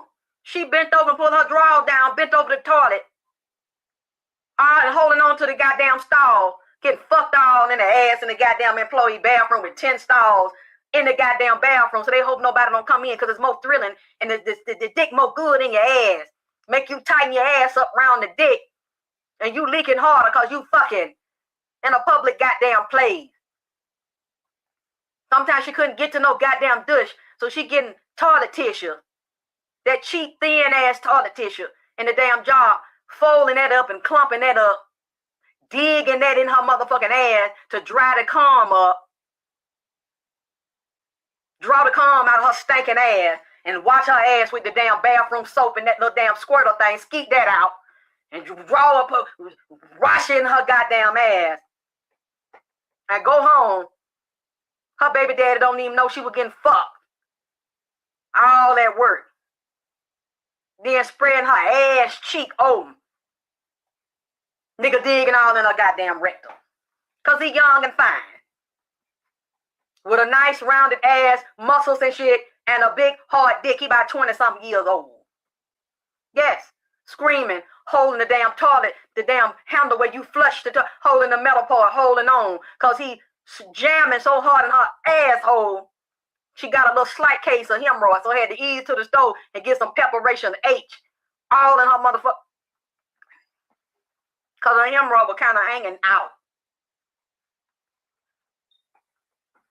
Then she got to the point, he's saying, I'm in love with you, you in love with me. Fuck your baby daddy. We need to move in together. She got 3 children. She gonna move in. The nigga so broke, ain't got no car. And can't even buy no damn pan, no Tupperware and shit. To cook no damn bake an egg in. She go steal the shit out the house when the nigga ain't there with the babies. And steal the pan and frying pan and baking pan and shit. And take it over there with the young nigga that she fucking. So she's in bliss. Because she getting young dick every day, but he can't pay no goddamn rent. This go on maybe a month or 2. Then they all outside and all at the elevator and shit fighting. Fucking and fighting. She goes back home. Her nigga takes her back. You see what I'm talking about? You see how y'all do? See, y'all nice niggas that say you don't want a raggedy bitch that can take a dick down her damn throat and unhinge her mouth like a damn python and take all kind. really like that. Y'all like that because you'll keep on being her friend. Waiting for her to get it out of her system, stop fucking all these niggas or stop fucking a nigga that you know ain't no goddamn good, that she hung up on the dick and getting him money and getting him pussy. She paying to play, not him. You waiting for that's gonna end. And then as soon as it ends, you still right there like a bitch cutting some apple pie, cutting a slice of pie for you, a slice of pie for her, slicing a damn piece of cheddar cheese and melting it on top of the damn apple pie, and then getting a damn scooper, a professional scooper, and put some damn vanilla ice cream on it and eat with her like you two bitches crying. Man, listen, this is why That's I why I love can't feel sorry for them. Man, Yeah. listen. You heard it all, folks. Yeah, Dry your tears.